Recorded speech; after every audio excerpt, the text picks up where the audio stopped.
It so happened that the whole world was consumed by despair, and this came as a great surprise to everyone. Humanity has never encountered anything like this before. People fell into unprecedented chaos, encountering terrible creatures that had never been seen before. The mysterious civilization demanded that the citizens be handed over if they wanted to live, but the UN refused this demand. The US leadership stated that the monsters want to use people as food. They should not give in to them. People began to call the creatures that appeared out of nowhere the attractors of misfortune. In order to deal with an unfriendly enemy, people began to use nuclear weapons. But for the monsters, it was a mere trifle. Like a bright firework, they did not suffer from it. The monsters began to take revenge, and in response to nuclear weapons began to dance on the ruins of destroyed cities. And when all hope was lost, when every man was waiting for the hour of his death, they appeared. 13 constellations. 12 were chosen by the gods and were called saints. Each of them used the powers granted by the god who chose him. And the 13th was an awakened one. He was not chosen by any divine being. It was Li Gang. They came to the Demon Tower to defeat Red Eye, who was considered the root of all evil. Li Gang and the 12 other constellations clashed with Red Eyes because they understood that there was no other way out of the situation. The journalists were very surprised because not everyone returned from the trip to the demonic tower. They wondered if something terrible had happened to the Korean hero, Li Gang. A disheveled man with a bandage on his face said that Li Gang sacrificed himself for the good of humanity. The young man did risk his life, but he did not sacrifice himself. Li Gang, although with difficulty, was able to defeat Red-Eyed, but the 12 comrades who were with him turned out to be real bastards. They actually ran away and left Li Gang alone, even though he was able to win. The young man was very disappointed by this action of the 12 constellations, because they all went to the Demon Tower together. One of the escaped scumbags stabbed Li in the back with a dagger and left him to die in some hole. The young man was not lonely, because a nasty creature was assigned next to him. Li Gang was very badly injured. His left arm was cut off, and his right arm was very badly injured, and it would have been easier for him to die. But the young man is not so easy to sink, and he will not die just like that. Li Gang knew that he would live until he found everyone who dared to betray him, and he would come for them very soon. There were some delicious breaded drumsticks on the table, and a young man turned to Li Gang and asked him to listen to him carefully. The holy sign of Sagittarius Hugo Otis told the boy that he was destined to die tomorrow. Li Gang was very surprised and asked the guy if he really had such a low opinion of him. The guy took a chicken drumstick in each hand and said that he was talking to him like that because he had taken both legs for himself. The man looked at Li Gang and told him that he was saying his name wrong. Li Gang replied that he understood the reason for the boy's worries and told him not to worry, because he definitely would not die. He took a bite of the meat and said that he had killed more misfortune-attracting creatures than all 12 constellations combined, and asked the boy if he really thought Li could die. The man who was sitting opposite the boy folded his hands in front of him and looked closely at the young man. The Demon Tower is the home of the strongest monster that can bring death to all of humanity. It all started on the last day of the 20th century. A powerful temptation of misfortunes drove humanity into a corner with its overwhelming power.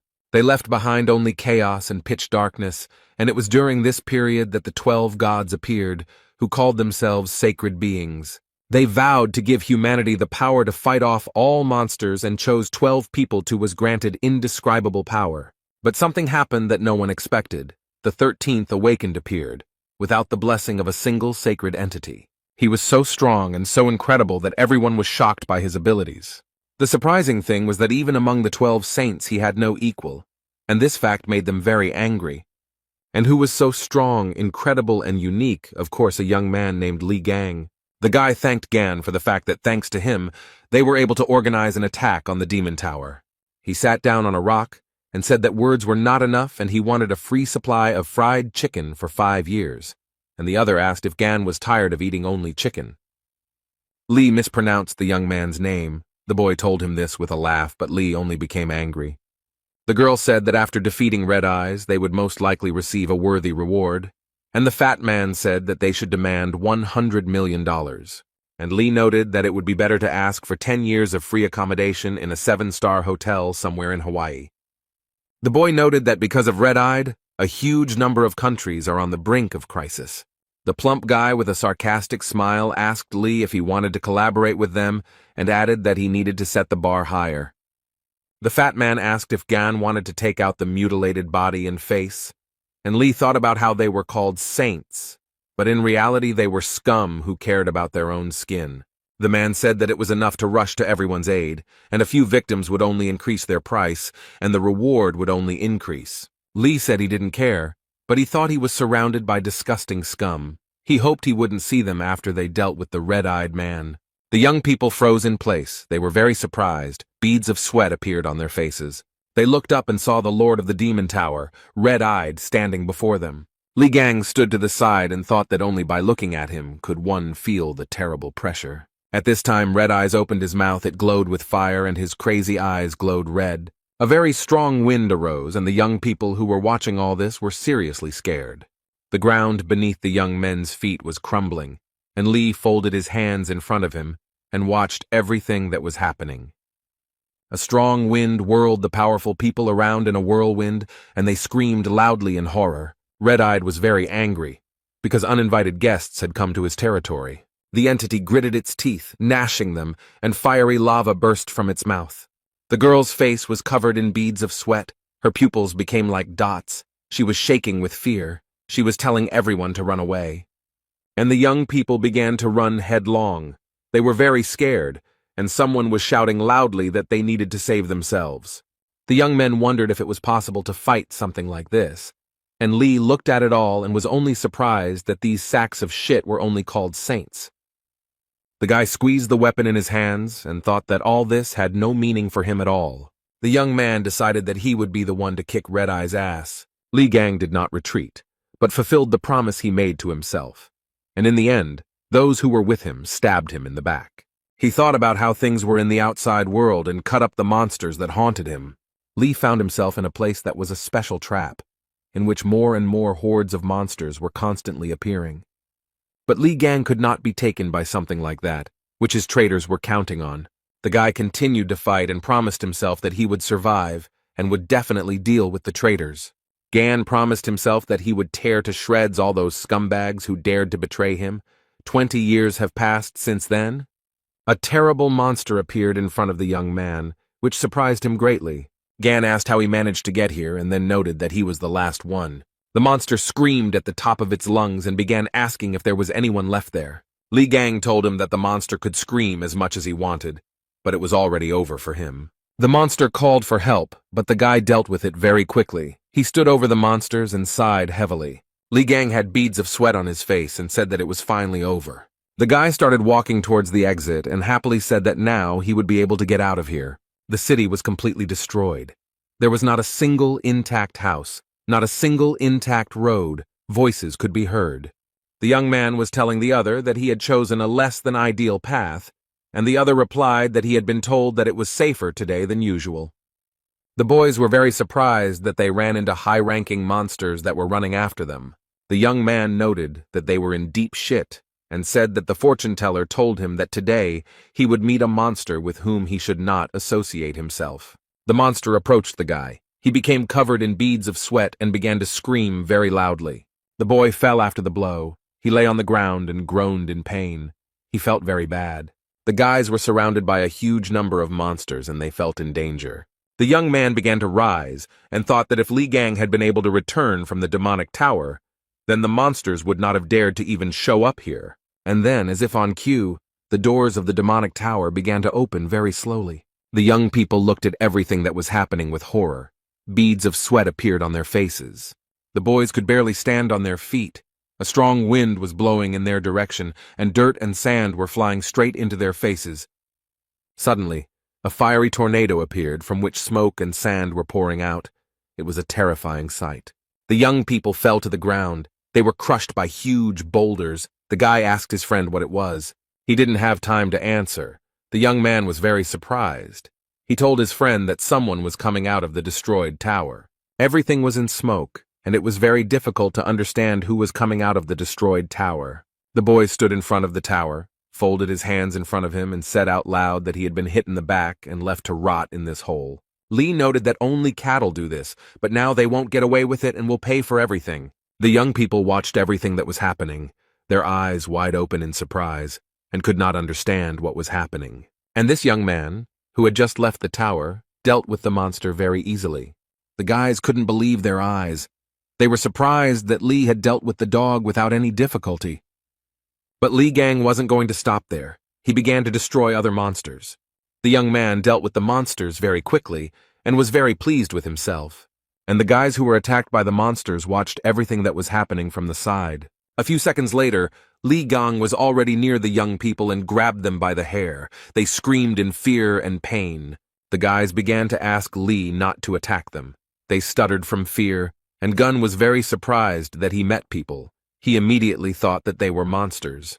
The young man looked around and noted that the work here was finished, and the guys breathed a sigh of joy that they remained alive. One guy told the second that the man came from the tower and that it was a real sensation. The second noted that it was impossible. The man was nearby when it began to collapse. The young people would have continued to quarrel for a long time, but suddenly, completely unexpectedly, it became dark as night. A huge monster suddenly appeared behind Li Gan, its eyes glowing red and saliva dripping from its mouth. The boys were very scared. They were covered in sweat and shouted that it was the leader of the pack. Li Gang, who was not afraid at all, calmly told the young men that they should run away.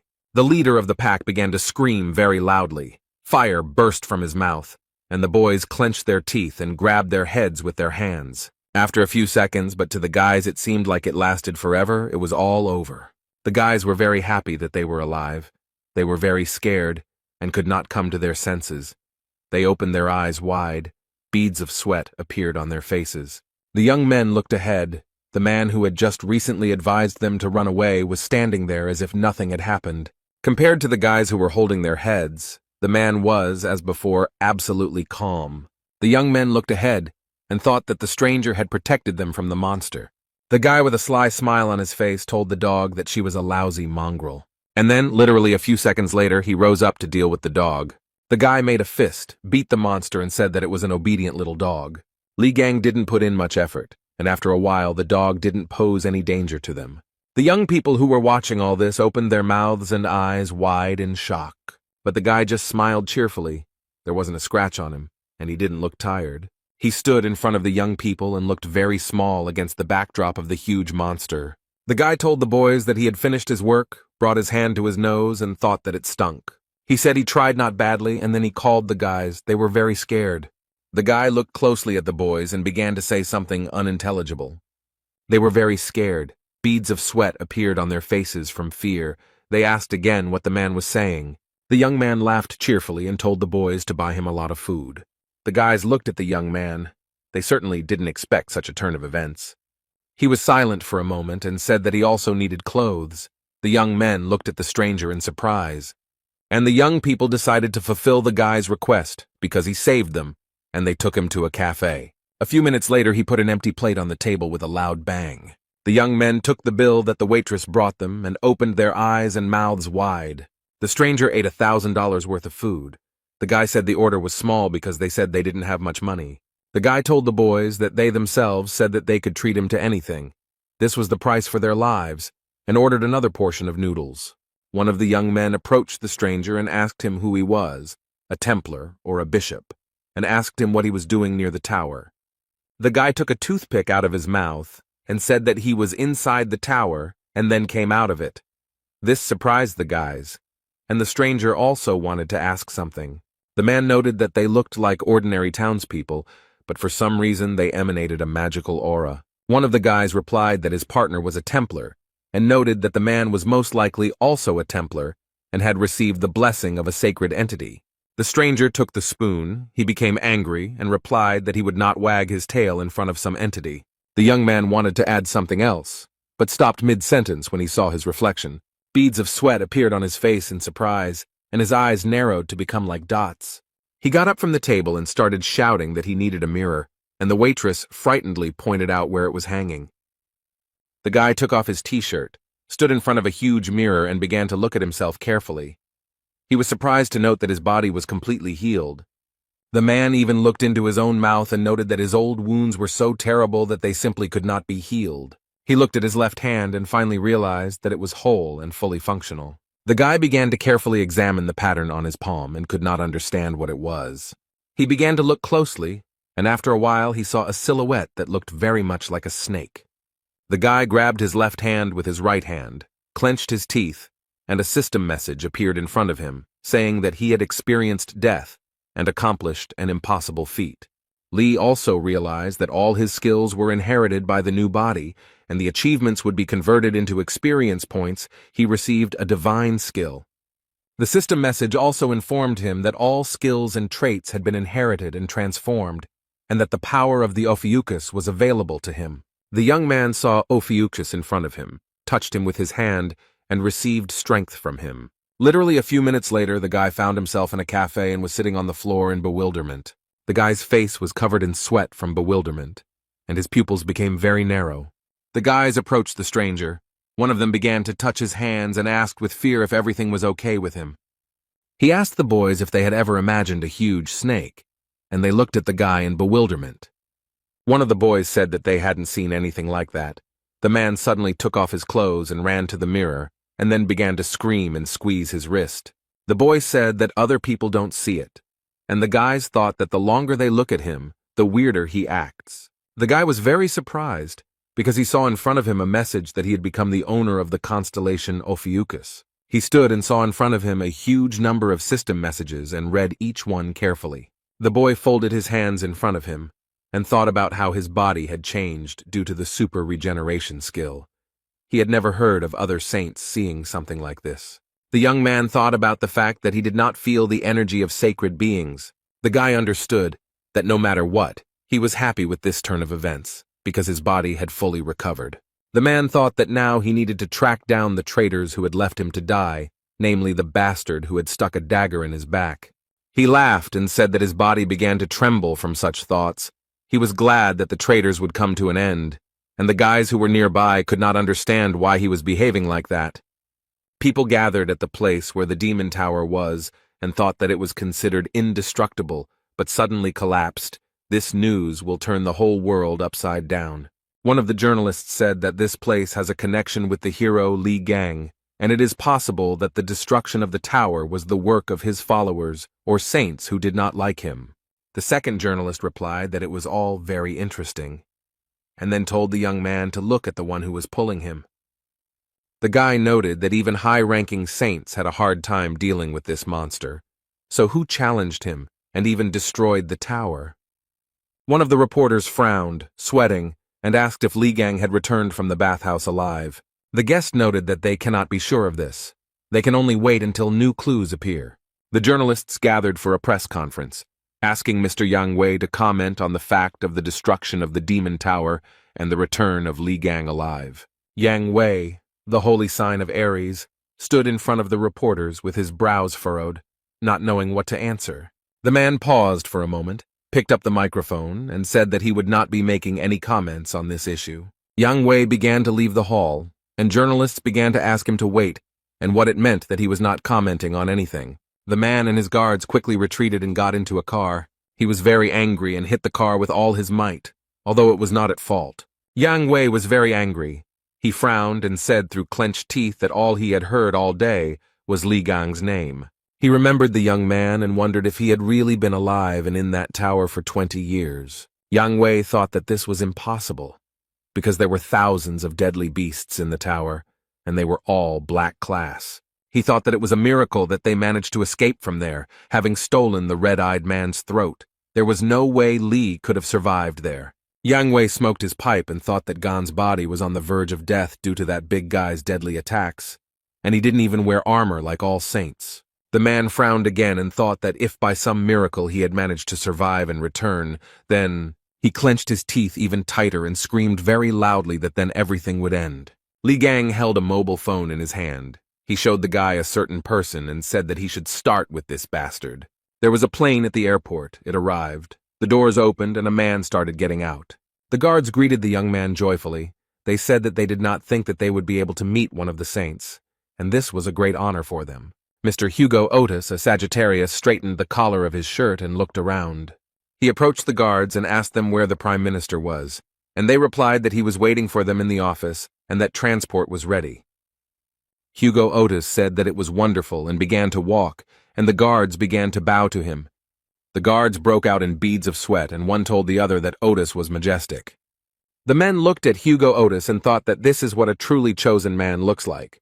And the car set off, the driver taking the young man to the Prime Minister. The man was sitting in the car, looking out the window and thinking about something. He was absolutely calm. Literally a second later, his mood changed, and he thought about the annoying reporters. Otis couldn't believe the stories about Li Gan's return. The young man's mobile phone rang, but the caller's number was hidden. The man gritted his teeth and said that 20 years had passed since those events, but did not answer. He turned off the sound and turned his mobile phone face down. It was not his policy to pick up the phone when someone was calling. The young man calmed down a little and began to look out the window again. He began to think about something again. He remembered how he had told Li Gang many years ago that he was destined to die. Then the guy, with a smile on his face, asked if he really had such a low opinion of him. Hugo Otis remembered that when they attacked the Demon Tower, he, at Goon's request, went outside and held back the incoming hordes of monsters. He wanted to believe that his premonition was deceiving him and that Gon would manage to return alive. The boy remembered holding hands and asking other people why Gon wasn't with them. The saints who went inside were with him, abandoned Li Gan, and returned with Red-Eye's head. The whole world soon learned about this event, and the 12 saints were recognized as heroes and gained even greater influence. Hugo Otis could not believe that Gon was dead, so he asked the saints again and again to begin the search. Jean-Louis Morin, the holy sign of the dark cancer, with a sly smile, told Otis that it was enough to talk about Ghana. He noted that Hugo knew perfectly well that there were a huge number of monsters coming out of the Demon Tower, and there was no chance that Li had survived. Morin said that if Otis was so worried about him, he could go and start searching alone. No one would stop him, and noted that in that case, the list of saints would be shortened. The young man, who was very badly wounded, was in great despair. Hugo Otis straightened the collar of his shirt again, frowning at the old memories. He looked at the city streets and thought that although Gan was very strong, he could not cope with the monsters. A lot of time had passed, so he was definitely dead. The man began to remember again and again what Li Gang was like. He pressed his lips tightly. At this point, the driver informed Mr. Hugo that the Prime Minister was calling. He turned to Otis and asked if he could speak, and the man asked what was the matter. The Prime Minister asked if Hugo had heard the news, and remarked that it looked like the Demon Tower had been destroyed.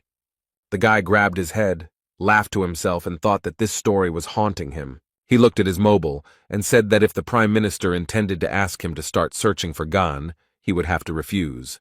The man said that Gon died that day, and that the tower incident was most likely a setup by his fans. Otis said if the Prime Minister intended to take advantage of the situation and gain more votes, but he interrupted him and said that was not the case. The man said that if the report that had just been given to the South Korean government was true, then a call had been made to that number very recently. This information stunned Hugo, and he asked in surprise what kind of challenge they were talking about.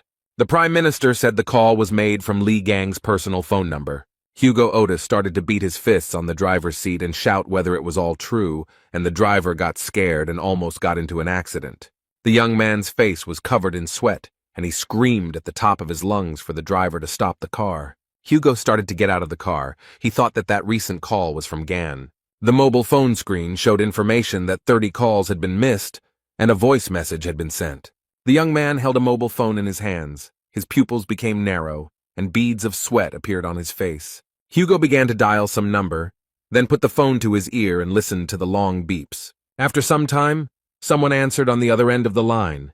His call was expected. Otis heard a voice in English tell him that it would find him and kill him. The guy was very scared. He thought that the manner of speech was very similar to the way Li Gang spoke, and he ordered the driver to turn around to the airport. Li Gang was still in the cafe looking at the phone screen and smilingly noting that the young man had grown up and dared to ignore his calls. The guys asked the young man who he was calling so persistently, and he said no one, which surprised them greatly. He looked at the phone screen and told one of the boys that he had previously called it a smartphone and noted that it was an amazing thing. Lee said that he entered the tower in 2005, and now it is 2025 and the world has become a much better place. The guys were surprised that the man was using a smartphone for the first time. They told him that he could connect to the internet and even follow the news. The man was happy because he could watch the news about Li Gan. The guys told the man that this was a very hot topic to discuss right now and showed him where to press. Li Gang and the kid who taught him how to use a smartphone opened their mouths in surprise. Li Gang carefully read the comments and began to squeeze the phone with all his might out of anger, and the guy begged him not to do it. Li shouted that the saints had not dealt with Red Eyes. They had fled as soon as they met the monster. After a few minutes, the guy calmed down and said that he would ignore this information because in some ways it was even sweet. The man continued to study the news and came across information that he had made a will and all the money was to go to orphanages. Li Gang looked at the screen and hoped that the money had reached its recipients. But the next news shocked him. He broke his phone out of anger, and the news said that he had given everything to the 12 saints, since they would manage everything for the good of the whole world. Li screamed that he would skin the pathetic gods alive, and the young man cried over his mobile phone because it had died. Gan sat over a plate of food and thought about what he should do in such a difficult situation. He thought that he intended to warn them of his return, but his appearance was now very different. No one would believe that he was Li Gang and would be perceived as a freak. The man was thinking about how he had to remain quiet for a while he tortured each of the saints, and the boy was crying over his broken cell phone. The young people were sitting at the table when Li Gang felt awkward. The man received a system message that he was being watched, and he thought it was an aura. The guy stood up and started walking somewhere. The guys asked him where he was going. He answered that he was going to get some air. The man left the cafe and began to look around. What he saw surprised him. He realized that there were avatars in front of him, and asked himself if it was an animal of the holy sign of the white Aries in front of him. The system message informed that the avatars had recreated the barrier in the name of the white ram, and they were demanding tribute from Li, and the man only gritted his teeth. Gan was very angry and said, even though they are sucking up to the sacred entities, who are they trying to command?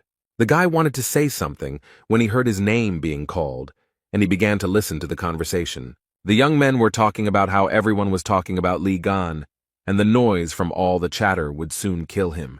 The girl was telling her companion that this stupidity was being talked about everywhere because of the damn news. The man replied that Gan's name was not tarnished, but he was amazed at how everyone had suddenly become interested in him.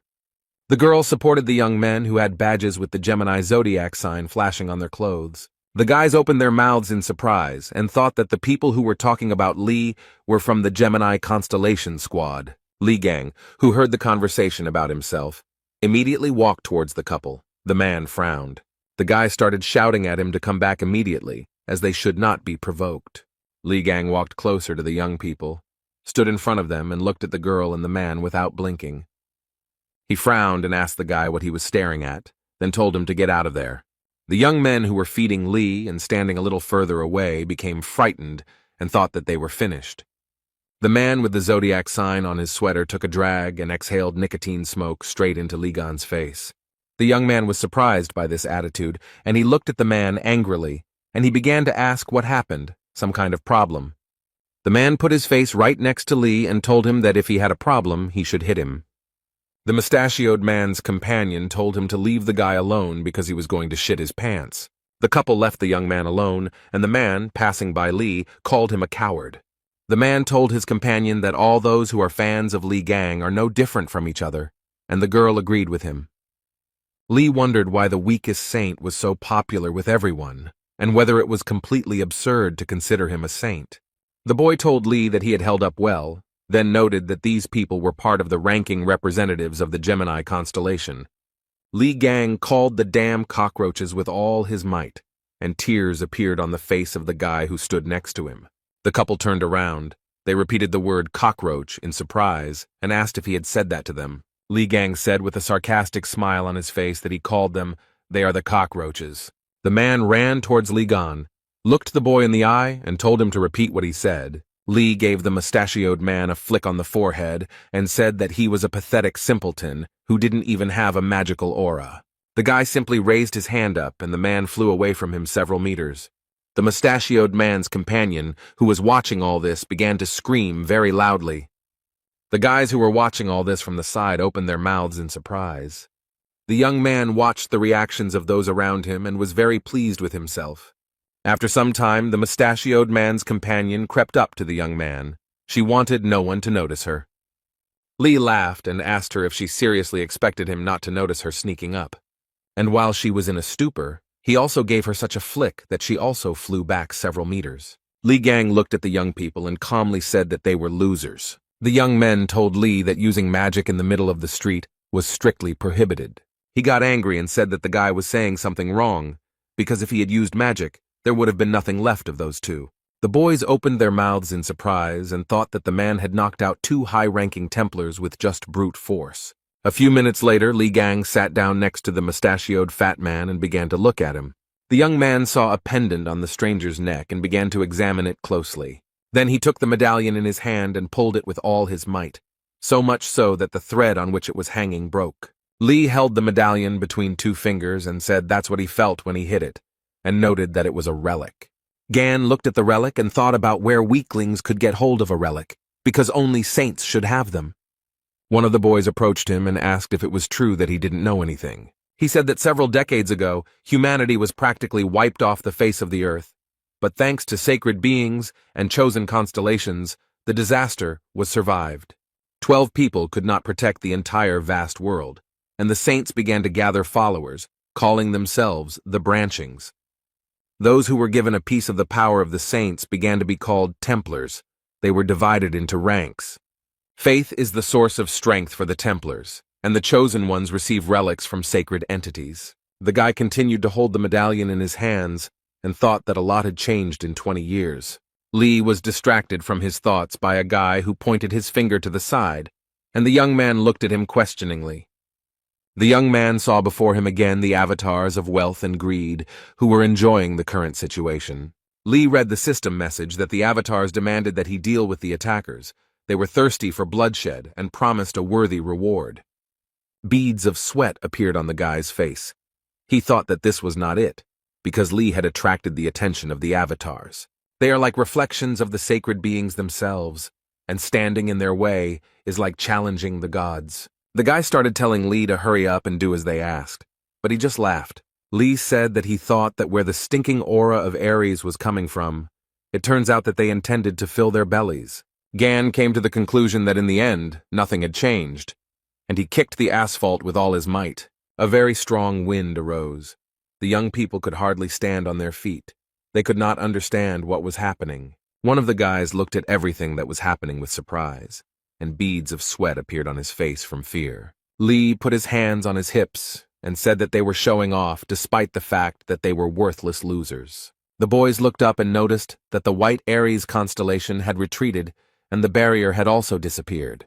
One of the boys had beads of sweat on his face, and he thought that this was not an easy person to deal with. The guy was surprised when the young man called him by name, thereby distracting him from his thoughts. Li asked the guy if those cheeky idiots really belonged to the Gemini branch. He replied that in their country the Gemini branch had the greatest influence. The elite group had gathered 2/3 of all large corporations. Li Gang asked the guy so they should have money on them, and he looked at him in surprise. The man smiled and asked the boy that the clothes they wear should be branded. He started to rip off his clothes, saying that it was time to make some good money, and the guys watched everything that was happening. In the evening, the young people stood near the building, and Li said that they were finally there and noted that the day had been very long. One of the guys showed with his hand which apartment he lives in, and his friend noted that his door was next door. The guys thanked the young man for saving their lives and even walking them home. Li began to yawn and began to ask whether they were going inside or not. Since he really wanted to sleep, the guys were very surprised.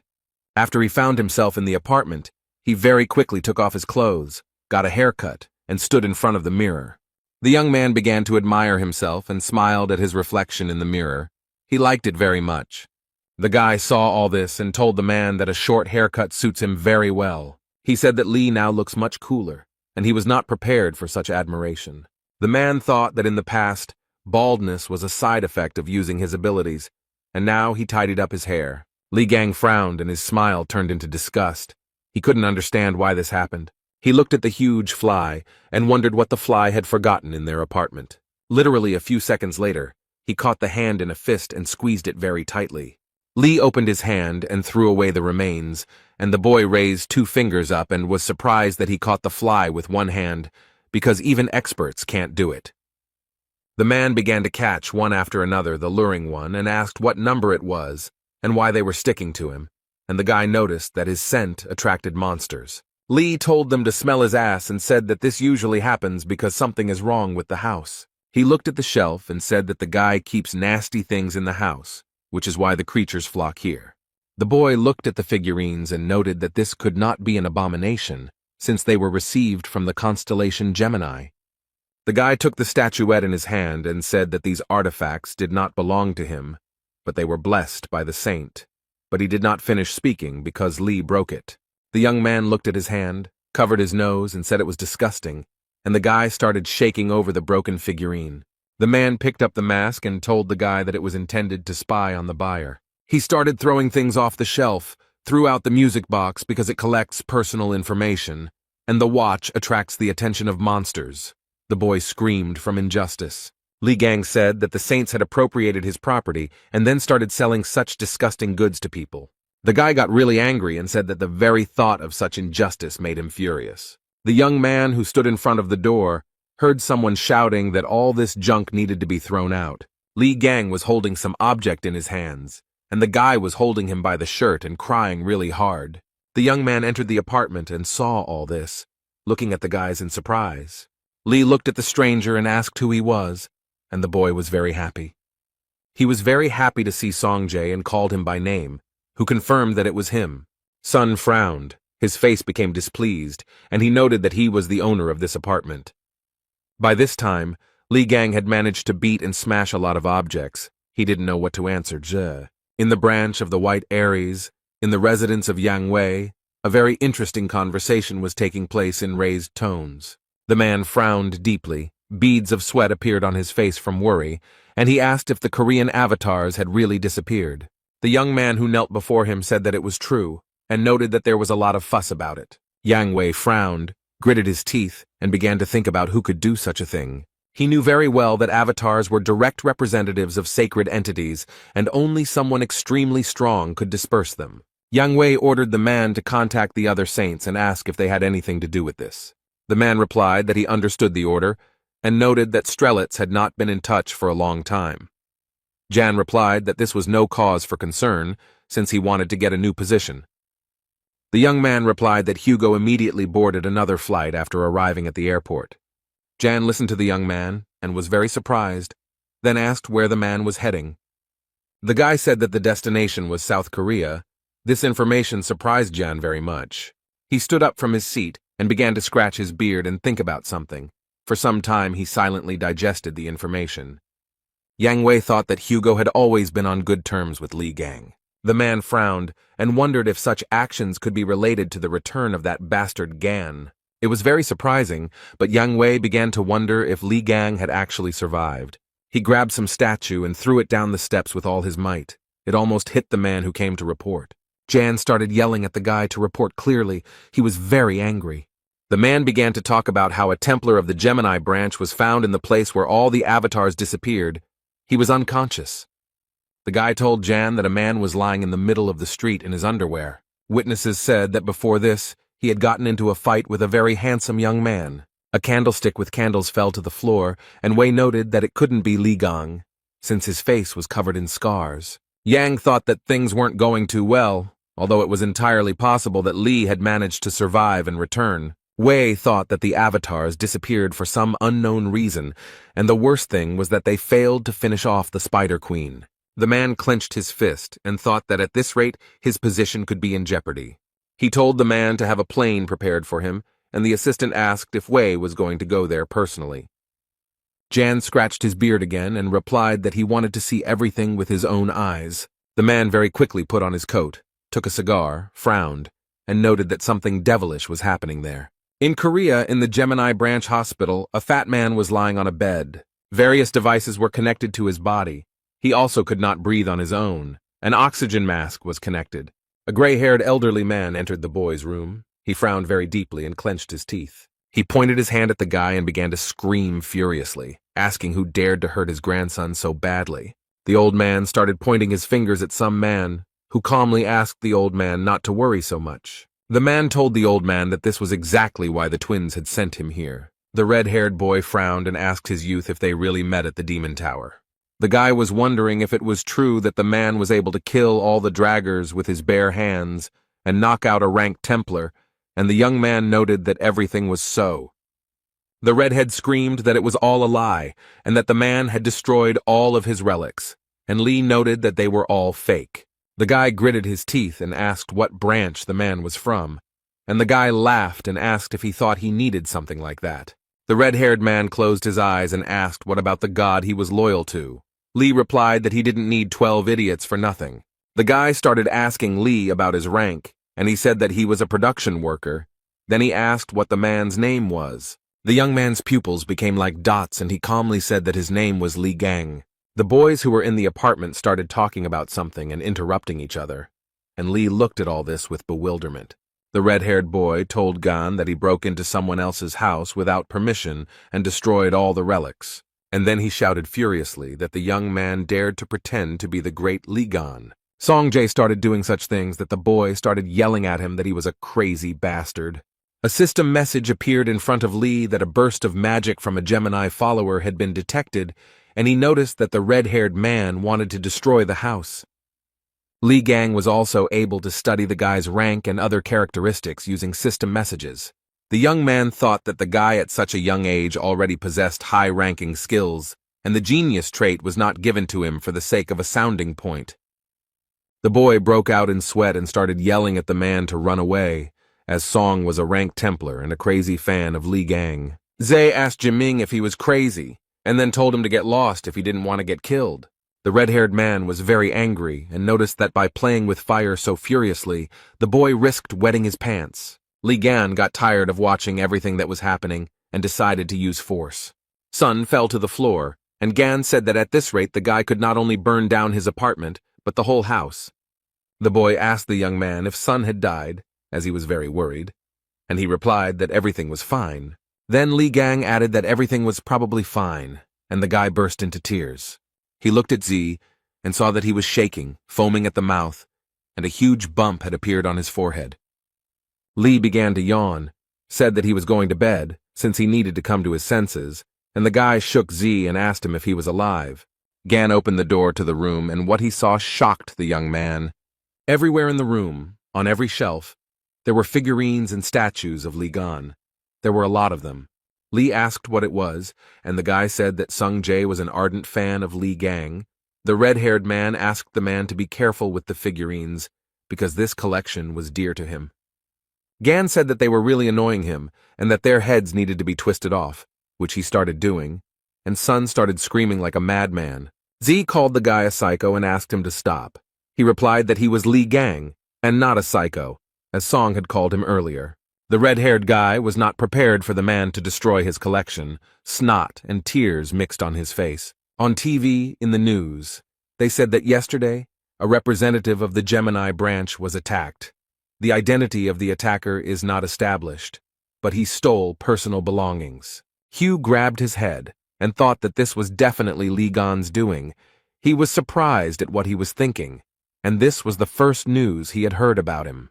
A waitress approached the guy and asked if he was ready to order. The man told Young Wei to shut up this clown show and get out of here. He was very angry. He said with a sly smile on his face that it was all uninteresting, because Hugh had figured him out very quickly. Young Wei began to laugh like a madman, and then said that they had not seen each other for a long time, and he had not been able to contact Hugh for a long time. Yang told the man that upon his hasty arrival in Korea, he most likely came here because of Lee Gang, and told Hugh to tell him everything he knew. The blonde man replied that he hated Ian because he was a pervert who stole bodies from other people. The waitress froze in place. She stared at the man. Beads of sweat appeared on her face. The girl became nervous. She was very nervous and asked the man what she was doing. Hugh slammed his fist on the table, gritted his teeth, and thought that Ian was an idiot with idiotic jokes, and he needed to get to Gan faster than anyone else. The guys were in a supermarket. The boy asked Sun if it really was Lee Gang, and he replied that the stranger looked completely different. The redhead noted that Lee is a hero who saved humanity, and he would not act like a thug. The guy told Sun that he saw a man coming out of the demon tower, and that his strength was colossal. But the red-haired man was stubborn as a ram. Z said that he was confident in his words. Since his father told him so, the boy wanted to say something, but Song interrupted him. The young people went to the checkout when they heard someone shouting that there was a thief in the store. He ran so fast that he swept everything in his path. Everyone in the store was scared. The guy noted that the thief had high speed and was most likely from the Scorpio branch, and Sun noted that he was using his powers to rob the store. It turned out that the thief had stolen not only valuable goods from the store, but also wallets from visitors. He had to be stopped, since there would definitely be nothing left there. And the thief smiled sarcastically and thought that the surrounding pathetic idiots and even the Templars were not able to keep up with him. The thief realized that he had made a good profit.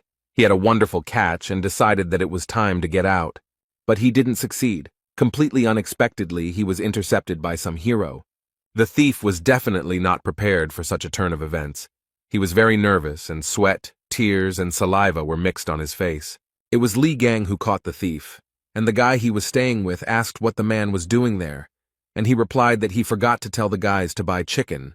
The stranger told Gan that he was quite good, because it was quite difficult to catch the Templars of the Scorpio constellation, given their agility. The man told Li that judging by his aura, he was an ordinary follower and advised him to report the incident to the police next time.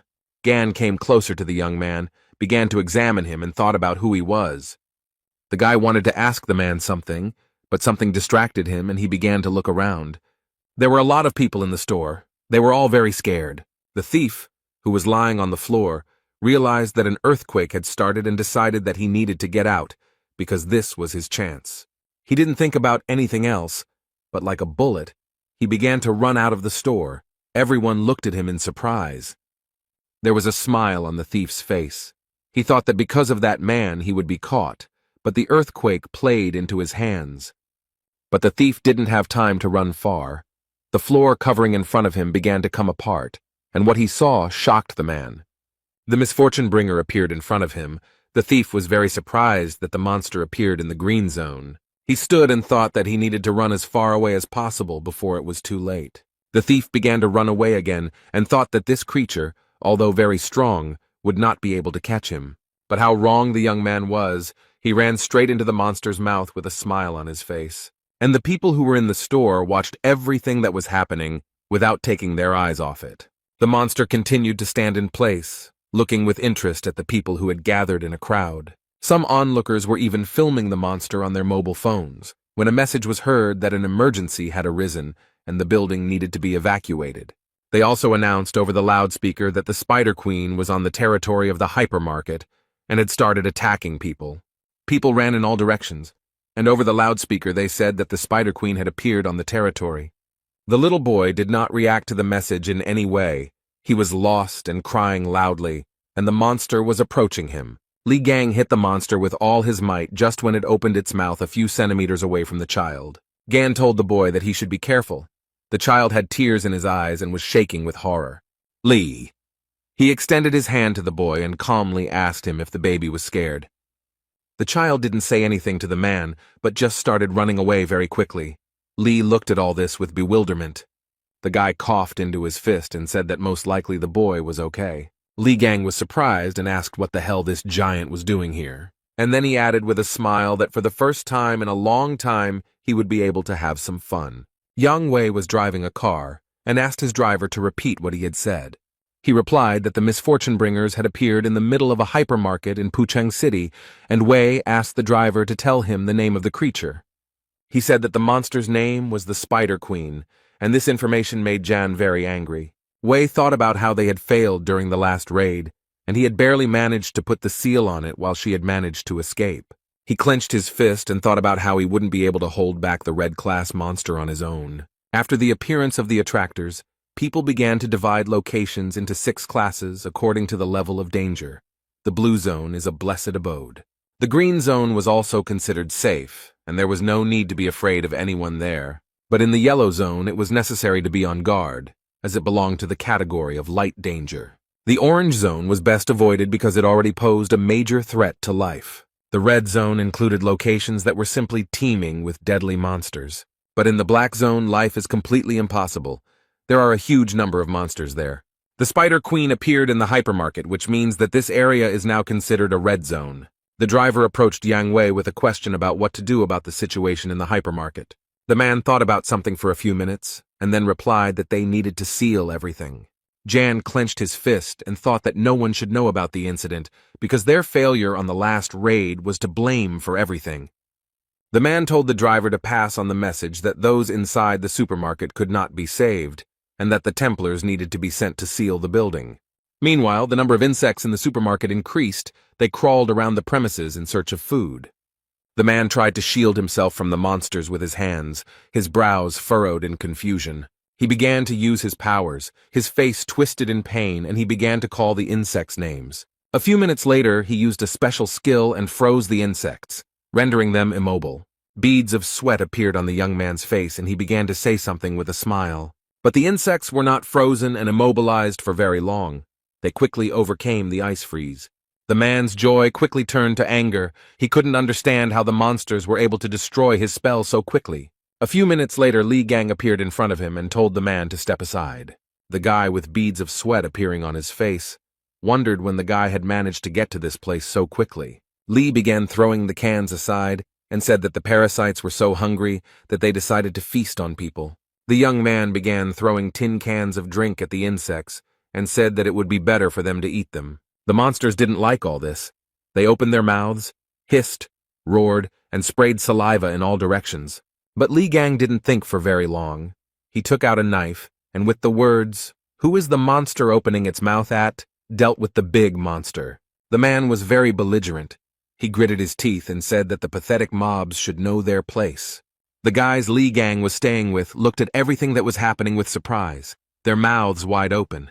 And a system message appeared in front of the young man, saying that he had destroyed the bringers of misfortune. The guy was very surprised. He read a message that his experience was increased, and he received consumables. He read that he needed to collect materials, and he would be able to create new relics and skills. The guy realized that production skills had also changed. The young man held the stone in his hands and thought that moving didn't seem so difficult to him. Perhaps he would already be able to use more energy. The guy who tried to freeze the monsters looked at Li in surprise, because he easily destroyed them. Gan approached the guys, who opened their mouths in surprise. They couldn't understand when the man had managed to deal with the monsters. The blond, short-haired boy looked at Li and wondered where he came from. Beads of sweat appeared on the man's face. He frowned and realized that he had not heard the question. Li Gang looked at him and called the stranger an uninitiated minister of the church. The man began to shout that he knew something was fishy there and noted that Li was the same man who had attacked their followers. Li Gang immediately understood that the young man was talking about that man and woman, and so he smiled slightly. The guy's mood changed literally in a second, and he punched the stranger in the face. He fell to the floor, clutching his face with his hand, and Li asked how he knew that, and then added that he knew too much. The man folded his hands into fists. Beads of sweat appeared on his face and asked how he could not recognize him. And then he added that Li had put on the clothes and badge of a beaten man. The man said that the badge was a relic that was only given to the Templars of the Gemini branch. He yelled that the secret of Li's strength was that he carried a badge, and Gan looked at the badge in surprise and asked why he had that thing on him. The man looked at the badge. His pupils became like dots and said that it was an abomination. The gray-haired man began to scream very loudly. His face was covered in beads of sweat. He called Li all sorts of names. Chan said that this relic was good enough as a declaration, and that the guys had most likely been cheated big time, adding that those bastards hadn't changed a bit in 20 years. He wanted to say something else, but a monster to the side began to scream very loudly. Li Gang stood there, his face completely devoid of any emotion. He was calm. The guys were very scared. Beads of sweat appeared on their faces. They were shaking with fear. The Spider Queen was very angry. She followed the people, and they ran away from her in different directions. The gray-haired man turned his head to the side and stuttered that the Spider Queen was coming towards them. Li Gang looked in her direction and realized that he needed to act quickly. Everyone was running away from the Spider Queen, but the guy flew straight to her and even called her a spider. The young man began to hit the monster with his fists and shouted with hatred for it to get out of here. The Spider Queen didn't like the guy's familiarity at all, and she began to destroy everything in her path. People looked at everything that was happening with horror. They were all very scared. The guys Li Gang lived with opened their mouths in surprise. Beads of sweat appeared on their faces. The gray-haired man also looked at everything that was happening with horror. He frowned. The guy thought about the fact that Li rushed at the monster without any relic on him. Those present in the supermarket heard a message telling the Gemini branch Templars to be careful. The boys immediately realized that it was the voice of the Gemini branch bishop's son Hek. One of the boys thought about telepathy. The man said it was Sun Hyuk, and he called out to Sun Jae and Sun Jun to leave the building immediately. The bishop stated that the people from the Aries branch intend to completely seal the building. The man said that Yang Wei himself was heading here, and that he couldn't be stopped, and that even a saint couldn't handle the Spider Queen. That's why they decided to get rid of the place completely, because the saints would have problems if people found out about their failure. The white-haired man asked Song Jun if he had a teleportation skill. He told the guy to take Song Jae and get out of there. The boys were very upset by the fact that only the two of them could be saved. There was panic in the supermarket. People were very worried. Others were helping the weaker ones. The insects were crawling out of every crack.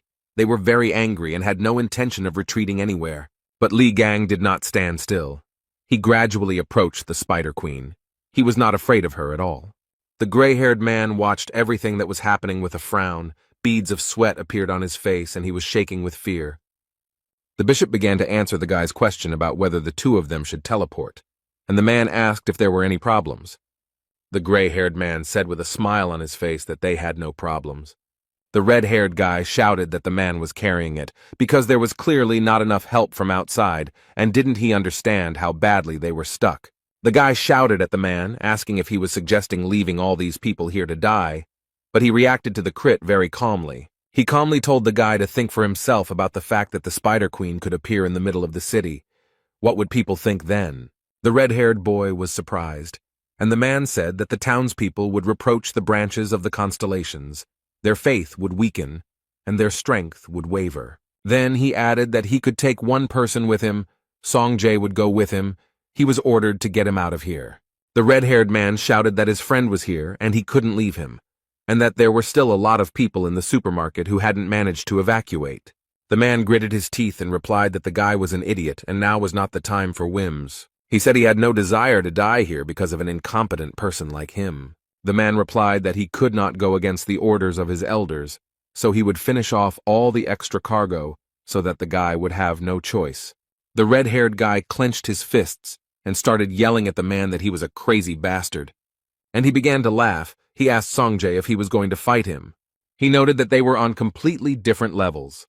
The man told Sun to check his conscience and make a reasonable decision.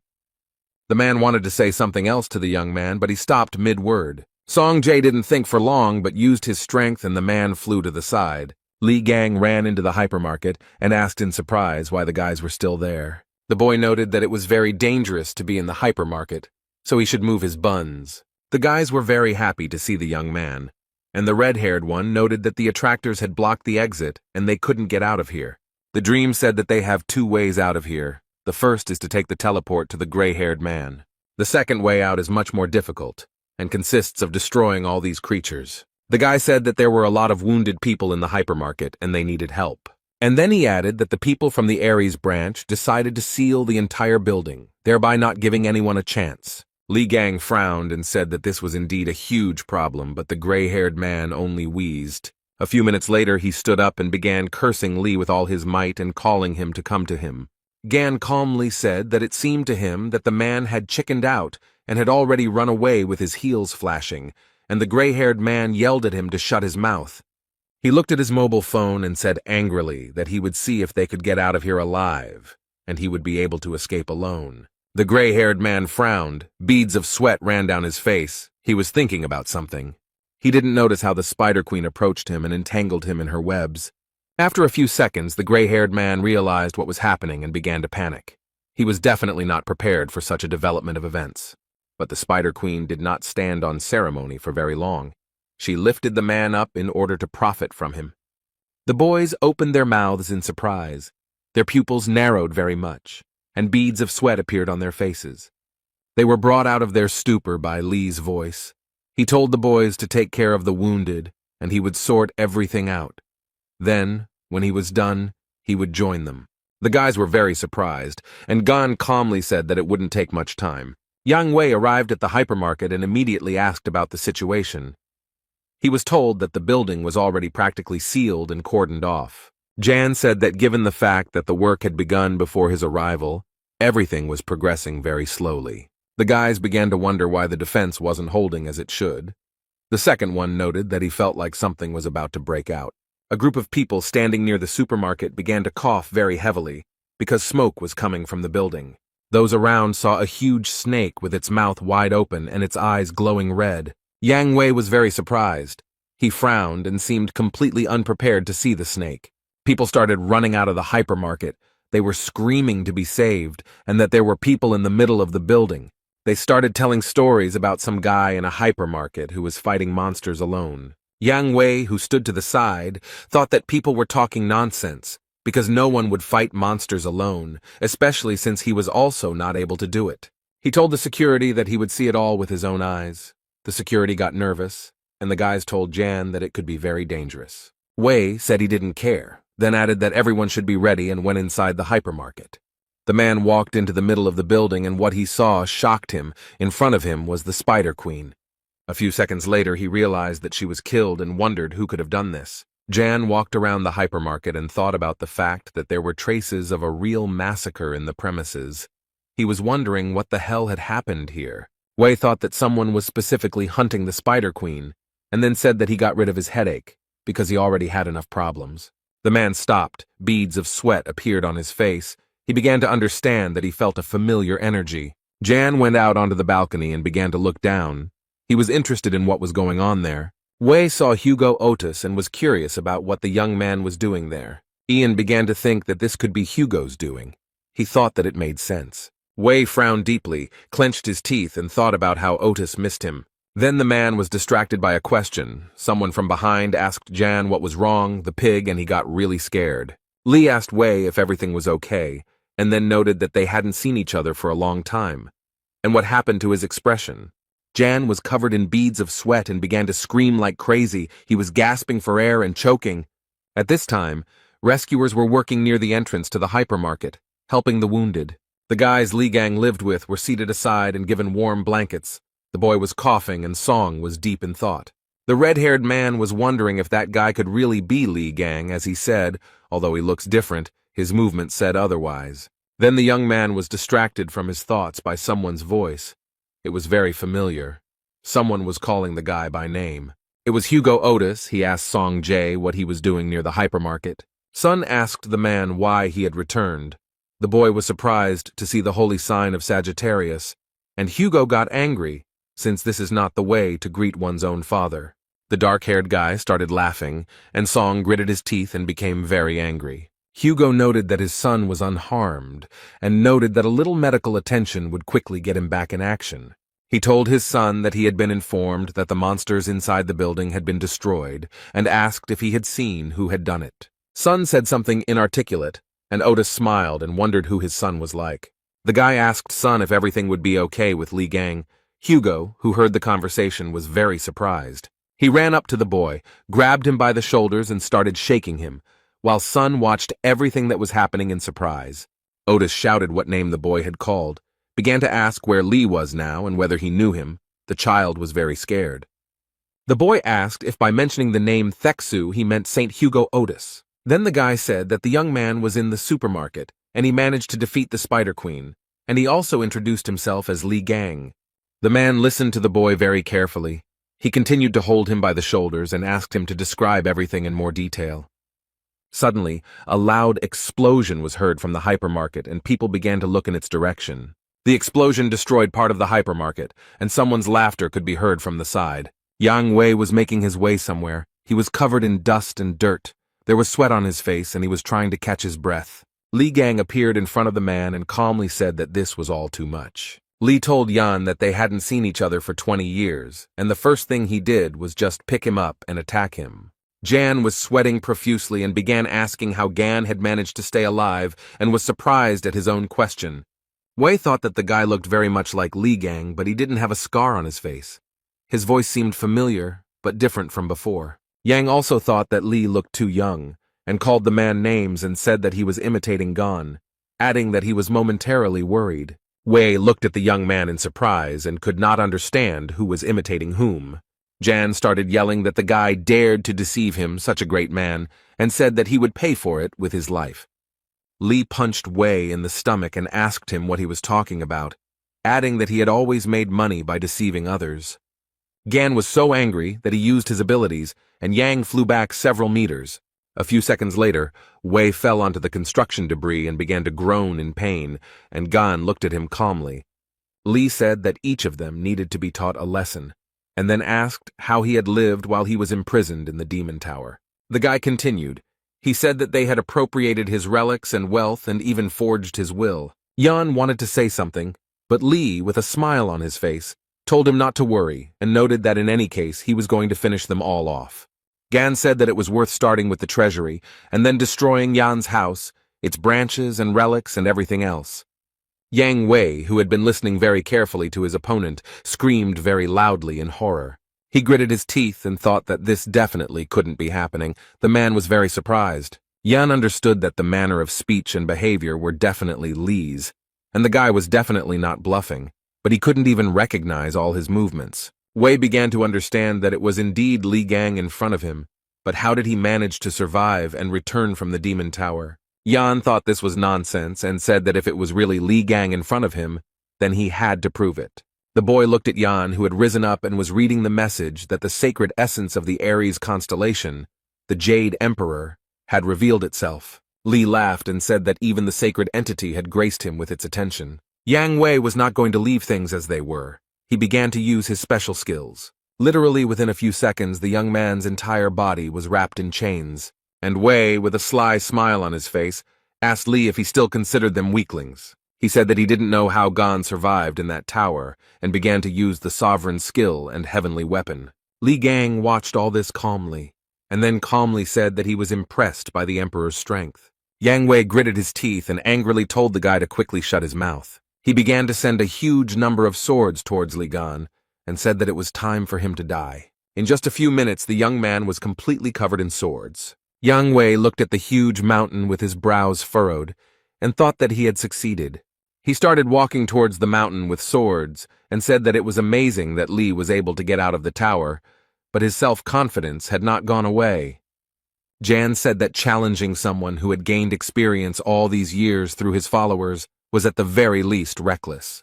Wei began to smile sarcastically, and asked if it was true that Gan thought that they had been standing still for all these 20 years.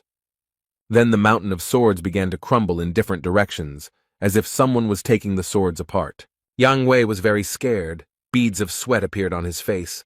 His pupils narrowed very much, and he thought that this could not be. Li finally got out of the difficult trap and punched Yan right in the face with all his might. He flew several meters and fell onto some debris from building materials. Yang was shaking with fear and thought about how Li got out of there alive and asked if it was true that it was Li Gang in front of him. The young man put his foot on Jan's stomach and noted with joy that he finally recognized him. Wei wheezed in pain, and Gan said that he came for their souls, and then added that they should prepare for the worst. Li covered his nose with his hand and told his opponent that his weapons smelled strongly of shit. Yang Wei looked at Li and thought that this level of regeneration was impossible even for the Aquarius constellation, which possessed healing skills. System messages appeared in front of Li, and he told Yan that thanks to him, he became even stronger. He leaned down in front of Wei and asked him why they didn't try out his new skill. Yan started shouting for Li to stop. System messages appeared in front of him and he turned red. Wei was very surprised when his divine essence hurriedly left while shouting curses. Yan started screaming about why the sacred entity had left him, and Li noted with a smile on his face that it had left before it was all over. Gan said that he was quite merciful, so Wei would only feel the pain that he himself had experienced. At this time, security guards Yang Wei and Hugo Otis entered the hypermarket. The security guard looked around and asked in surprise what had happened in the supermarket. There was a huge number of monsters lying on the floor of the hypermarket, which no longer posed any danger. Hugo Otis stood to the side and looked at the monsters. He thought about something for a while. Something alerted the guy. Beads of sweat appeared on his face, and he realized that the energy that was floating in the room was very familiar to him. A few minutes later, he saw someone lying in the distance and began to guess that it was Yang Wei. Hugo realized that this was Li Gang's doing, since he was always causing trouble, and the guards were saying that something was wrong here, since Yang Wei's energy was coming from below. One of the guards noted that Jan's aura was very weak, and the second began to suspect something. Hugo Otis came closer and asked the guys if they could step back a little. He began to use his powers. A few seconds later, the man jumped into the crater where Yang Wei's body lay. What Hugo saw shocked him. He immediately realized that this was definitely the work of Li Gan. Yang Wei was foaming at the mouth, and there was a note on his body indicating that he had gone to the pigsty. Hugo wondered what kind of trouble he would cause this time. The young man stood in front of a huge, pompous building and hummed a cheerful melody. Li Gang said that it was now clear where the man kept his stolen relics. He entered the building, began to look around, and said that this guy seemed to be trying to make himself out to be a god of treasures. Too much show. The young man looked to the side and thought that he could smell his relics coming from that side. He came closer to them and realized that they were all fakes. The clothes were taken from his house, but the weapons were clearly fake. What the guy saw left him in a state of great shock, and he could only sigh. There was a toothpick lying on the red velvet pillow, and on the card was an inscription stating that it had been used by Li Gang. The guy put his hands on the glass cube and said that his baby had finally been found. The people who were in this museum began to look at the strange young man in shock. A few minutes later, the alarm started to sound, and the light started to glow red. The guards started running and broadcasting information on the radio that they had a robber, and that all the guards needed to head to Sector B. Li Gang stood next to the broken cube. There were shards of glass on the floor. He was holding a toothpick in his hands. The young man was surrounded by a huge number of guards, who shouted at him to slowly put the object down and surrender. Li Gang continued to hold the toothpick in his hand and said that he didn't want to do it. The man smiled, used his special power, and simply waved the toothpick up and down. Something incredible began to happen to the guards, as if they were being lifted by an unprecedented force. Li laughed and said that old familiar things are the best and looked at the toothpick. A system message appeared in front of the guy saying that he had discovered a relic. From the system message, the guy learned that the toothpick had turned into a lump of slime and he could give it his trait. The lump smiled, and the guy, also smiling, asked him if they should go to the exit. The guy took a few steps and saw the doors. A system message appeared in front of him that he felt a strong aura of the relic of the constellation Aries. Li Gan's eyes lit up and he said that he felt a bit sorry to leave here empty-handed. The young man put his hand on the door handle and said that it was an exciting moment to receive the award. Hugo Otis was very scared. There were beads of sweat on his face. He asked if he was accidentally late.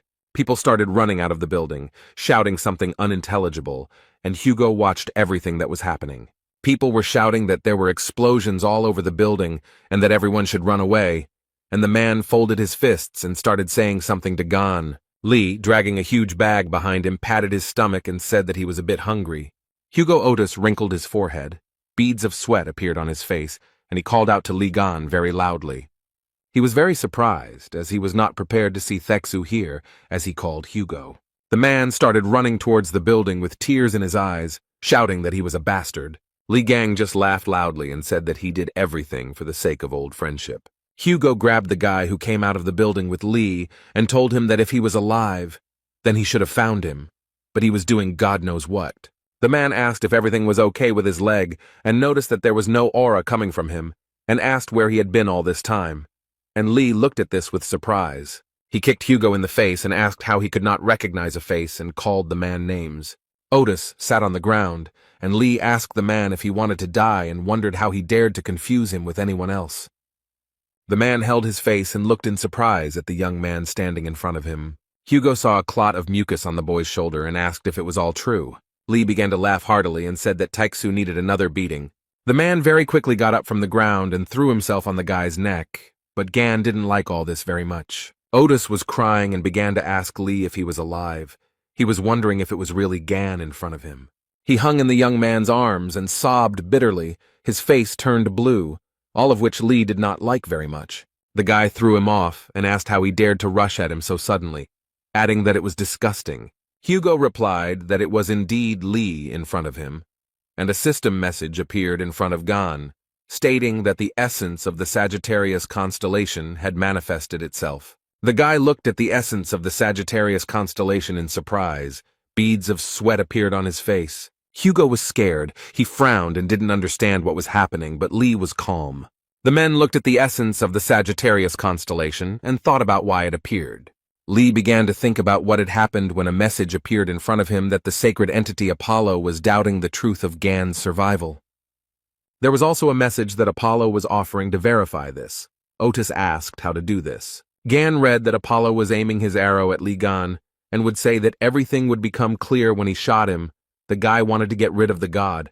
Li was surprised that the entity, upon meeting a person, immediately pointed a weapon at him, and Hugo calmed him down, saying that everything was fine, and Apollo did not want to offend him. Gan clarified that everything was indeed fine, and then said that they should continue where they started. The man immediately remembered the phrase about Li saying that he would finish him off, and then adding that they would see each other soon. Li said that when he returned from the Demon Tower to find his house sold, his property stolen, and his relics gone, Hugo began to stutter. Gan made a fist and told the man to let him hit him just once. Without receiving an answer, Li hit Hugo, who, with a smile on his face and tears in his eyes, said that it was definitely gone in front of him, but he himself thought that he had hit him very hard. Security guards began to emerge from the building, shouting that the offender needed to be found and captured, and that he had to return the relics. Li remembered being followed and the man asking him if he had stolen something. The young man pointed to the bag and calmly said that he hadn't taken anything special, just a couple of trinkets. Hugo was very surprised and asked Li if he had stolen the relics from Yang Wei's storage, and he agreed. The man grabbed the guy by the lapels and said that there was nothing cool about it, and Li just laughed cheerfully. One of the guards told the man that they needed to catch the thief right away, but he replied that he was beyond their reach. And then he noticed that the rascal definitely couldn't handle him, even though everyone thought he was quite strong. The guard was very surprised. Suddenly a very strong wind arose, which began to swirl the green leaves. Hugo was very surprised. At this time, a huge, muscular beast began to jump from the roof of the building. All this happened in complete silence. The head of the guard bowed his head, frowned. Beads of sweat appeared on his face, and he said that he was here. The avatar of the constellation Aries, the beast of abundance, whose name is Pishu, landed on the earth. The men looked at the huge beast, and Li Gang read the system message. It warned that Pishu could steal money and relics. Li Gang looked at the beast calmly, and Hugo Otis was very scared. He said that it was very bad that the avatar of Aries appeared.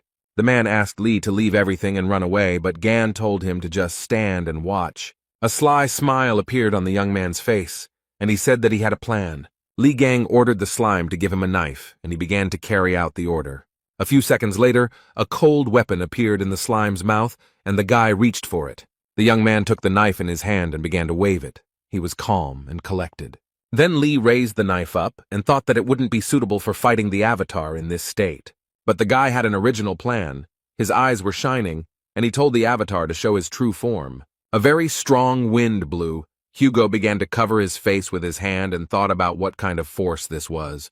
Everything around began to collapse and crumble, and day very quickly turned to night. Li said that it was much better this way, and instead of a knife, he had a huge sword in his hands. A message appeared in front of Gan that the awakened relic was imbued with the aura of Ophiuchus, and it had acquired more deadly characteristics. The guy got acquainted with the messages and was very happy that he had acquired a new skill. Li Gang smiled. His eyes were burning with fire, and he made the decision to use the power of the 13th.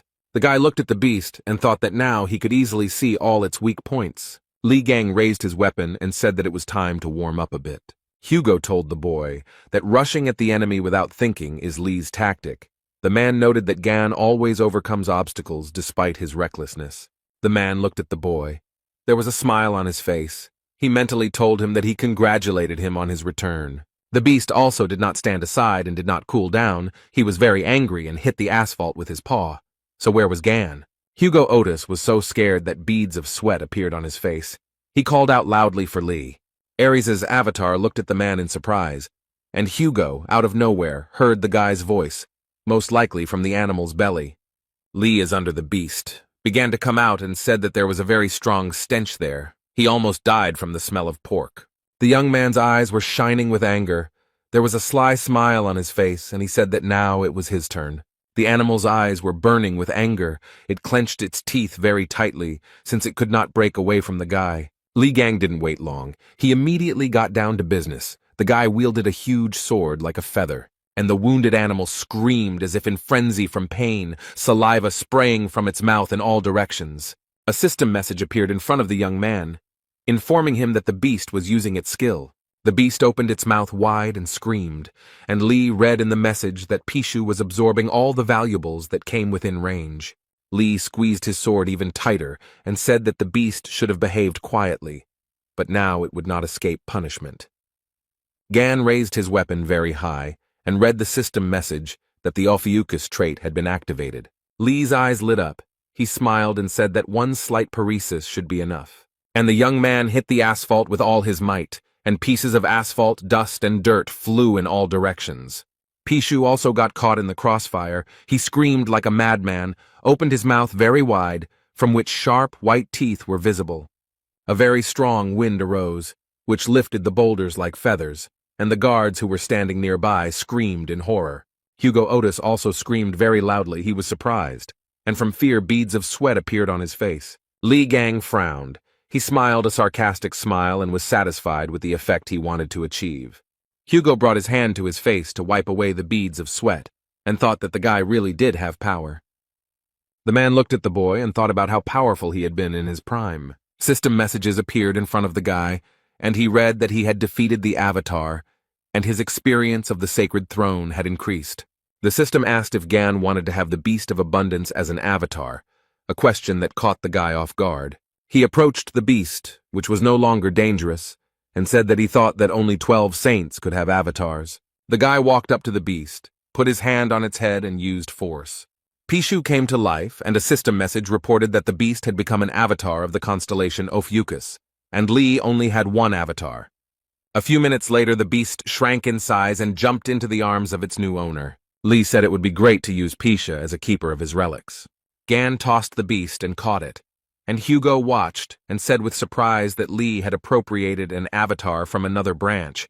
He wondered when he had acquired this skill. The system message reported that Lee can give the beast a new name. The guy was very surprised. The young man thought for a moment, and then, with a smile on his face, said that the animal would be called Pig Bank.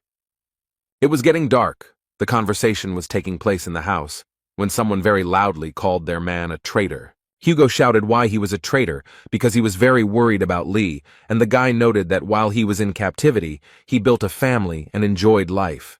Gan said that he was going through pain and suffering, and his friend was passing the happy days and did not try to find him, and when he returned, he did not even recognize him.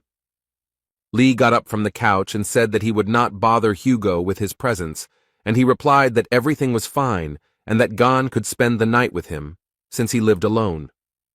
Gan said he shouldn't have brought it up and said divorce wasn't a tragedy as Otis shouted that he wasn't divorced. The man put his hand to his head and said that they needed to continue where they left off, and asked Lee to tell them what was happening inside the tower. Hugo said that during the raid, he stayed outside to hold back the incoming forces of monsters, and does not know what happened, but the guys returned with the head of Red Eye. Lee noted that it was a very sob story because he was stabbed in the back and left to rot in a tower. It was a trap teeming with countless hordes of lures. Gan said that among the hordes of these creatures, Red Eye, whom he thought dead, came back to life. Hugo was very surprised, and asked if Red Eye had really been revived. Lee said that what they saw during the raid was not his real body. Gan noted that the true form was hidden deep within, and even though he managed to win, everything was not so simple. The guy noted that the main thorn in his side was not the red-eyed one, but the tower administrator, who again and again brought back to life all the lures he killed. Lee said he chopped everyone into pieces, and then he was overcome with the feeling that he would not escape from the tower, and the administrator enjoyed his torment. Having finished off the last one, he collapsed to the ground from exhaustion, and if his memory and feelings do not fail him, then at that moment he was already dead. Gan said he opened his eyes and found himself somehow outside the tower, and at that moment, he was filled with a strange power. The guy said that he was sure that whoever hit him was well aware of the structure of the tower. He threw him into the lair of the lures, as if he knew what was waiting for him there. Lee noted that sooner or later he would get to those who had appropriated his property, but the one who had stabbed him in the back would receive a special punishment. Gan said he needed to prepare, make decent equipment. He called the workshop to create anything. The young man looked through the system messages and muttered something under his breath. The guy looked at the relics with a smile and then said that they just needed to be mixed together. Lee did not hesitate, but began to create a new relic, and the process began. A system message reported that a new relic had been created. A new entity, the false Crimson Horse, had been recreated. Lee looked at the relic and noticed that one like his was capable of developing on its own, and Hugo was only surprised. The man began to look closely at the relic and said that it was very valuable, so its design was simply disgusting. Lee screamed. Was Hugo making fun of him? Didn't he see how much material he had poured into this subject? Gan said that he had been thinking about making something for Otis with the remaining materials, but now he suddenly changed his mind. Hugo immediately said that the item had an elegant design. He is a true master in making beautiful relics. Lee replied that he would look at Otis's behavior, began to open the bag and said that the first thing to do was to somehow lure all the saints. Hugo asked how Lee would do this. Since the other constellations would hardly dare to leave their residences, Gan took out a chest and noted that this would be enough. Otis was very surprised because he saw the royal relic of Ares, the vault golden rune. The man opened his mouth in surprise and said that the royal relics were the most valuable artifacts one could ever find, and asked how Lee had obtained them. Lee said Hugo was the saint of the beggar constellation. He brought this thing to use as a wallet. The man shouted that his constellation was called Wrong. Gan asked the man if he knew that high-grade relics required much more materials than regular ones, and now he could create high-grade relics. Otis spread his arms and asked how he would do this, since there was no one here who could activate it. Lee asked what about Hugo then, and he started shouting at the guy not to look at him like that and asked if they had forgotten that his sign was Sagittarius. The room became very quiet, and then Li Gang replied that Otis was telling the truth. The guy looked at the chest and said that he had a feeling that they would be able to activate it, and Hugo noted that it wouldn't work, and they needed to look for another way out. The man smiled, and Gan said that he had already sent an application to the news network. Hugo was surprised and asked the guy again what he had done and what he had sent to the news network, and he said that he would try differently. The young man became very angry and started shouting at Lee and asking him if he had gone crazy. Young people gathered in the Blue House. The elders were calling out their subordinates because they were unable to deal with one spider. The bishop of the Leo branch said that they should continue trading talismans and asked why they were getting into battles with the lures. The man told the bishop to refrain from such statements, and he said that he heard that the Spider Queen was killed by an unknown person. Then he asked if Li Gang had risen from the grave, but he was quickly killed. The Gemini branch bishop told the Leo branch bishop that he must be very fascinated by Li Gan's achievements. And he asked what was wrong with that, since Li Gang had destroyed that creature without much difficulty, and asked if the guy had seen the video of Russia burning. The guy with glasses said that Li was strengthened by the saints and gave him their best weapons. The bishop of the Lion branch laughed and said that they were not given the conditions. The Gemini branch bishop said that the Spider Queen was destroyed by them, the Gemini branch, at the cost of a high-ranking Templar's life. His partner started laughing and noticed that they, poor things, had paid a huge price, and he wanted to shake the poor thing's hand, but he was in the monster's stomach. The altercation continued, and an elderly man watched from the side, clenching his teeth.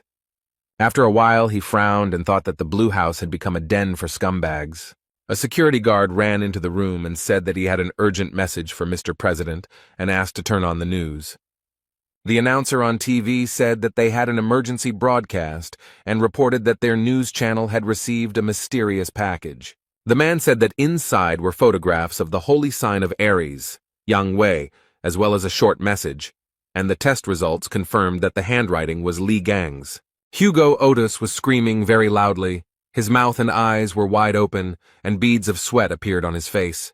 He asked Lee what he was thinking by sending something like that, and Gan said it was just an announcement, letting them know that their heads would soon be on his plate. Hugo clutched his head and said that Yang Wei's death itself was a huge problem, and Lee made it worse with his message. The guy lowered his head and calmly said that Yang Wei was not dead as everyone thought. Otis was very surprised, and Lee added that, to be more precise, it was hard to call Jan alive. Hugo didn't understand anything. He opened his eyes and mouth in surprise. Beads of sweat appeared on his face. The guy picked up the stuffed toy and told Otis that it was Yang Wei. The man thought that Li Gang was a complete scumbag.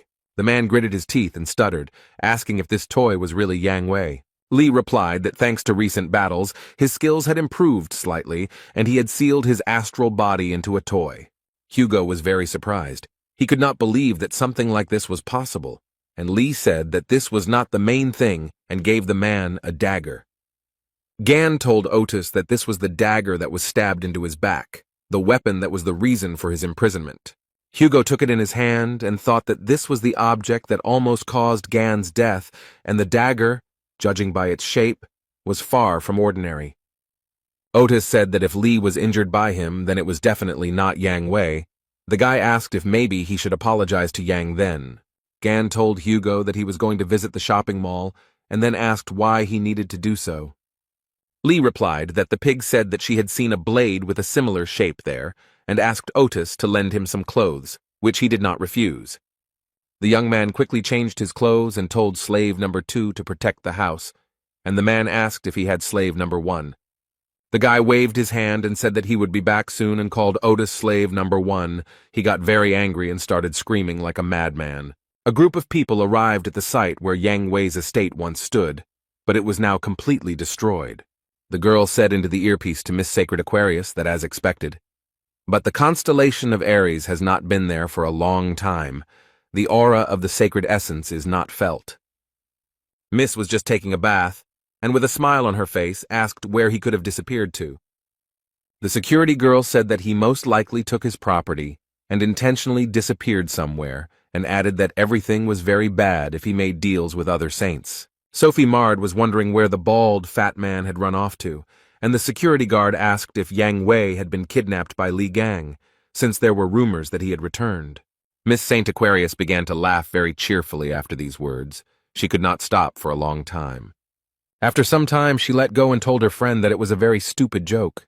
The girl replied that she was very sorry, as she said it without thinking, then added that they would visit the shopping mall as they had planned earlier. She wanted to say something else about the auction, but Sophie's bathroom door opened and security shouted that they were in trouble. The girl informed Miss Saint that another saint had expressed a desire to take part in the auction, which surprised her greatly. There were guys in the sports club who were very scared, with beads of sweat on their faces. They came up behind Mr. Stephen as he was lifting the barbell and called him by name. One of the men said that they had received information that the relic, which belonged to Li Gang, would be auctioned off. The athlete threw the dumbbell on the floor in surprise, then smiled and asked if the time had really come. Stephen was incredibly happy. His eyes were shining, he said with a smile, that they would take the relic for themselves. Lee told Sun that the teleporter was a very convenient thing, and he noted that they were very expensive, but members of the Gemini branch could use them for free. The guys were standing near the relic trading complex and looking at the signs. There were a huge number of them there. Gan told the young man that he was grateful to him, because he needed the help of an expert, and he volunteered to help him. Sun replied that he was always ready to help, and he himself remembered the words of the bishop of the Gemini branch, who asked to recruit the man who killed the Spider Queen. The young man took out his phone and read his boss's messages, and Lee noted that his boss was pestering him despite that incident in the hypermarket. Gan extended his hand in which lay the dagger and said that he was returning it, and added that the weapon had helped a lot in the battle with the bugs. Song said he thought the blade had broken after that battle. Lee said he had completely restored it, and then noted that the effectiveness might change slightly. The boy put the blade to his chest and thanked Gan, who put his hand to his forehead and noticed that they had already arrived. He looked at the light that was pouring from the windows and asked the young man if they had come to where the rank assessor was. The young man looked to the side in surprise. His pupils narrowed very much. He was definitely not prepared for this. He blushed and said that it was amazing to see such a person in such a place, and the guy who was standing next to him could only say that she was beautiful. Surrounded by a huge number of guards, Miss Saint Aquarius walked. Sophie Mard was absolutely calm, looking at those present with a slight smile. Miss approached one gentleman and told him that she wanted to get rid of several relics before the auction began, but he replied that the appraiser was currently busy with another client. Sophie was very angry, but she didn't show it. She said that everything was fine and she would wait her turn. Miss Saint stood near the building where the appraiser was located and wondered who was inside. There was Lee, who asked the youth if the ranker really owned this place, and then noted that the prices were in keeping with his rank. The appraiser picked up the statue and asked Song Jae who made it, and Li Gang calmly replied that he did. The man who was conducting the assessment began to stutter and then asked if he was somehow related to Li Gang. Song was very nervous. and replied that the guy next to him was a Gan impersonator, and the appraiser asked to leave them with Lee. He wanted to ask a few questions. The red-haired guy went to the exit, and the appraiser began to ask how the young man was connected with Lee Gan. He could not understand what was going on. The man said that many people don't know that Lee Gang is famous for his fighting skills, and besides that, he is also a skilled craftsman. The appraiser stated that the relic the young man brought was definitely not a fake, and his instinct told him that Lee Gang himself had a hand in it. The boy laughed and told the man that he seemed to be very knowledgeable about Ghana, and he agreed. The appraiser blushed, frowned, narrowed his eyes, and quietly said that he was Lee's favorite student. The guy looked at his friend in surprise and wondered why he had blushed. Lee folded his arms across his chest, squinted one eye, and thought that he didn't remember ever having any students, and the man noted that the boy could not learn from him, since he was very young, and then added that the work amazed him, and he almost believed in its authenticity. Gan was very angry. The young man realized that he was dealing with a fraud, and the appraiser showed the item and said that he had received it when he was recognized as Lee Gang's disciple.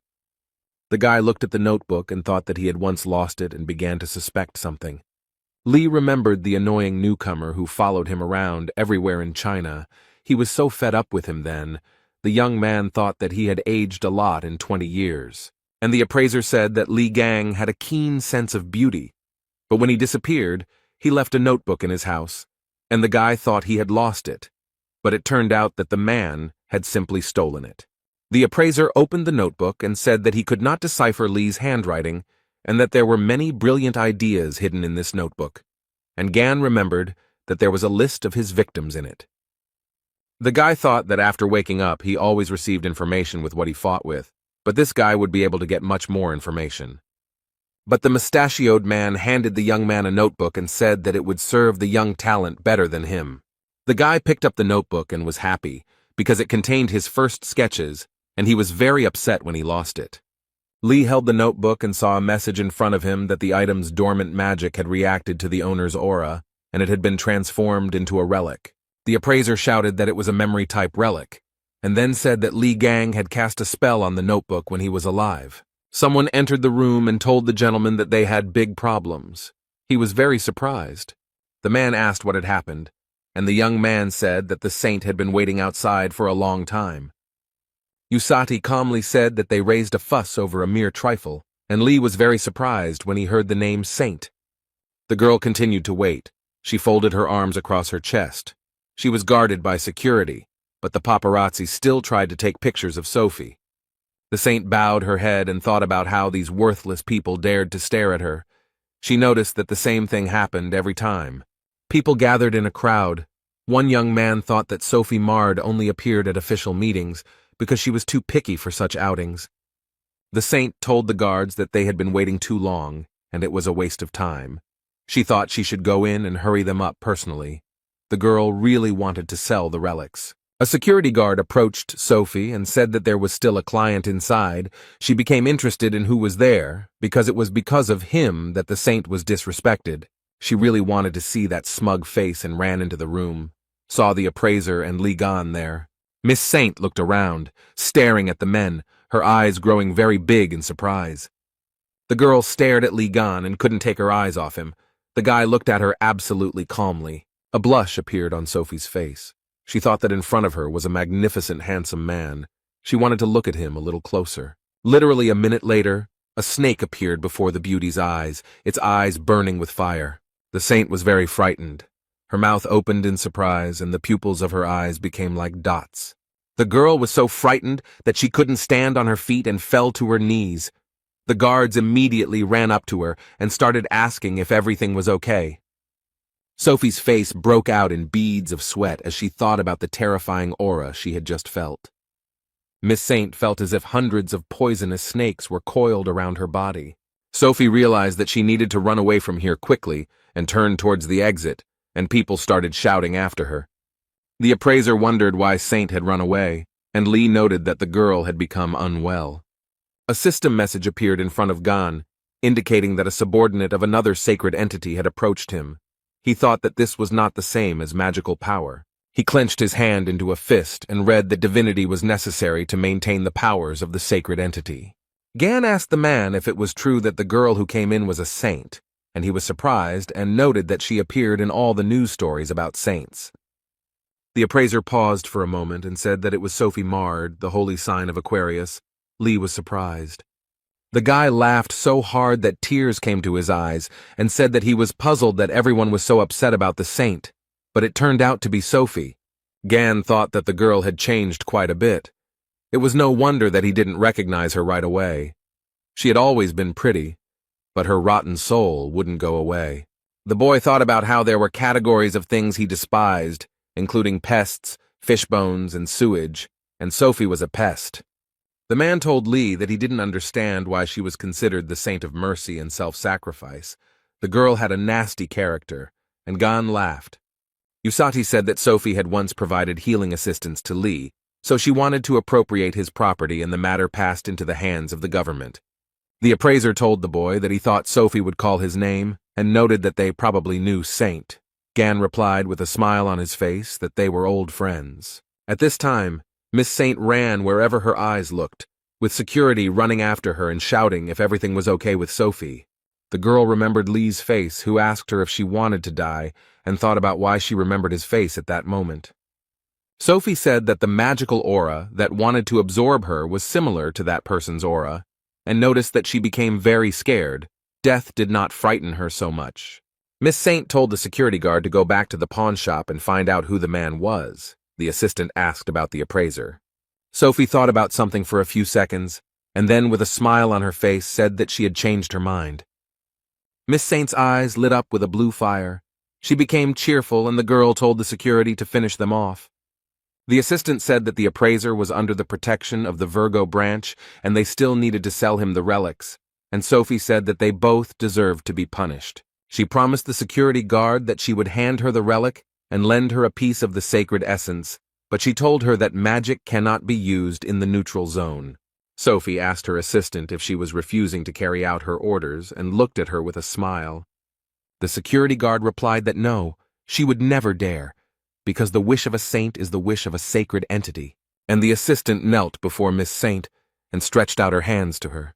The security guard said that the wish of the sacred entity was the wish of the heavens themselves, and Sophie placed the ornament in her palm.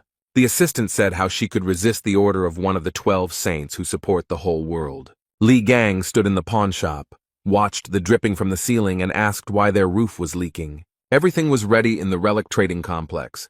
The main action was taking place in the central area.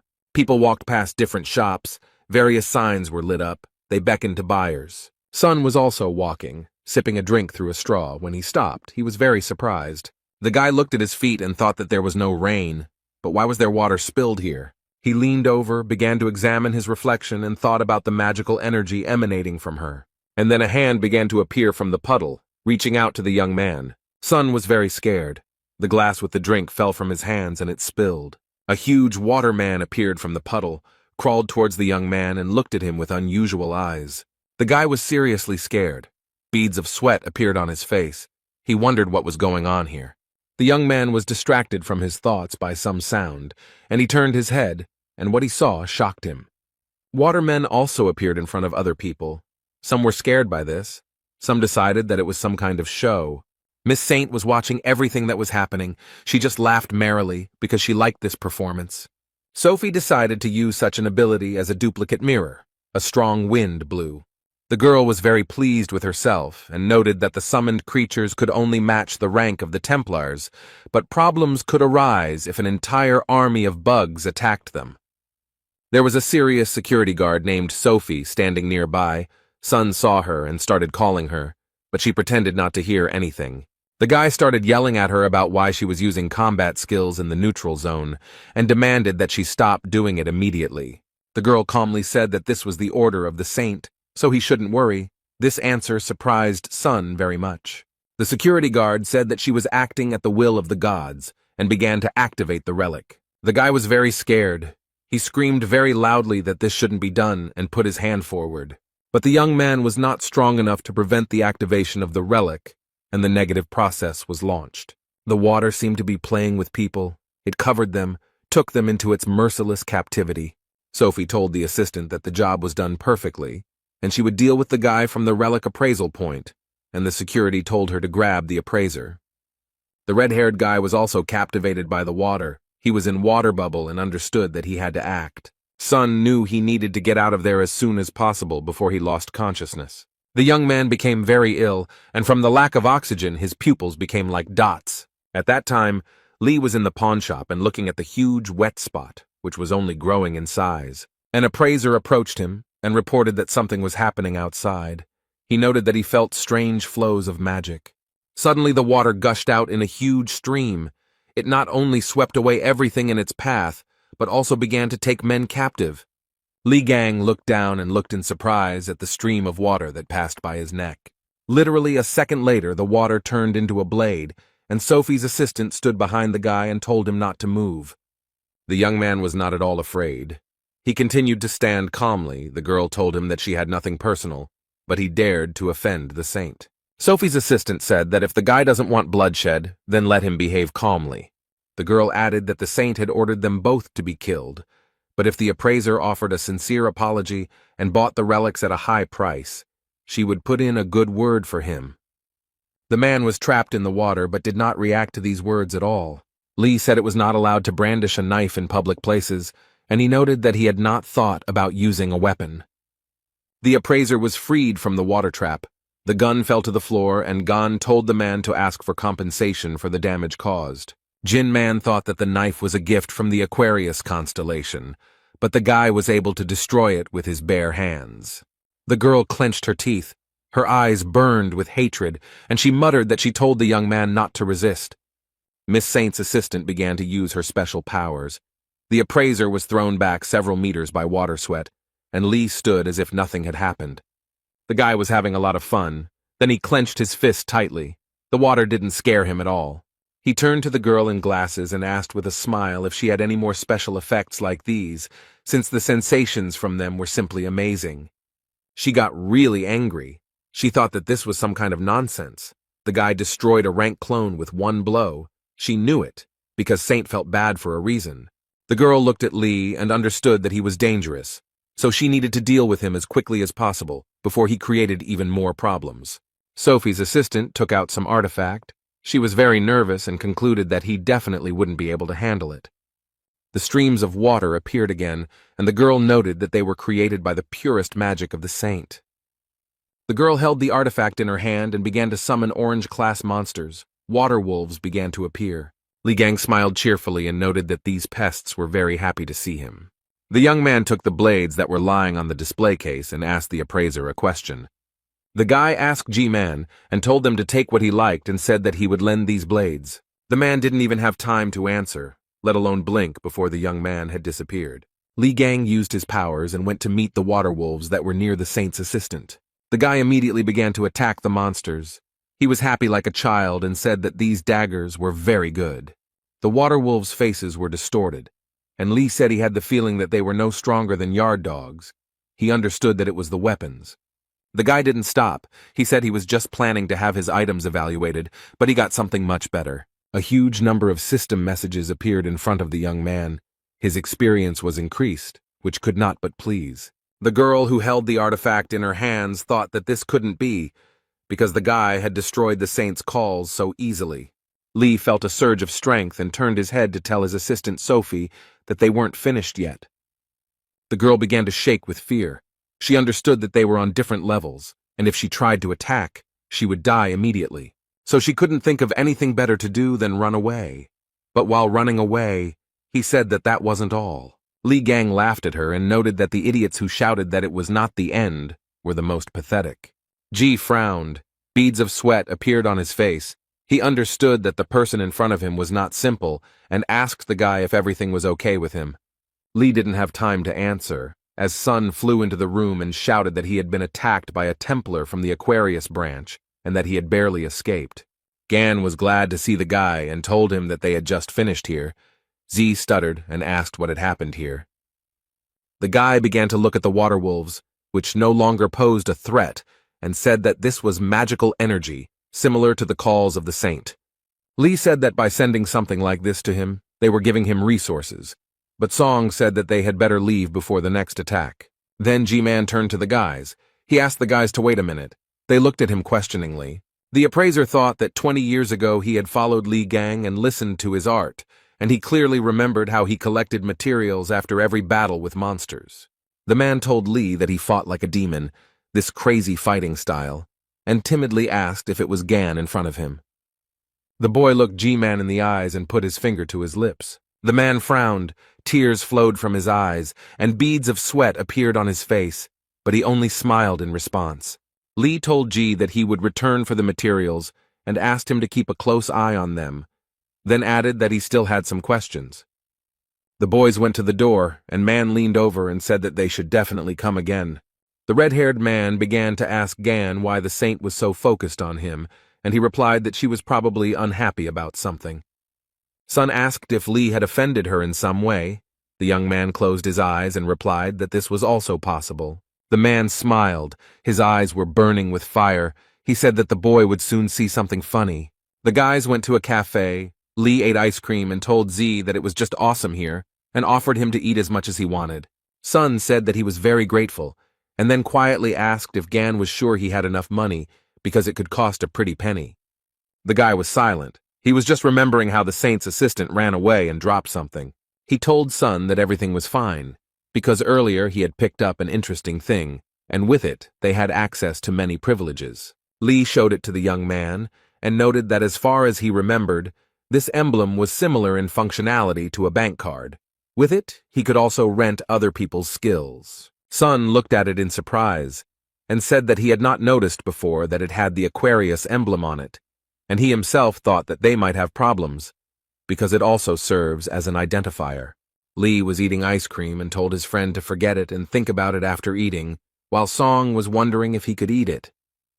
A man with glasses walked into the cafe and told Z that he was glad to see him, and then remarked that he didn't think he liked the ice cream there. At first the boy couldn't understand who was talking to him, but he turned his head and saw Bishop Sun Hek. He smiled and asked if he could join them, but no one answered his question. The bishop placed his hand on Jae's shoulder, and Li looked at him and thought that this was the same boss who was bothering Sonu. Sun sat down at the table and said that he was glad to meet them, and introduced himself, and then turned to Gan and asked if Z had told him that he was unfriendly. Hek replied that the young man had told him that he had met a truly amazing person who had been able to defeat the Spider Queen, while Yang Wei had failed miserably. Li Gang continued to eat his ice cream, looked at the man, and then asked him what he had to do with all this. The bishop said one of his main tasks is to recruit promising awakened people. The young man was very surprised, and then asked Sun what he could offer him. He laughed and said that one of the 8 relics of Li Gang himself would be auctioned off, and suggested that they continue the conversation and enjoy the auction process. The guy was surprised, and thought that they were playing a prank on his relics. Sun knows how to intrigue. The boy replied that it all sounded quite interesting, and then asked how far the auction house was from here, and Song told him to wipe the ice cream off his face first. The bishop smiled and replied that the auction would be held nearby and noted that there would be very rare relics there. The man said that the premises were located 16,000 feet above the ground and housed the largest auction house. In the floating city of Drachma, there was a large auction house of Drachma. It was very tall. Miss Saint was sitting in one of the chairs in the room, hugging herself with her arms and shaking violently. She didn't look very well. The girl was very upset. She was thinking about something. A man sitting nearby and holding a glass of drink in his hands noticed her. He was very angry and told Sophie to get lost if she planned to continue shaking in the corner. The saint looked at the speaker and thought that he was the same stupid and ill-mannered bore, but now she had to control herself. Sophie looked at the huge, muscular man and thought that he was very strong. He was able to surpass Li Gan. There was no place safer than next to him. Stephen Marker said that Li Gang's relic would definitely be his, and the saint would not even dare to lay claim to it. The man went to the exit, and Sophie asked where he was going. He replied that it was none of his business, let her sit and not move. The saint sat, looked out the window, and told herself that she just needed to calm down, and whoever that person was, he would not be able to get in here. Sophie began to look ahead and was very surprised when she saw a familiar silhouette. There was a blond man named Hugo Otis. The girl didn't expect to see him here. The saint smiled and thought that the desired guest had appeared just in time. The man looked around and wondered where Li Gang was. He had disappeared somewhere again. Otis thought that knowing the guy's character, He was sure that he would come here, because the city of Drachma is a real treasure trove of precious relics. Miss Saint crept up behind Hugo and told the man that they hadn't seen him for a long time, and he became scared. And the girl, with a humble smile on her face, began to ask how Hugo Otis was doing. Otis turned his head, frowned, and clenched his teeth. He was not very happy to see Sophie marred. Miss Saint smiled at Hugo and said that she couldn't get through to him. Sophie laughed and said that time spares no one, and before he was a handsome man who represented all the saints, but now his face has changed a lot. The girl asked if this was due to the small number of followers. The man just waved his hand and said that he did not want to talk to her. Miss Saint started laughing loudly and said that Hugo had decided to ignore her again. And then she added angrily that Otis's son would suffer the same fate as his wife. Sophie laughed even louder and added that his wife was not yet dead, but her condition was indistinguishable from death. The girl did not calm down. She began to talk about how the shame had been brought upon his house by none other than the head of the family.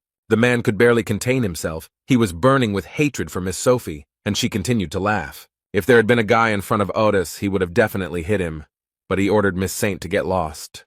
He just raised his fist to her face, but Sophie didn't stop. She continued to be sarcastic, said that he was holding back, and she thought that he had forgotten about the agreement signed 20 years ago. Miss Saint had a water balloon in her hand and asked if she should teach the arrogant boy a lesson. The girl's expression changed very quickly. She couldn't understand what was happening to her. Li Gang quietly approached Sophie and Hugo and smashed the water balloon into pieces. The girl jumped in surprise. Miss Sviata turned around and saw the guy, whom I encountered in a pawn shop, and screamed in horror. The young man did not hesitate. He used his powers, and the beauty fell from her height to the floor. Hugo looked at his comrade in surprise. He opened his mouth and did not know what to say. The man only said the name of his comrade, who frowned and extended his hand. Then Gan asked Otis what he was doing there, and he replied that he was worried about him, since they couldn't take their eyes off him. Lee couldn't understand why he was worried and then asked if Hugo was really in love. He replied that he had enough of this nonsense. The men leaned over Miss Saint, and Gan wanted to say something else to his comrade. Sophie looked completely unpresentable. There was a huge bump on her forehead. Foam was coming out of her mouth, and Lee asked why he always bumped into this girl. Gan looked at her and said that she had a crush on him, and Hugo thought that the guy had some kind of problem with his head. An image of the number 12 appeared in front of Miss Saint, and she immediately thought of Li Gan. The girl looked at everything with fear. Beads of sweat appeared on her face. She realized that the 13th constellation was the strongest, but Sophie had always been afraid of it and disliked it. She was frightened by the disgusting face covered in scars, the cruel disposition, and the arrogant look that pierced to the bones. The events took place 20 years ago. Li Gang was in a hurry somewhere, and the girls tried to stop him. The maid told the guy that he was in the residence of the Aquarius sign and asked him to leave this place. But he came very close to the woman and calmly told her to send, and she was very scared. She began to wring her hands and scream, asking how to understand such an attitude towards her. But Lee didn't care. Sophie walked up to the guy, folded her arms across her chest, and asked with hatred how Gan dared to break into her house.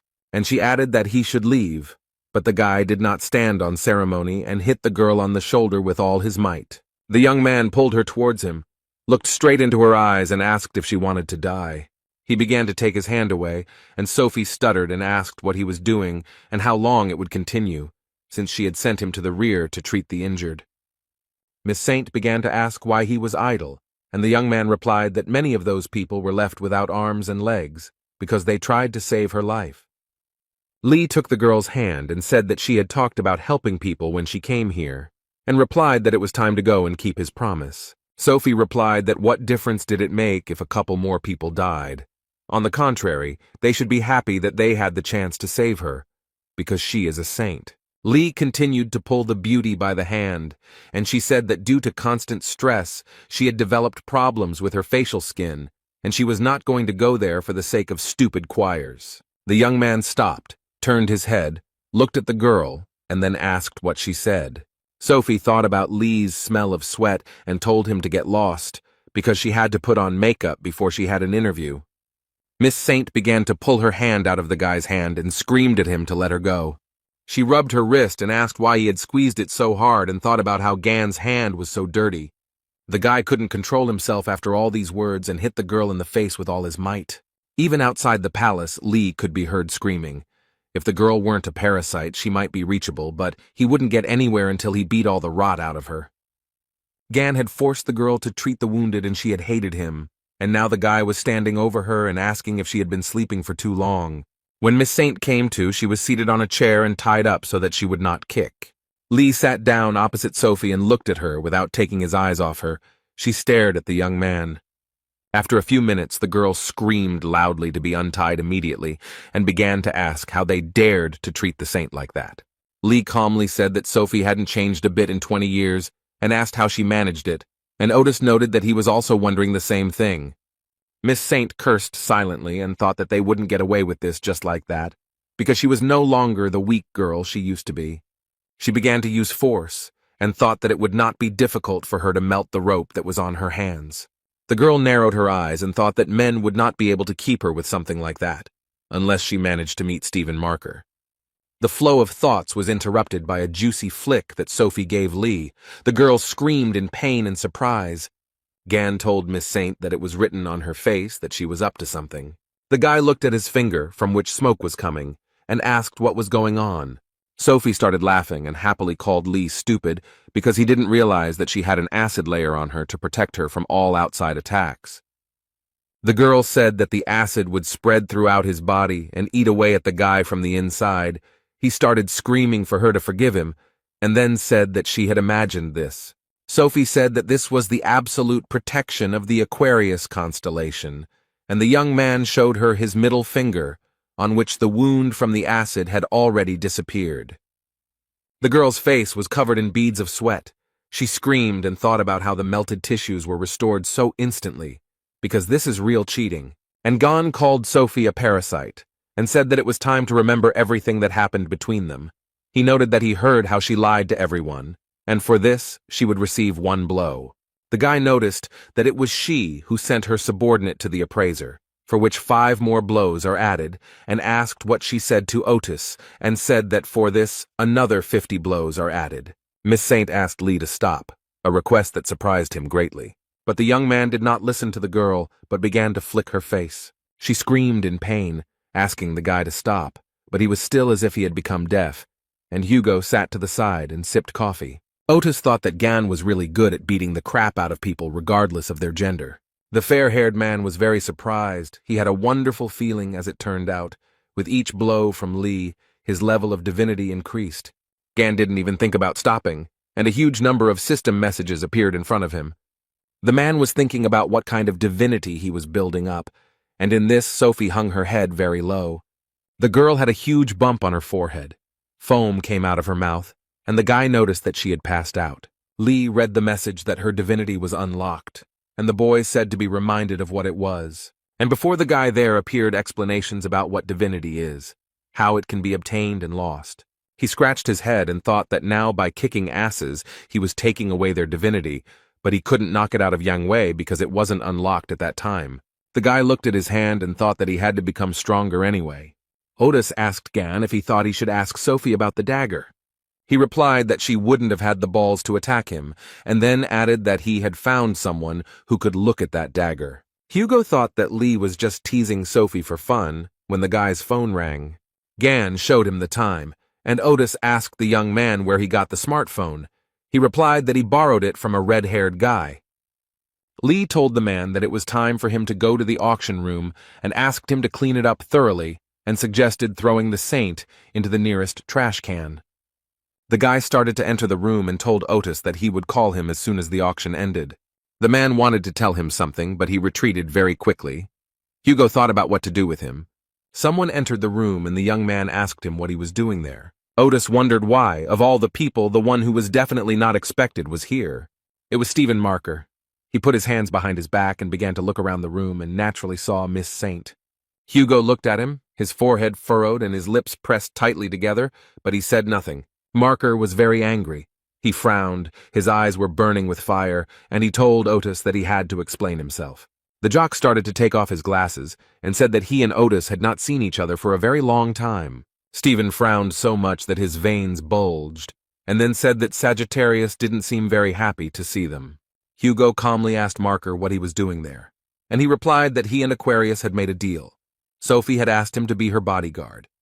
The man said he had some business in Drachma, and he agreed, and Miss Saint was still sitting unconscious, tied to the chair. Stephen said that it was his turn to ask questions, and asked why Otis was here. He replied that he also had his own business. The jock angrily asked if he was aiming for Ligon's relics, and Hugo asked in surprise if his relic would really be auctioned off.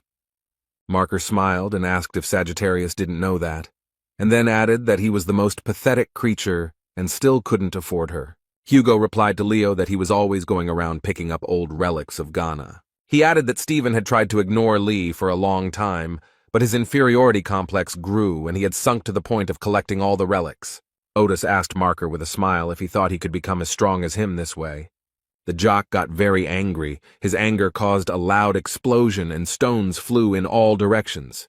Hugo thought that Stephen had definitely gone crazy. As soon as Gan was mentioned, he couldn't control himself. Marker grabbed Otis's arm with all his might and told him to stop talking nonsense about that weakling and stop saying his name. And then he added that he had long ago become much stronger than him. Leo's eyes burned with hatred. A young man ran into the room and told Stephen that they had problems. He said that the Gemini branch was buying up all of Ligon's relics, and Marker was very surprised. Leo told Sagittarius that he didn't have time to mess with him, and he just laughed. Stephen went to the door and told Hugo to do whatever he wanted with her, and he was very surprised. The man thought that the jock had come here to save her. The Marker replied that the auction was more important to him, and he had to get there as early as possible, and decided to give advice to Sagittarius so that he would choose his words wisely if he wanted to live long. Otis frowned, then laughed and said that he was very grateful for the unsolicited advice. Hugo was again left in the room with Miss Saint, who still had not come to her senses, was unconscious. The blonde man thought that Stephen Marker was a shitty person. Then he looked at the hand that he was squeezing with all his might, and thought about the fact that Lev didn't even consider him a weakling. And at this time, in the Drachma auction house, in the VIP room, an auction was taking place that many were so eagerly awaiting. The presenter happily said that once again the Gemini branch is taking another lot. The woman said that the first stage of the auction had come to an end, and after a short break the second stage would begin. Li Gang was incredibly happy. He said with pleasure that he received another lot. Bishop Gemini began to congratulate the guy, and noted that he could buy whatever he wanted. The young man told the man that he was too kind because he invited him to the VIP room, and now he buys everything he asks for. The bishop remarked that it was the least he could do for him, and Sun asked if he was sure, since they had already spent an indecently large sum. The man smiled and said that everything was fine and asked Sun to pay for the alcohol, as he had forgotten his card, and he would send the money later. Z agreed, and thought to himself that he had already forked out a lot of money today, but he couldn't object since his boss had asked for help. Lee told them not to worry about the alcohol. He showed the card and noted that he had already paid the bill. The bishop thought that the guy had his black card. He had no idea when he had time. The young man told him that he looked quite drunk, so he paid in advance, and noted that he could not get his subordinate to pay for everything. Bishop Gemini said with a laugh that he was just about to pay with his card, but he thought that the guy was quite young, but already damn rude. The man in glasses understood perfectly well that in front of him was a genius who had managed to defeat the Spider Queen, and if he recruited him, then alcohol was just a pitiful price. He told the guy that they had relaxed a bit, and it was time to get to the main topic. The bishop said he had high hopes for the future, and told Lee that he had every chance of gaining rank, but that was not all he could do to earn the favor of their saint. And Gan thought that the fog that covers the mind control is practically invisible to anyone. The effect is not strong, but it makes you believe that idiot. The man with glasses said that the boy could become a cardinal, but that was not the end. The bishop noted that the most important thing that awaits the young man is, of course, wealth and fame. The man added that the guy will also receive the respect of the great leader of Gemini. All this can easily become his. The bishop did not stop talking.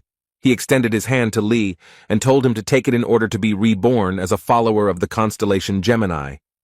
The young man listened very attentively to the man in glasses without interrupting, and then began to laugh. Lee noted that he had been laughing too much lately, and then noted that that was exactly what Bishop Gemini wanted from him. And then they added that they wanted him to become another lackey of his worthless god.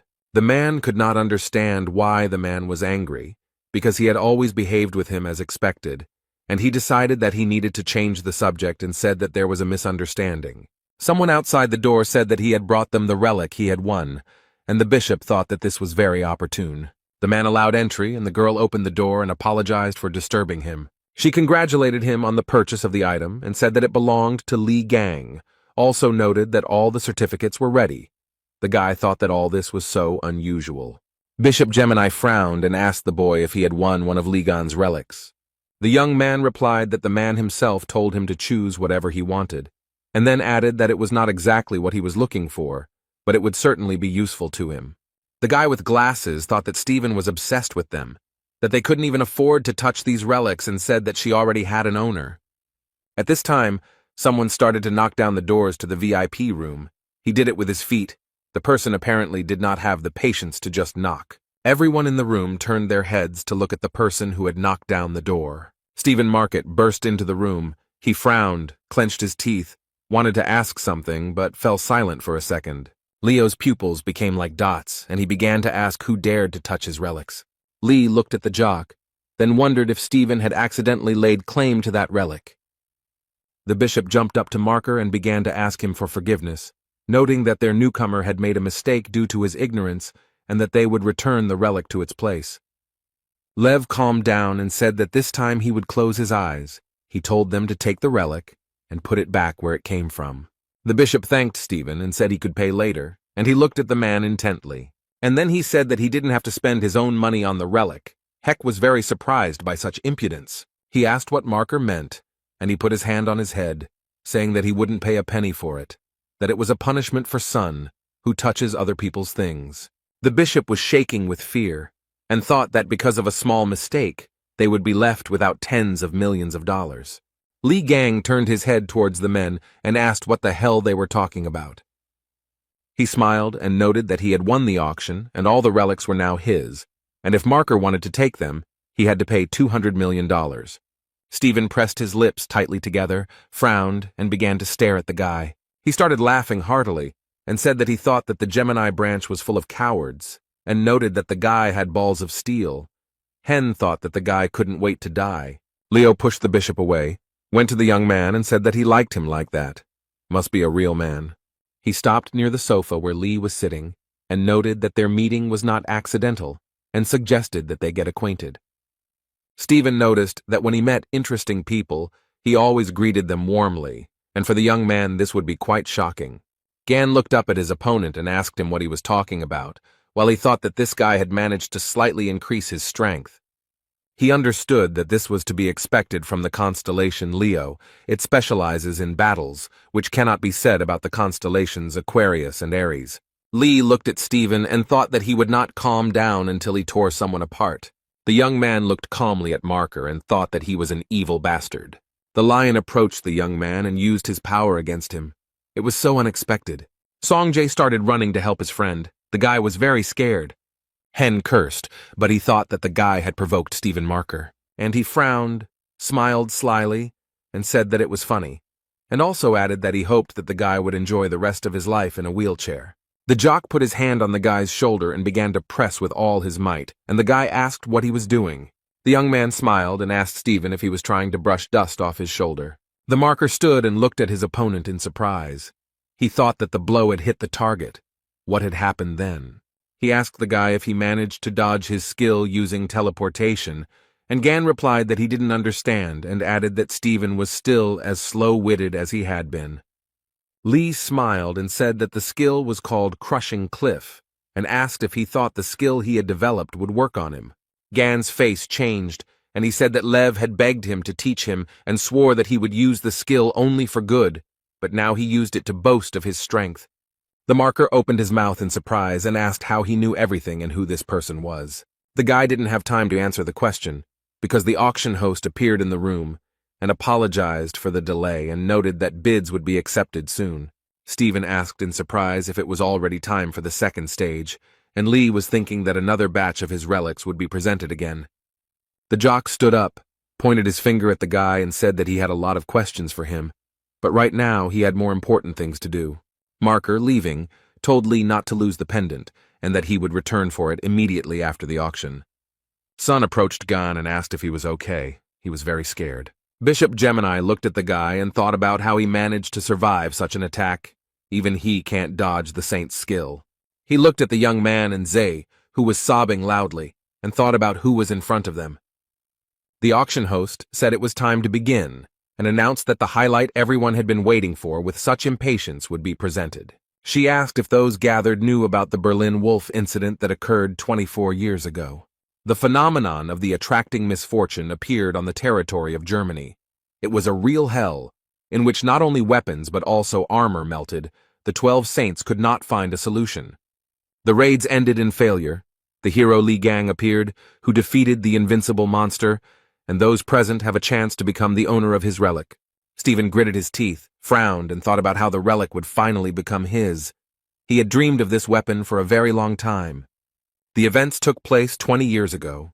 Journalists were in a helicopter above the island where the Berlin Wolf appeared. The press reported that 4 days had passed since the arrival of Li Gang, the 13th awakened. No one had come out since then, and the situation was unknown. Several saints tried to go inside to find out what was happening, but it was not an easy task. The man told one of the saints that they were all at their limit, and he looked at the man in surprise. He clasped his hands and thought about how Li Gang was able to get so far, how he could fight that creature. They couldn't get so close to it. The man thought about why he should even feel jealous towards a guy who wasn't even chosen by the gods. What was the difference between him and him? He still couldn't figure out what he was missing. When a guy came up to him and told him that Li Gang had appeared at the exit, the man furrowed his brow. His pupils became like dots, and he thought that this couldn't be. The journalists began to actively spread the news that Li Gang had returned alive. They insisted that the 13th awakened. One had managed to defeat the monster that was considered invincible. The guy returned from the raid as a winner. All eyes were on him. The men stood aside and talked about how Li Gang had once again taken all the credit, and Lev began to laugh and said that he finally understood. The subordinate could not understand what was happening, and Stephen told him to tell everyone that they were coming back. The boy asked if the gentleman would take his weapon, but he replied that he no longer needed it and allowed him to keep it. Other men began to approach Li Gang, all admiring his strength and endurance. Marker was no exception. He looked at the young man's weapon and thought that it was precisely this that he missed so much. The auction host took the cape in her hand and said that today, one of Li Gang's legendary relics was being presented.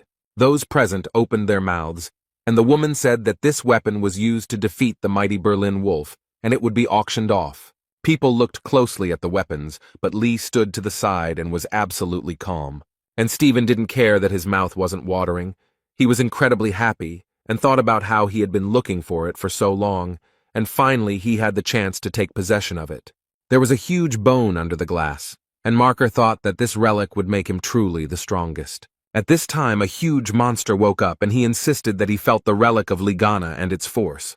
The auction host said with a smile on her face that those present could see one of the greatest artifacts and said that it was the bone of a demonic beast. Those present shouted that they could not believe what they were seeing with their own eyes. Someone said that they had read about her in the chronicles. The woman said that this was a powerful relic with historical and practical value and asked who would become its owner. Sun screamed that he couldn't believe that they were going to play a prank on her. Bishop noted that she would go to the constellation Leo, and Gon couldn't even imagine what kind of relic it was. He had actually used it once, but decided to ask Z about it. Lee started to ask something, but the red-haired guy grabbed his head with his hands and screamed at the top of his lungs that it was not the time to discuss anything. Hen was saying that he had to contact headquarters. They couldn't just give up this relic. Song was crying and Gan was mentally calling them names. The auctioneer, with a smile on her face, said it was time to get started and noted that the starting bid was $1 million. Those present quickly raised the stakes, as everyone wanted to own the relic. Li Gang stood to the side and only managed to read the system messages. There were a huge number of them. Sun grimaced and began to shout, why were people suddenly so alarmed and said that this was a legendary weapon created by the great Li Gang? Z quickly calmed down and calmly said that such a reaction from people was entirely expected. No matter what Li Gang created, the relics were always of the highest quality, and anyone who understands them dreams of getting their hands on them. As for Stephen Marker, he is an ardent admirer of these relics. He is ready to go to the ends of the earth to get them. His incredible power and influence allow him to go very far. Sun said that he was sickened by the fact that Gon's greatest creation would be in Stephen's collection, and the profits would go to Lee Gon's account, and he belonged to the government, and they had to come to terms with that. The man thought about the fact that the money would be transferred to his account regardless of who buys the relic, and the guy began to watch how quickly the stakes were raised. He was interested in how far they could go. Stephen Marker got tired of this mouse fight and shouted that he was betting $1 billion. The room became so quiet that everyone present opened their mouths in surprise. The jock started to descend the stairs and asked sarcastically if everyone had heard his bet. And then he happily added that he was buying the relic for $1 billion, or could raise the bid to $10 billion. The auctioneer was taken aback and began to stutter, as she had no idea that the bid would be so high. The people who were in the hall were in complete shock. They could not believe that Lev was ready to buy the relic for a whole $1 billion. The host started the countdown. Sun started shouting for the bishop to do something, but he understood perfectly well that they had no chance. And Li Gang calmly watched everything that was happening. It seemed like nothing at all upset him. The presenter banged the gavel and loudly announced that the final bet was $1 billion. The cleaners were passing by the room where the auction was being held. One told the other that something had been sold for $1 billion. The second replied that he was very interested in who this crazy person was. The man sighed heavily and noted that workers like them should not even dream of such sums, and said that he wanted something to change. Their wish came true very quickly. The guy saw a huge monster outside the window. One of the guys immediately said that he was taking his words back. The host of the event began to congratulate Stephen Marker, and said that the holy sign of Leo was becoming a new owner. There was a huge number of people in the hall who were happy about Stephen's latest victory. How the room began to collapse right in front of Leo, it was all very unexpected. Marker did not let go of the relic. He raised his head, looked up, and thought about what was happening. The people who came to the auction realized that it was a sign of misfortune, and the monster claimed that he had found a relic. The misfortune bringer stood before Stephen Marker and told him to give him the relic. The monster's eyes were burning with fire, and he opened his mouth wide, from which saliva sprayed in all directions. Stephen continued to hold tightly in his hands the relic that was now rightfully his, and the monster came closer and closer. The man frowned, clenched his teeth, his eyes burned with hatred. He was not going to part with what he had dreamed of for so long. But the monster was not going to lag behind. He followed the man and destroyed everything in his path. The lion began to laugh cheerfully and said that he had never been so happy to see the one who was attracting him before. The man was very happy. He thought that this was a great chance to try out his new toy. Those around him tried to somehow stop Stephen, calling him by name, but he paid absolutely no attention to anything. Sun looked out the window and shouted loudly that the magic tower in the teleportation zone was destroyed. People were very scared. Someone was shouting that if the tower fell down, the island would not withstand it. The elderly man began to shout that it was necessary to stop the tower with all possible force in order to prevent a tragedy. A huge number of men, who were armed to the teeth, began to shout that they would help. They began to talk about the need to combine all their forces in one blow, because this is really very important. Everyone acted together. Some held weapons in their hands, and some used magical powers. Someone from the crowd said that the tower weighed a lot, and they would not be able to destroy it. This was beyond their power. Someone from the crowd shouted for people to run away as the tower began to fall. A very strong wind arose. Such was the fury of Apollo. Dirt, dust, and embers flew in all directions. The man said that everything burned very quickly, in the blink of an eye, and they answered that it was all because of the enormous force. People saw Hugo Otis, who was squirming in the clouds. Despite everything that was happening, he was absolutely calm. The man thought that Leo still hadn't learned to control his powers and that people almost died, but they began to thank him for saving them. Otis looked around and realized that only one skeleton remained of the monster, and he began to get even closer to it. The monster's eyes glowed red, and despite the fact that he had no skin, he looked terrifying. The guess struck Hugo. He clenched his teeth, frowned, and began to understand that the monster was not alone, but there were two of them. A black, viscous substance began to flow out of the monster's mouth. Although it looked like a skeleton from the outside, it was still dangerous. A black, viscous substance flowed in a stream towards the people who were on the street. They could not understand what was happening. It hit all parts of the body, and people looked at everything that was happening with horror. The substance got on the face, hands, it was impossible to get rid of it. Here and there, cries for help were heard. Hugh Otis was very angry. The man was cursing someone with all his might. He was tense, as he was thinking about how to deal with the monster. But he didn't even think of giving up. He opened his mouth wide, from which drool flew in all directions. A little more, and the mouth with sharp teeth would take and swallow Otis, but he only frowned and clenched his teeth. Li Gang came to the aid of the young man. He hit the monster in the side with all his might, and he screamed in pain. The boy fought with the monster and started screaming for Hugo to stop clicking his beak and called him a fool. Otis thanked Gan for sleeping with him and said that he owed him a favor, and the guy was very angry. He asked if his comrade was a combat-type constellation. He began to ask Otis why he was weaker than him, the owner of the craftsman class, and then added that it was scary to leave his comrade unattended. Hugo replied that he had given it his all, and Lee asked if that was why he had almost become dinner for the attractor, and the guys began insulting each other. They would have continued arguing, calling each other names and quarreling for a long time, but they were distracted by a very loud scream. It was Stephen Marker running, holding the artifact in his hands and screaming very loudly. The jock's face was distorted, the veins on his forehead were bulging, and he started screaming about why they were testing a new weapon on him. The boys looked at the monster, whose mouth was drooling in all directions. Lee calmly replied that he had forgotten that there were monsters here. He wanted to say something else. What the guys saw left them in great shock. They looked at everything that was happening in surprise. There were 2 monsters below. Marker was flying towards them and screaming like a madman that no one was allowed to spoil his reunion with the bone of the demonic beast. Gan furrowed his brow and calmly asked why Stephen was wearing his underwear inside out, a question that caught Hugo off guard. And Marker became as if possessed. He screamed like crazy for everyone to quickly get out of his way. He used his sovereign skill and went to fight the monsters, while not letting go of the demonic beast bone. The jock stood with his feet on the ground, laughed and told those pulling him to sit still and not move. Stephen leaned on the bone and said that the monsters were inside a destructive lightning storm. The Marker was extremely happy. He noted that all preparations had already been completed. He was sure that the artifact would help him. The man looked at the one who was pulling him and said that he had previously been in a disadvantageous position. Because of this, he had to counterattack with magical energy. The jock shifted the bone onto his shoulder and said in a satisfied voice that now he wanted to test the true power of this baby. The people who were standing nearby and watching everything that was happening happily said that Stephen Marker was the strongest saint. He even surpassed Ligon's hero. The jock headed towards the puller, and the people shouted at him to destroy it, and then added that they were saved. Stephen swung the artifact at the monster and said that it was time for him to answer for all the mess he had caused. And the man struck the demonic beast with all his might on the head with a bone. And nothing happened. The monster stood calmly, only clenched his teeth.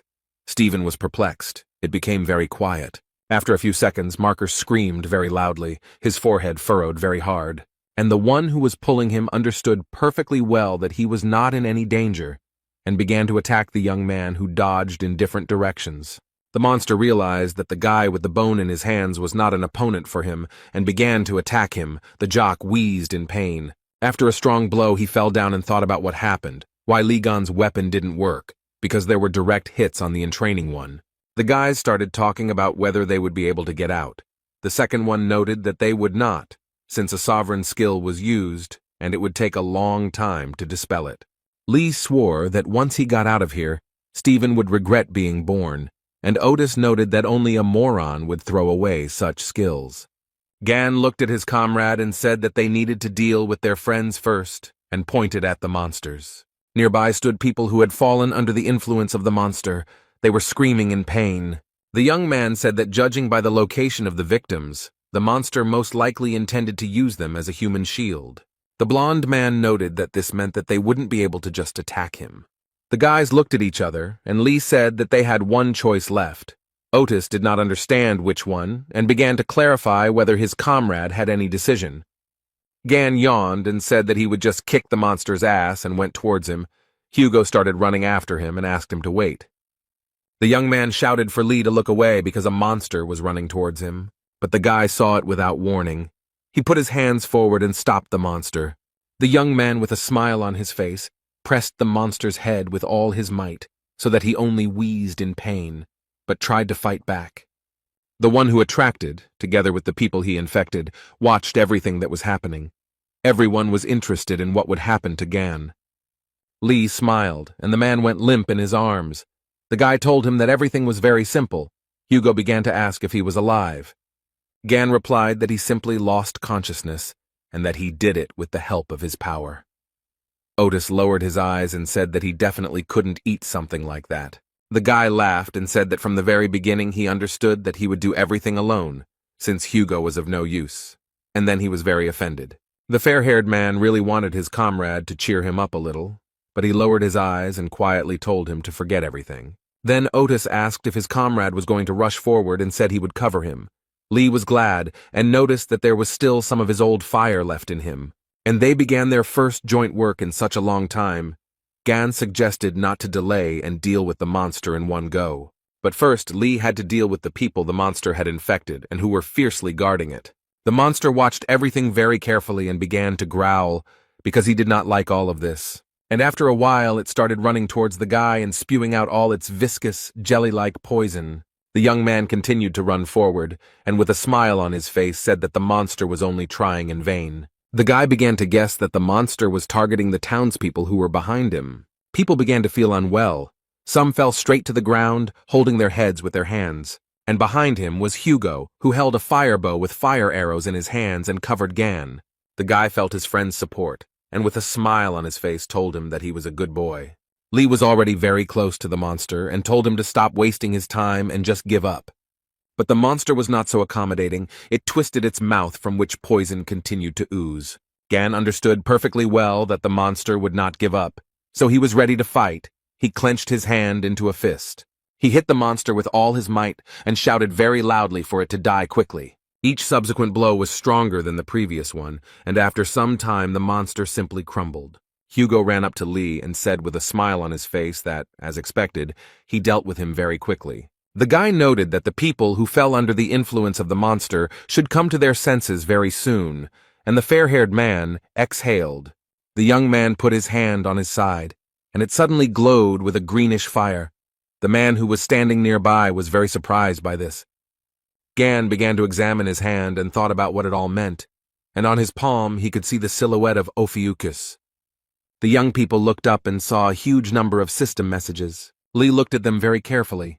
He was interested in the fighting instinct. He thought about the fact that this skill requires a certain charge of divine energy. The guy continued reading system messages and thought that it was high time to test the new skill. It was unclear how Stephen Marker appeared out of nowhere, still holding the bone of the demonic beast in his hands. He wondered why things had turned out this way, and remembered standing in front of the monster. The jock wondered why the artifact wasn't working, whether he was unable to reveal its true power, or whether he was simply too weak. Stephen walked up to the monster and began waving the recently acquired artifact in front of its nose. The people who were watching all this were shouting that the gentleman was losing, and someone started laughing cheerfully. One of the guys pointed his finger up. Everyone began to look where he pointed. There was Li Gang, who began to use the skills he had recently acquired. Marker raised his head up and couldn't understand how this was all possible because his sovereign skill was broken. The monster realized that there was danger in front of him and told himself that first of all, he needed to kill them. Gan looked at him from under his forehead, frowned. His pupils became like dots and he told the monster to shut up. A few minutes later, the monster's huge body lay on the ground, wheezing in pain and humiliation. He asked Lee how it could be that a person had such enormous power. With the last of his strength, the monster said that it was most likely not a human being in front of him. Gan leaned over the dragon and asked him what the hell he was muttering under his breath. The guy used his special power. A strong wind blew, which lifted huge stones up like fluff. Marker watched all this from the side and thought that he simply did not believe his eyes. He gritted his teeth, frowned. Beads of sweat appeared on his face and thought that there was only one person in the world who could possess such power. The man began to guess that it was Li Gang, who stood opposite him and smiled sweetly at Marker. The guy smiled and said that he was very glad to meet the lousy lion cub again, and added that he had a lot of fun while he was gone. Stephen stood opposite. He was shaking with fear and said through his teeth that this was all nonsense. The muscle man shouted very loudly that the guy standing in front of him could not be Li Gang. The guy grabbed the bone of the demonic animal and asked if Marker liked his toy, and he growled like a tiger in response. The young man squeezed the bone with all his might and it shattered into small pieces in all directions. Li gave Stephen a sardonic smile and said he had done it by accident, then said the piece of bone was too brittle. Marker looked at what was left of the relic and began to scream like a madman. Gan told the jock that he had wasted so much time and effort, and now it was his turn to punch him. Stephen Marker yelled at the top of his lungs for the boy to stop, but he didn't listen. The blow was so strong that Leo was thrown back several dozen meters, and Miss Saint was unconscious the whole time, foaming at the mouth. After some time, the girl woke up, but could not understand where she was and what had happened to her. Sophie noted that her head was splitting. Li Gang and Hugo Otis stood at the edge of a huge round hole. It was very deep. The guy laughed heartily, and then said that they would see the lousy lion cub again if he stayed alive, and the fair-haired man was surprised that his friend sent him down.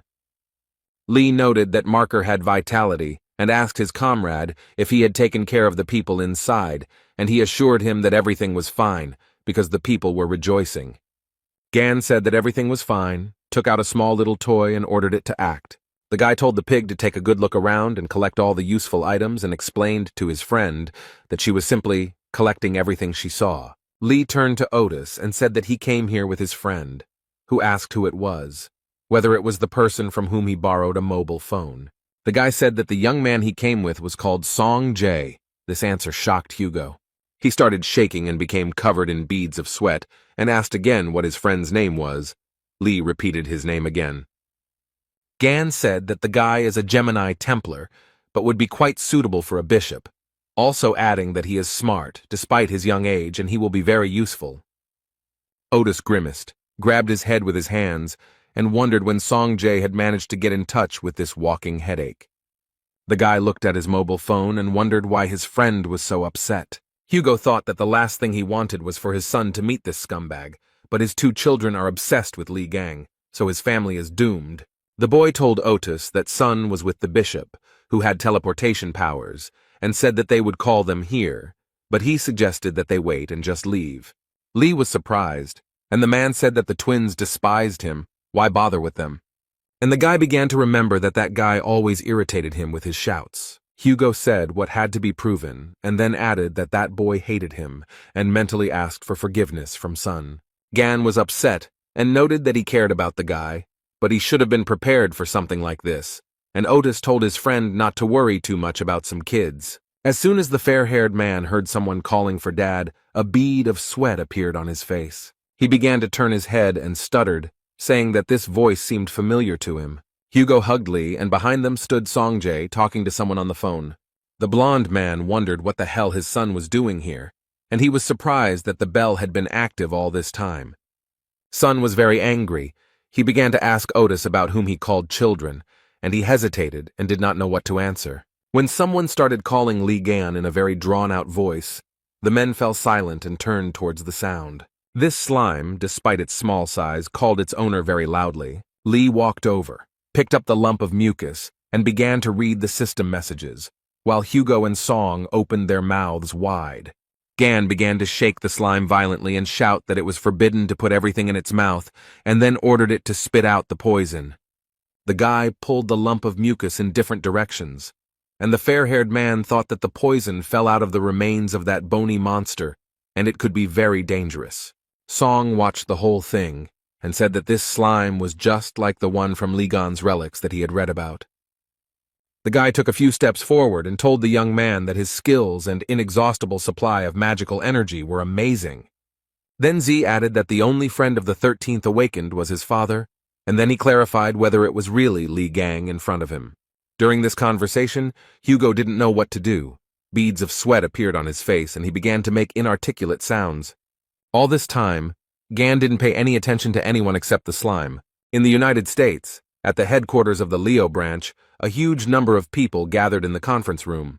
Oliver, the branch bishop, said that the leader had not contacted them since yesterday, and suggested hiring the twins people to search for him. A guy approached him and asked if he thought that after that altercation they would agree to help them, and back then Oliver wanted to look cool. This person reported that there were rumors that the head did not show up because of Li Gang. The bishop replied that it was all nonsense, and if he had really returned, he would have definitely lost to their boss. He added that one should not forget that Mr. Stephen is the strongest among the saints. Oliver wanted to say something else, but his speech was interrupted by a cheerful song about Li Gan. A minute later, the conference room became very quiet, and those present began to exchange glances with each other. Chung Yuha, vice chief and cardinal of the Lion Branch, apologized for forgetting to turn off her mobile phone. Oliver put his hands to his head. He couldn't even imagine that the vice chairman was capable of such a thing, and told her to take the conference more seriously. Yuka folded her arms across her chest and asked why they were all looking for that jerk, and everyone present's jaw dropped at these words. Then Chan said that she was guilty and said that there was no need to look for the head. He was tenacious and added that he was completely fine. Those present thought that she was right. Yuha was reading something on her phone, and Oliver told her that she should lead the search, but the girl didn't hear him. Chan stood up from her seat and said that she would leave early today and that they could handle everything themselves. The conference room became very quiet. Everyone was perplexed by the situation that had happened. Suddenly Oliver, the bishop of the Lion Branch, grabbed his head and began to wheeze. He was shaking very badly. A huge number of people gathered under Sophie Mard's residence. Everyone was wondering if the incident in Drachma was connected with Li Gan, who kidnapped her, and what this truth from 20 years ago was. Representatives of Mrs. Saint told reporters that there would be no comments today and that Sophie needed rest, and promised that she would answer all questions later. At this time, the girl watched everything that was happening from the window of her residence. She was very upset. A few minutes later, she sat up on her bed and began cursing and calling Li Gan names. She was so nervous that she started biting her nails and thinking about how dare the guy make such a big deal out of that incident. The doors opened, and Sophie came out. Her security began to push journalists and onlookers aside so that the girl could pass without being asked unnecessary questions. But then the girl's face changed. She was very scared. Someone used force against her. The people who were near Miss Saint opened their mouths in surprise. They could not understand what was happening. There was a version that it was a terrorist attack. Sophie's security was also very scared. They assumed it was a message. And indeed, a system message appeared in front of Mard asking who killed Li Gan 20 years ago. The girl clutched her head and thought about what she should do, because if she told the truth, the other saints would not leave her alone. But if she remained silent, Li Gan would create even more problems. Sophie couldn't believe that the guy could pull such a stunt while she was out cold. She couldn't even take off the necklace. Saint screamed and accused Li in time. Meanwhile, the guy was sitting quietly with his artifacts and thinking about whether he should make some ramen. The TV news reported that Sophie Mard was not leaving her residence and was not giving any comments. The announcer said that of all the incidents that occurred at the Drachma auction, this one would cause the most unrest. The man who had been listening attentively to the news propped his head up with his hand and calmly said that this was not right. Near the house of Hugo Otis, men were shooting from a bow. The owner asked if Gan liked the new bow. He replied that it was much better than the one he had before. Otis asked what the comparison was, and Lee hit the nail on the head again, so the blond man had an interesting idea. He blindfolded the boy and told him that this was how he should shoot. The young man asked if the man was making fun of him, and then added that it was a lot of fun. Hugo started screaming and asking if he was shooting at his target on purpose, and Gan, with a smile on his face, said that it was really funny for him to bother him. Suddenly a glass of drink appeared in front of Lee with a lot of ice cubes in it. The dream said that he brought a towel and water, and the young man smiled and thanked the boy. While Lee and Zay were talking to each other with a smile, Otis watched everything that was happening with anger. He even clenched his fist. Hugo walked closer to the boys and told his son that his dad could use a drink too. Song Jae's expression changed, and he said that there was water in the refrigerator and that his father could go and get it himself. Gan read his system message and said that his stats had increased after the skirmish in Drachma, and he could afford some small investments, and Sun laughed at Otis. Lee learned that the sacred abode of Ophiuchus, the Serpent Palace, had been rebuilt, but the space was limited due to the low level of the sacred abode. The guy also read that in the sacred monastery one can live, train, and test the level of one's strength, and he can control it. The system message stated that Lee could summon a low-level pig bank avatar to the abode and strengthen its power by bringing human avatars to the abode. Song approached Gon. He noted that his uncle said that it was time for him to leave. He noted that he had things to do, and they could move out together. Lee noted that he hadn't even noticed how time had passed. Z asked if he had an appointment, and the young man answered in the affirmative. The young man smiled broadly and said that he would be meeting a lot of people today. The Gemini branch bishop asked him with a smile on his face if he would like to join them. Gan chewed chicken drumsticks, and with his mouth full replied that the guy had more than enough strength, and he said that he was swamped with work. The waitress was surprised by the guy's appetite. Hen said he was indeed busy, but hiring promising people was always a priority. He looked at Lee slyly and asked if he was going to leave them after they bought items worth $1 million with the Gemini branch money. Gan looked at the man with wide eyes and continued to eat the chicken drumsticks. The guy took a napkin and began to wipe his mouth. His expression did not change, and the bishop thought that apparently the guy had planned to do this. Gan thought that at first Hen seemed annoying to him, but everything turned out pretty well, because he dealt with pig, parasite, and lion cub. Now the next person he needs to deal with is that bitchy purple witch. And Lee said that he would join the Gemini branch. Bishop wanted to discuss the official date, but the guy noted that he had a condition. The guy took another drumstick and declared that Hen should give him his badge. The guards began to call the young man names because the emblem was given to the bishop personally by the Holy Lady, and Gan told them to stand still. And he added that the assistants should not interfere in the adults' conversation, and noted that the emblem was needed to enjoy all the privileges, but he needed to get something in his hands. And Lee asked the bishop with a smile if he was willing to make a small investment. Hen frowned and said that he needed to think about such a proposal. The man looked at the shin that Lee had pointed at him. The guards became alarmed, and the young man suggested that the bishop decide faster because he had another meeting ahead of him. Sun was sitting in a cafe, writing messages to Gan and thinking that this cafe had very tasty ice cream and that Uncle Lee should appreciate it. The guy blushed and thought that he could call Gan his uncle. Nuna would be shocked. He would be able to look at her shocked expression. Z picked up the dagger that Gan had subdued and thought that when Lee came, he would ask him to leave an autograph on it. Sun heard someone start talking about how playing with knives is very dangerous, and the dagger started falling out of the guy's hands. The blonde guy said with a smile on his face that Z might get hurt, and then added that he would confiscate the dagger for himself. The red-haired guy jumped up from his seat, looked at the guys, and asked what it meant. The boy smiled slyly, showed his badge, and said that he was Yun Shivu, a Templar of the Gemini branch. Sun asked him what he had forgotten and ordered him to give back the dagger. Yun replied that it was not customary to greet an elder like that, and noted that they also often dropped in here. Z was very angry. He thought about how Shivu was always bothering him because he was a little older, but he wanted to beat the crap out of him. But he can't get into a conflict with him, because this bastard is the son of the holy sign of Libra, and that's why he so boldly turns up his nose. Sleep shouted very loudly to the guy, asking if he knew what it was, and ordered him to immediately return the dagger. The guy started to twist the red-haired man and shouted loudly for him to calm down. Z did not expect such an attitude at all.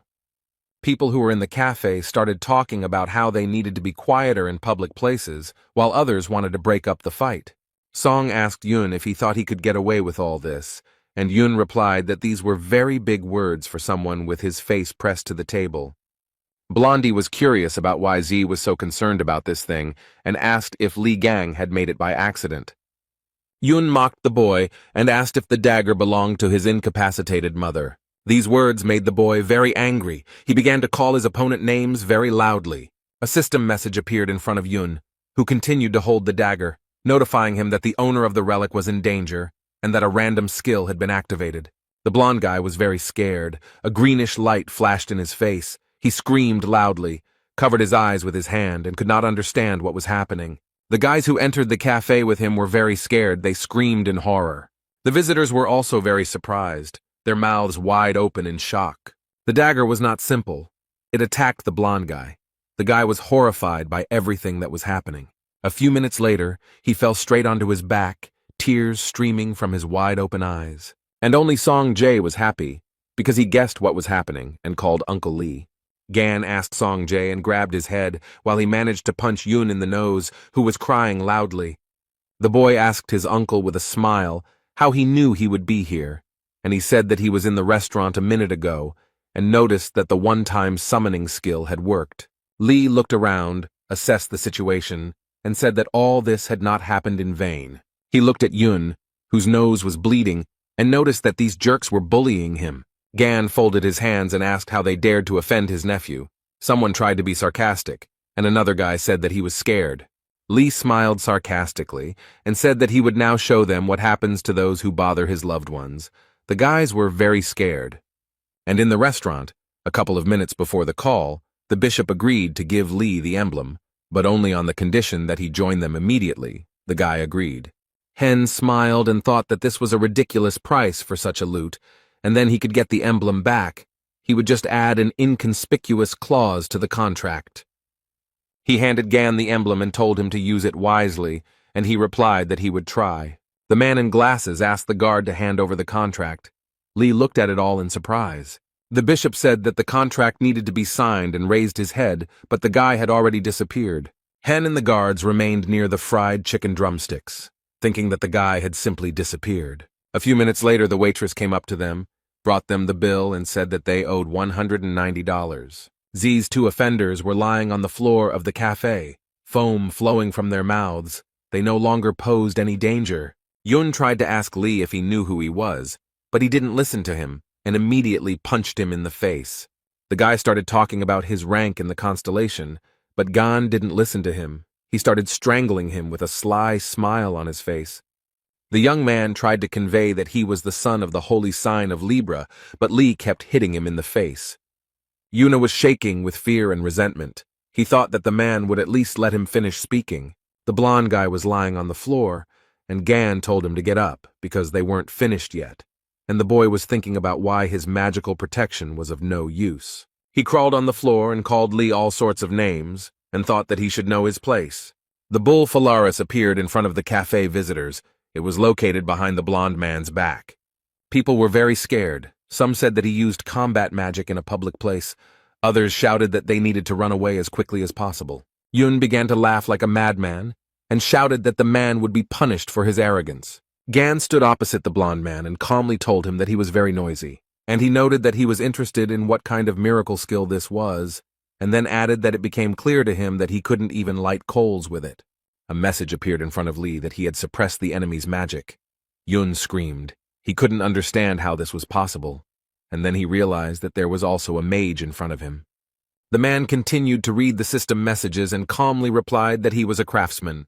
He absorbed Yun's skill and asked for permission to show him how to use the skill properly. Naturally, the young man did not wait for the guy's answer, but immediately applied the skill he had just acquired.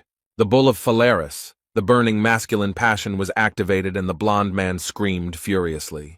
The boy flew several meters towards the wall. He flew head over heels, so much so that his pants split at the butt. Gan approached him and said that if the guy continued to bother Song Jae, he would fry him until crispy. And he told his nephew that if the idiots continued to bother him, he should definitely contact them, and his uncle would always cover his back. A girl ran into the cafe and called Z. He only took a deep breath and smiled. The girl looked around, noticed the mess, asked what happened, and immediately asked if everything was okay with the guy. The red-haired guy told Nuna that none of this mattered now, and she looked at him in surprise. Song grabbed the girl by the hand and showed her Li Gan. The boy was very proud, and his companion looked at all this with surprise. Z noted that this man had defeated countless monsters and saved the entire world more than once. The boy continued talking about Li, adding that he was the hero from the videos they loved to watch over and over again. The hero of this conversation stood to the side, looked at the young people, and smiled reservedly. Nuna was very surprised. She couldn't believe that the one standing in front of her was Li Gang. The girl noticed that he looked much more attractive than before, and the guy looked at her questioningly. She said that 20 years ago, Li's body was covered in scars, and since he had spent so much time in the tower, she was sure that his appearance would be even more pitiful. Nuna thought that it wouldn't have affected his coolness anyway, and noted that appearance wasn't the most important thing. The girl took the medallion in her hand and said that she was sincerely glad that Mr. Li Gang was safe and sound. The dream told the beauty that she had blurted out all her thoughts, and the man began to laugh cheerfully. Gan asked if she was Yuha and remarked that he was glad to meet her. She thanked him for helping Z out. Lee laughed and suggested that they skip the formalities and said that Hugo's daughter was his niece to him. The girl's face turned pink. Tears appeared in her eyes. Sun noted that she cried and asked if she was that happy. She timidly turned to Gon, remarking that she was sorry to burden him right away, but could he do her a favor, he replied that Yuka need not be embarrassed. The girl was a little shy and couldn't formulate her question correctly, but at that time something extraordinary was happening in the cafe. A huge monster appeared and began to destroy everything in its path. The young people looked at it in surprise. Gan realized that it was Gra'ar in front of him and thought that this must mean something. The monster screamed very loudly. Lee looked at it calmly, and the girl had a weapon in her hands. Yuka started to walk forward and Gon called her. She answered that her uncle should wait 1 minute. Jung said she would make a proper proposal after she dealt with the temptations. Lee asked if Z had heard the same thing as him, and the guy said that something had gone wrong with his sister from Gon. The young man broke out in beads of sweat and thought about what proposal the girl had in mind. The loudspeaker announced that disaster-causing objects had been detected, but unfortunately it was not a drill. It was also announced that people should evacuate to safe places, and the monster destroyed everything in its path. Literally a minute later, chaos settled in the city, fires broke out here and there, and destruction occurred. There was not just one monster, others joined it. They inspired fear and horror. Zhang Yuha was holding a huge spear in her hands, and most likely she was trying to defeat the monsters with it. Within a few minutes, they surrounded the girl from all sides. She was so small and defenseless. Yuka began to fight the monsters, and she thought that she needed to do everything as quickly as possible. And after she deals with all the monsters, she can propose to her uncle. Chan fought the monsters, and then said that there was no end to them, and she had hoped to deal with them very quickly. The girl thought that she could destroy all the monsters at once, and began to use her special skills. She threw the spear and screamed very loudly that they should not dare to interfere with her love. Zhang Yuha used an ability called Lotus Flash and watched the events unfold. Li Gang stood to the side and watched what the girl was doing. He did not come closer. He was interested in the result. The guy smiled and thought that he followed her because he was worried about her safety. But there was no need, and he noticed that her instincts were sharper than Hugo's. The girl felt that someone was looking at her and turned her head. She waved her hand to her uncle. A very strong wind arose and the young people flew up like fluff. Zai was very scared. Yuhei was scared. She opened her eyes wide. Beads of sweat appeared on her face and she began to call for her uncle. The cap fell from the girl's head and began to burn. In a few minutes, only ashes would remain. The monster was surprised that Gon had reacted to the attack and noted that there were interesting creatures in the world and promised to make a tame animal out of the boy. The monster sat on the dragon's back and said that at this rate they would wet their beds, and Li calmly said that he needed a furnace to create relics. The guy frowned, smiled slyly, and told the monster that it would become the first gas burner. The monster smiled and said that the young man in front of him was very funny. Zhang Yuha looked at the monster and thought that they belonged to the illusory race. Li touched the girl's head and asked what she was thinking about, whether she wanted to try to deal with everyone alone again.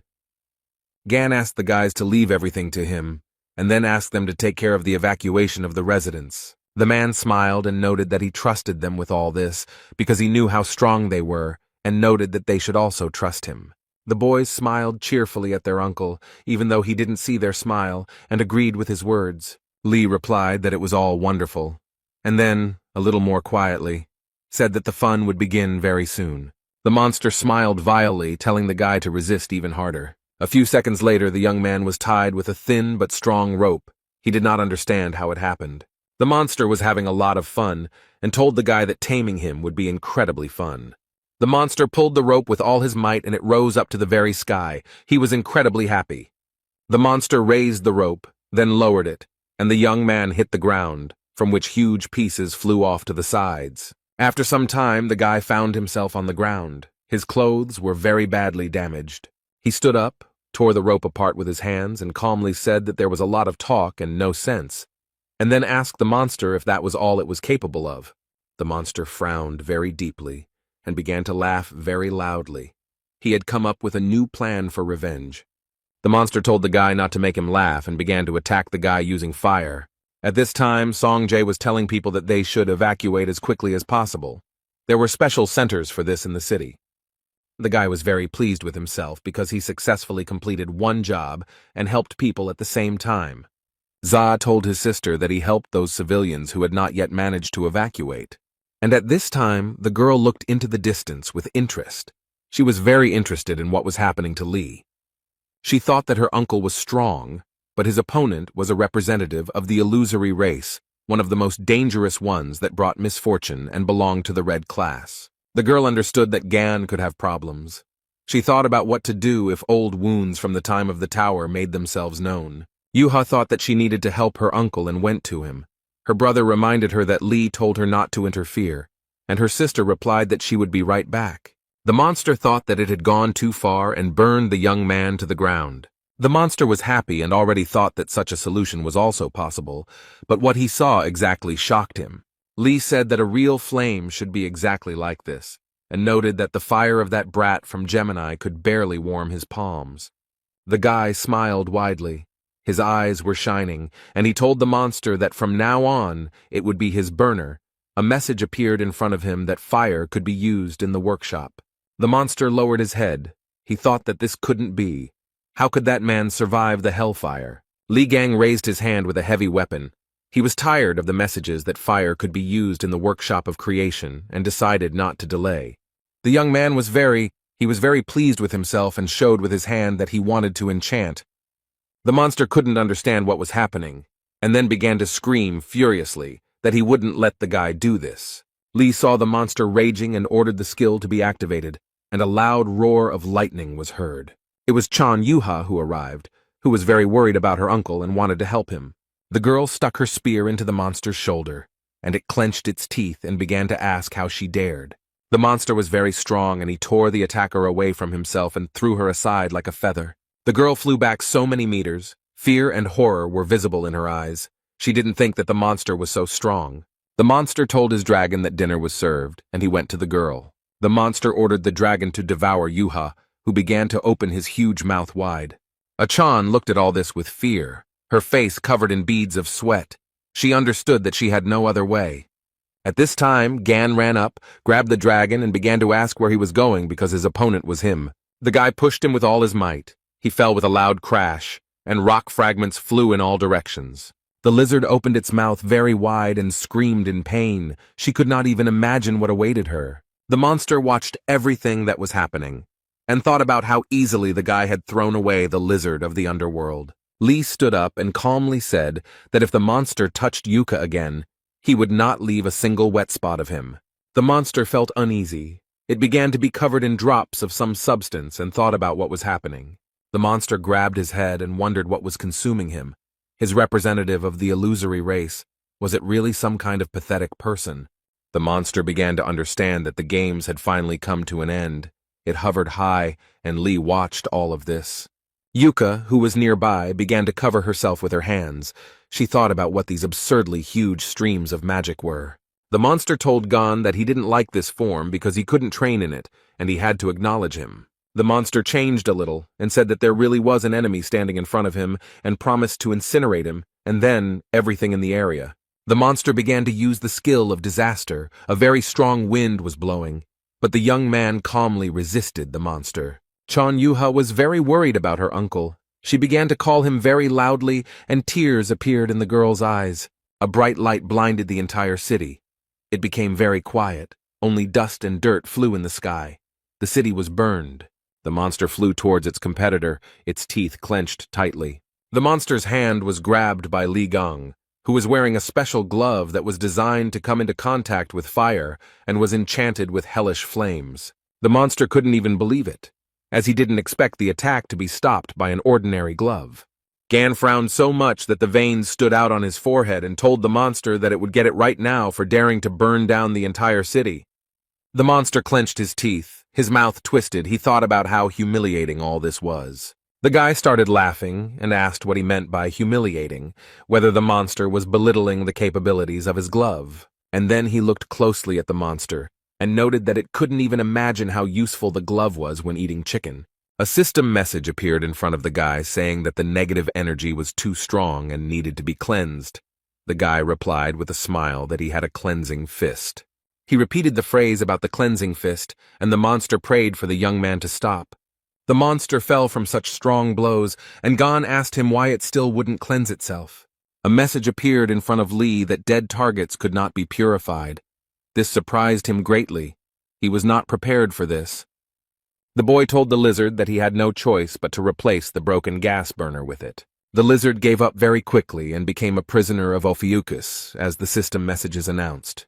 The young man stood in front of a huge lizard and asked her what would be the best name for him, and she chose the name Torch.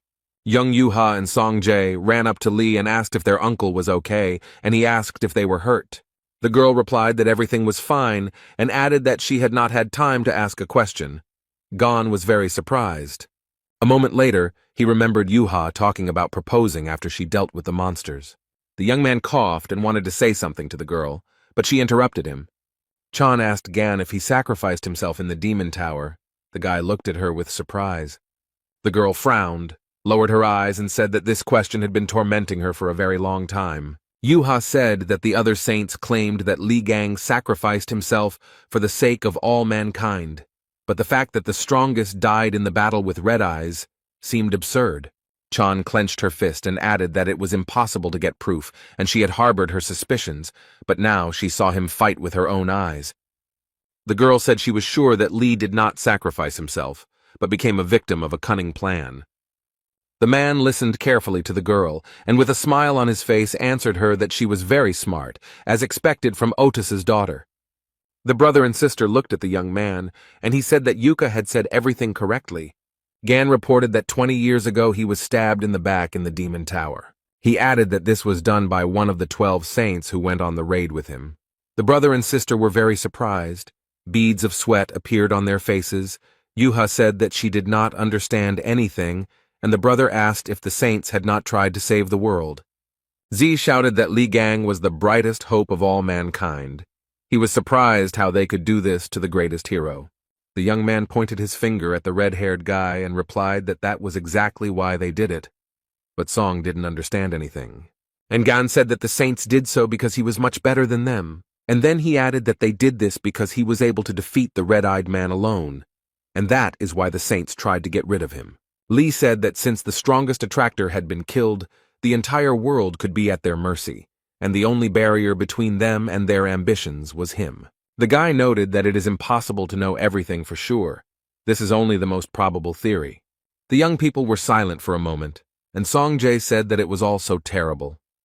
The guy lowered his head and said that Lee was locked in the demon tower all alone, and they even took all his merits for themselves. The brother and sister began to cry bitterly. Sun, smearing tears, snot, and drool on his face, said that Gan, despite everything, is the true savior of the world. Gan came closer to them, put his hand on each of their shoulders, and thanked the boys for their sympathy and asked them not to cry. The man calmly said that he was going to pay them all $1 million, and Z looked at him in surprise. Lee took out his mobile phone from his pocket and said with a smile that he needed to look at something. The news reported that Sophie Mard would be holding a conference.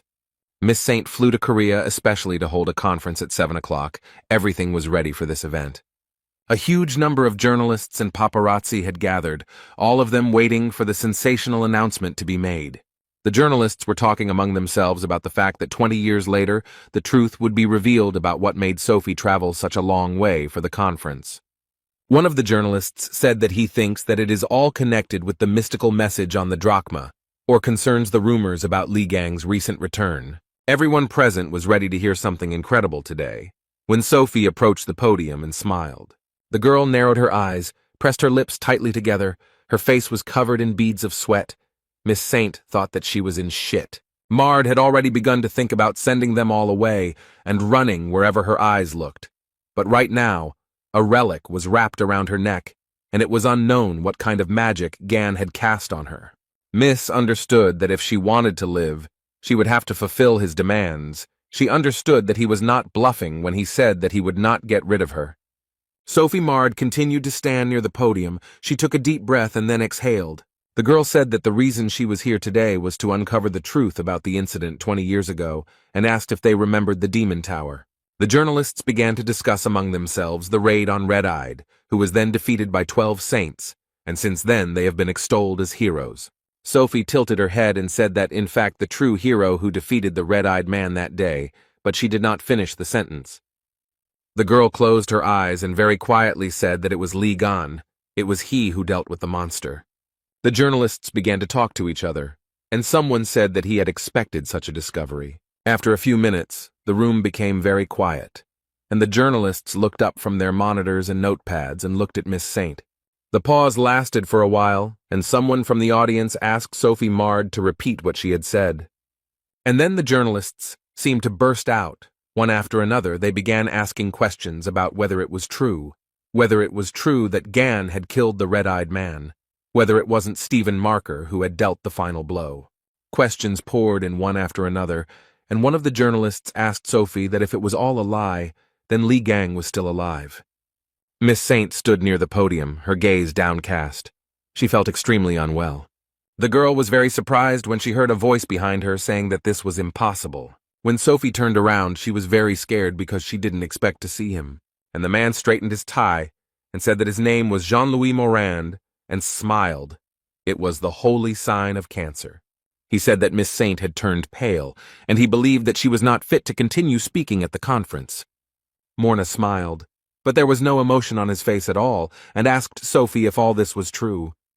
The girl turned to the holy sign of cancer, called him by name, began to ask about something, and he quietly turned off the microphone. Jean-Louis leaned over to the girl and quietly told her in her ear to shut up. Moran smiled and asked Sophie what the hell she was mumbling into the microphone.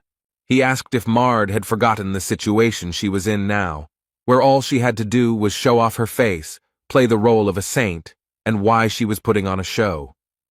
The girl was very scared, and Jean-Louis continued to whisper in her ear that she needed to sit quietly so that the whole world would not hear how he was tearing her vile mouth apart. He turned on the microphone, came out to the journalists, and said that he offered his deepest apologies, and noted that the words spoken by Sophie Mard were the fruit of threats from the person who recently kidnapped her. Moran smiled, but his eyes were angry, and told the reporters not to worry. He would personally guarantee Miss Saint's safety. Then the man added that he was sorry, but they had to interrupt the conference immediately. The journalists were very surprised. One of them asked what about the news about Li Gan's return. Jean-Louis walked closer to the guy and stated that Li Gang had died in the Demon Tower 20 years ago and asked what other answer he needed. Moran's pupils narrowed very much, and he said that if the rumors were true, he would personally let everyone know about everything. Moran noted that there was no such news, and the journalist began to stutter and ask who, in that case, had threatened the saint. Another journalist also asked why the criminal mentioned Li Gang's name. Journalists began to tell Jean-Louis that if the conference were interrupted now, then trust in the saints would be shaken very sharply, or they had something to hide from the people. Moran was very angry. He thought that reporters were pathetic insects who did not know their place. But before he could do anything, he heard someone telling him to look at his face. Otherwise, he was going to despise everyone. What Jean-Louis saw shocked him. He was definitely not prepared for such a turn of events. The impact was so strong that the remains of the chairs flew in all directions, and the hall became very quiet. Miss Saint put her hands to her head, tears streaming from her eyes. She said it was him. Jean-Louis Moran gritted his teeth. He was very scared and could not understand anything. Li Gang said that he hadn't seen the sad crustacean for a long time and noticed that its wrinkled face hadn't changed at all. The boy shouted at Moran, who still couldn't come to his senses, to catch his gift. Sophie Mard watched all this from the side with her mouth wide open. She began to guess that it was a tale. Young people approached the huge lizard torch. A prisoner of Ophiuchus touched him. He had a sign that it was strictly forbidden to feed the beast. Gan stood over Moran and asked him if he was out of his mind, if he wanted to interrupt the conference in this way. The young man heard someone from the side saying that he had the tail of a lizard of the illusory race. Jean-Louis also said that he heard that someone had dealt with them and asked if it was Li by chance. Gan furrowed his brows, became angry, and said that he was tired of his tricks with the clones. Moran said the boy quickly recognized his division skill and then asked who he was. The young man was surprised, then smiled and asked who else he could be, and then replied that he was Li Gang. The room became very quiet, and all the reporters turned their gaze to the guy. They were shocked. After a few seconds of silence, the reporters began to laugh and say that Li Gang couldn't possibly look so young and good. Jean-Louis noted that the guy had good skills, but he was a little out of touch with reality. He should have chosen a more suitable role model. Li yanked the lizard's tail with all his might, and it knocked down Moran, who was really annoying the guy. The journalists watched everything that was happening, and the young man said that until you hit them, people won't start to think. Gan turned his attention to the reporters and asked them why they were hatching. He jumped into the crowd and said that they would be next, and someone started yelling that a madman had attacked them. In all this confusion, Sophie thought that she needed to escape while she still had a chance. But the escape failed. Miss Saint fell to the ground. Someone slowed her down a little. The girl screamed in surprise. Lee stood behind her, and with a sarcastic smile on his face, asked where she was going, because she still had to tell the whole truth. The girl realized that she was finished. Gan demanded that Sophie tell him about how they ran away at the sight of Red Eyes and took his property for themselves, about how she was treating his face but could not fix his pathetic soul. He pressed a point on the girl's forehead, and she closed her eyes and thought about what the guy had just told her himself. The system message distracted the guy. It said that a flash of energy from the darkest star had been detected. Everyone in the room was very scared. They grabbed their heads and beads of sweat appeared on their faces. Sophie got scared and started to speak incoherently, and Li Gang couldn't understand what was going on. The girl screamed like a madwoman. She said that it was not about him, but about that devilry. Li looked at Jean-Louis and thought that the energy of the constellation was emanating from him. He gritted his teeth and muttered that this was all incredible.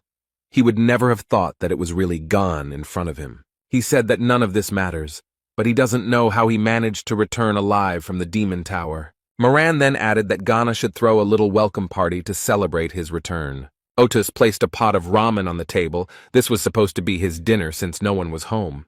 The man sat down on the sofa, took the remote control, and began to look for something interesting to watch on TV. He was eating ramen and listening to the report coming from the St. Sophie Mard conference venue. The reporter noticed that it was chaos right now. The journalist reported that a man who pretended to be Li Gan had burst into the hall, and that the audience could watch him in a fierce fight with the holy sign of Cancer. The reporter then added that it was a very entertaining show, and that Li was seen on screen grappling with Jean-Louis. Hugo was so surprised that the ramen fell out of his mouth, because the man opened not only his eyes wide, but also his mouth. As the fight continued, some of the journalists began to run away, and Li told his opponent that his pathetic attacks would not work on him. A few minutes later, Moran used his skill and looked at Gan with a smirk.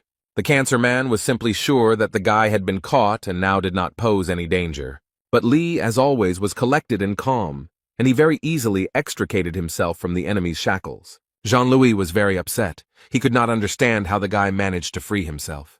The young man had his sword. With its help, he very easily got rid of all obstacles. The journalists who remained in the hall and watched everything that was happening began to clap their hands. Li Gang was very pleased with himself. He smiled happily, and his eyes glowed with a green fire. But the battle was not over yet, so the guy crouched down to attack the enemy again.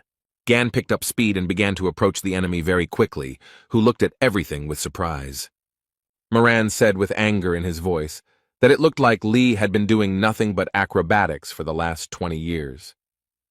Jean-Louis started doing his tricks. The guy watched him and asked with a sarcastic smile if he had any more tricks left. The young man did not wait for an answer, but attacked his opponent with lightning speed, then wrinkled his forehead and clenched his teeth. Li looked to the side questioningly. He began to guess something, and this made him angry. The guy shouted very loudly that Jean-Louis had spent the last 20 years doing nothing but learning how to create clones. The man laughed and replied that he would take these words as a compliment, and Gan began to listen. Sophie Mard fell to the floor, holding her head with one hand. A strong wind was blowing, and she was screaming very loudly. Something incredible began to happen in the room. All the objects that were lying on the tables began to circle in the air. The people who were in the hall felt very bad. Blood was flowing from their mouths. Li told Jean-Louis that he was a crazy bastard. He asked if he was out of his mind, and then asked how he was going to clean up the mess.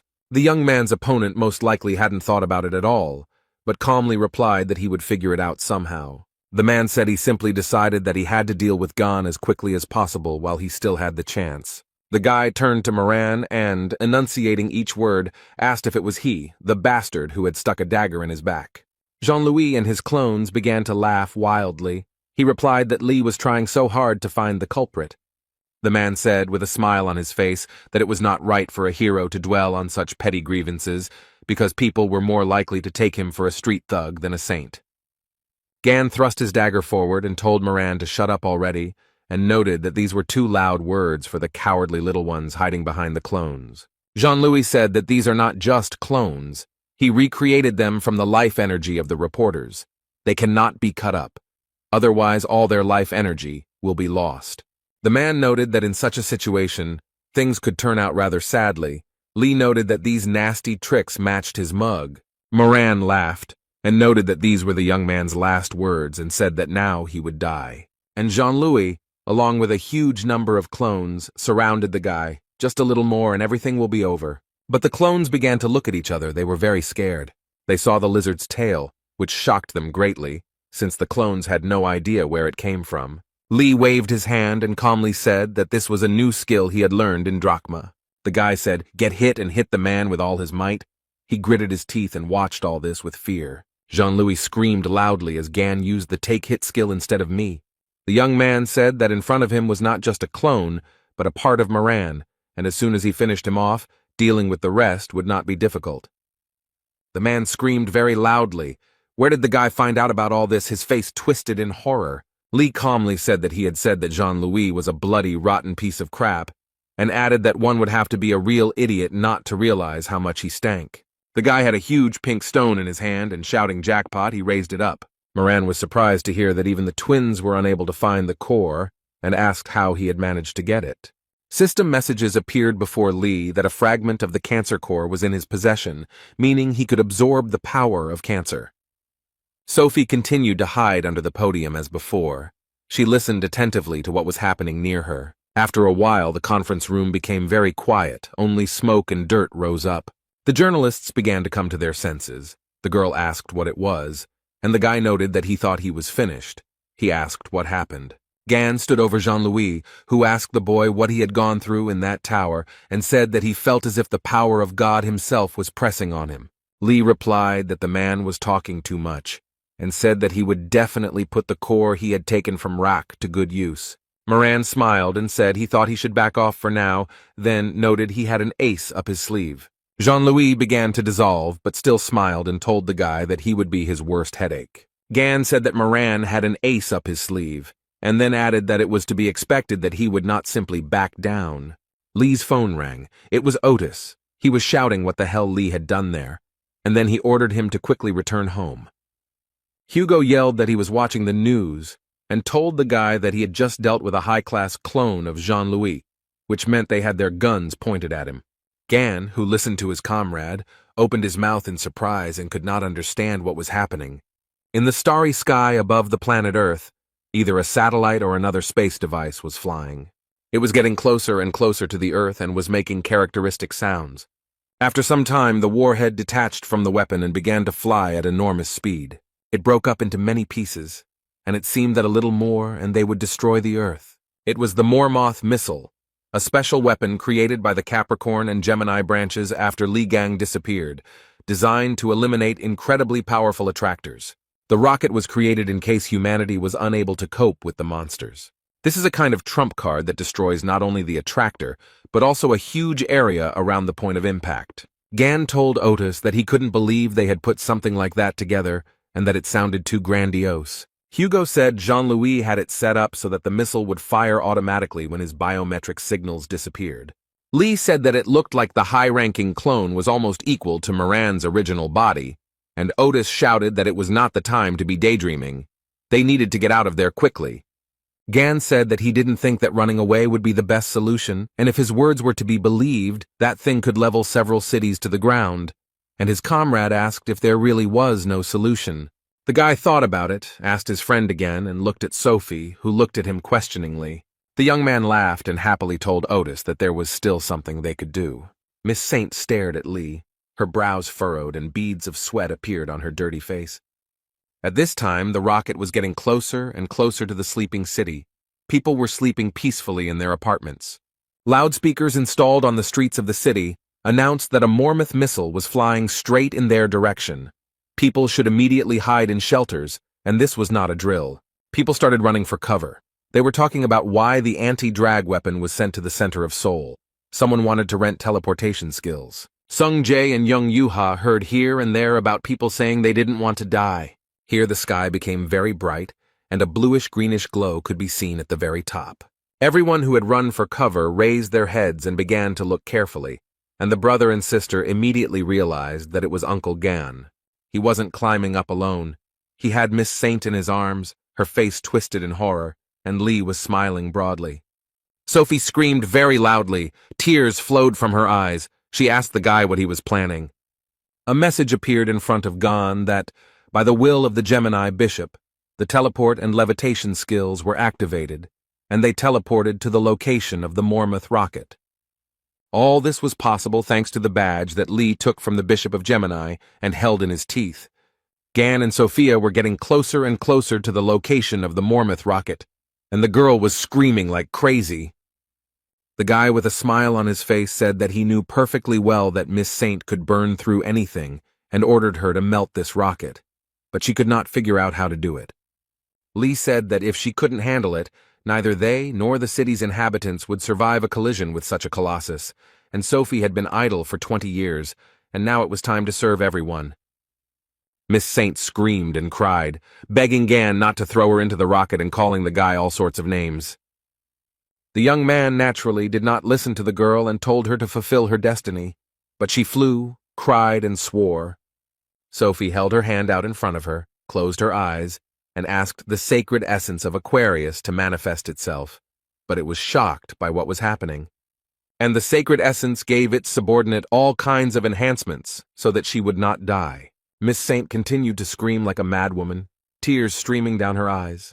The sacred entity gave Sophie a tear of a goddess called the Sovereign Skill. A whole stream of water was directed towards the rocket, which was rapidly approaching the Earth. The water swirled, bubbled, and with its strong flow stopped the ill-fated rocket, which fell apart into parts. Sophie watched everything that was happening and happily said that she really did it. She started falling down and screaming why Lee wasn't catching her, and the guy replied that a great job had been done, and then added that with such a set of enhancements, the girl would definitely be safe. The guy looked at the fragments that fell from the sky and said that the leech did a lot better than he expected, but still too carelessly, because if the fragments fell to the ground, chaos would begin. People went out into the street and started talking about the rocket exploding, but now shrapnel was flying at them and they didn't know what to do. Gan looked up and wondered if this thing was created by the twins. The guy smiled and said that he would most likely be able to convey a grand greeting to the Purple Witch. The young man began to call his friend Hugo Otis, who was very surprised. The man asked if Gan had managed to figure out the rocket, and he replied that he didn't have time and asked to borrow the absolute coordination skill. Otis's pupils narrowed very much. He thought that Lee's voice was very worried. Were things really that bad? And he himself answered that he would immediately pass on the skill to Gan and began to search for something in his mobile phone. Gan looked at his phone, realized that the skill had been transferred, and thanked his comrade with a smile, calling him the first slave. The guy read the message which informed him that Sagittarius had passed on the absolute coordination skill, and that it could be used 238 times. Lee said that this would definitely be enough for him. The young man activated various skills. He was very pleased with himself. A smile appeared on his face. When all the preparatory work was done, Gan said that it was time to send our witch a package. A huge, shining star appeared in the sky, and people looked at it in surprise. Some were happy, some were surprised, but it became clear that the rocket and all the fragments had disappeared, and the city residents realized that they were saved. Sun turned to his sister and said that it was Gan, and then added that they were now safe. Bishop Gemini looked up at the sky and thought about how it was possible Lee made the entire warhead just disappear. Choi Sun-hyuk heard someone calling him by name and he started stuttering because he couldn't understand who it was. The bishop replied that it was him, and the man started shouting that he was an idiot and what had he done with his skills. The man stood outside the window and was very scared. What he saw shocked him. A huge amount of debris from the Mormouth missile fell on the Yin-Yang Palace. It was a terrifying sight. The conversation took place in the Blue House in the presidential office, and the man asked in surprise what it meant that Lee Gang had returned. Someone replied that he had disrupted Sophie Mard's press conference and crushed the holy sign of Cancer, and would also prevent the Mormouth missile from colliding with Seoul. The man looked away. He was very scared and asked what this nonsense was. Li Gang flew into the presidential office from the ceiling, holding the Gemini bishop in one hand and Hugo Otis in the other. Everyone present in the room was shocked by such an act. They couldn't even find the words. Li asked them why they were whispering like rats, and whether they had done something wrong. And he added that since he had taken on the matter, he would see it through to the end, and then he added that he had come for his money. The parliamentarians knelt down and wondered if Li Gang was the real deal, and he said that he knew that they were keeping his bank account to themselves, and that funds were being deposited into it. The guy said he tried to open his own account, but it didn't work. Then he said he left Otis's name as a proxy, but they were mean. A man stood up and said that the Korean government could not entrust such responsibility to Mr. Hugo alone. Li Gang looked at the man who had the courage to contradict him, and he added that Mr. Otis was a foreigner, and after his disappearance they could not trust a saint from another country, while they no longer had one of their own. Li was also told that the Sagittarius branch, due to many circumstances, lost its former influence. Hugo frowned as the man spoke of how they had ultimately turned to someone more reliable for help. Gan became very angry. He punched the speaker in the face and shouted that he knew that out of all the possible candidates, the Purple Witch was chosen. The guy was very angry. He said he was trying to control himself, but they decided to make such a lame excuse. He noticed that they were nobodies to look down on Hugo, who thanked his comrade for worrying about him and asked him to finish this, but Li got carried away.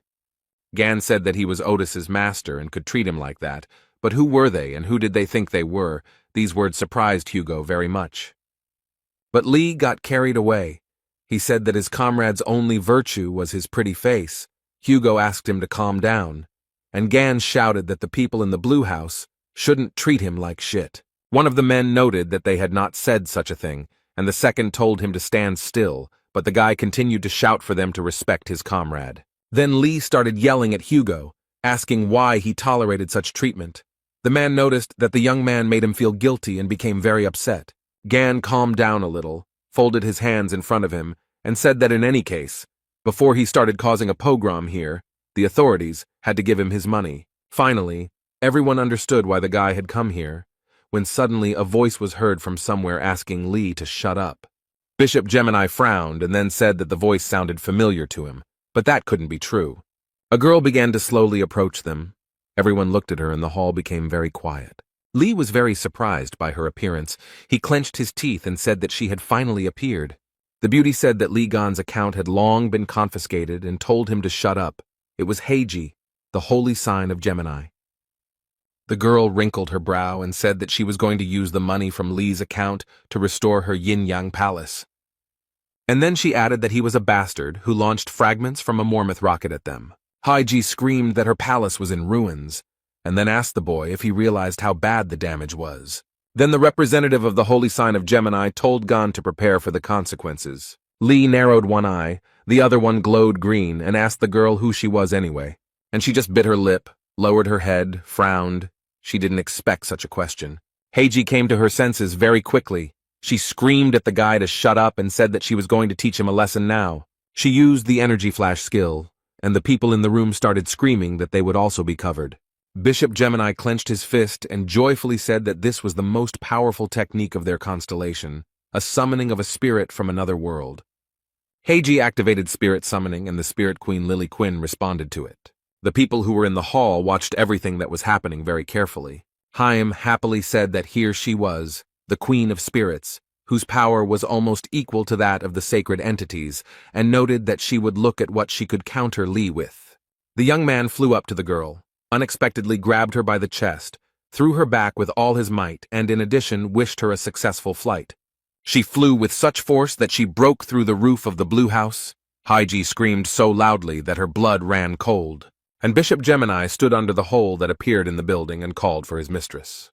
Before Li, a system message appeared stating that the magical energy of the Gemini constellation was dissipating, and that the spirit queen Lily Quinn wished to return home. The young man put his hand to her head and thought about something. It became very quiet. Then he grabbed her by the braid and asked where she was going, and the queen began to scream for the guy to let her go.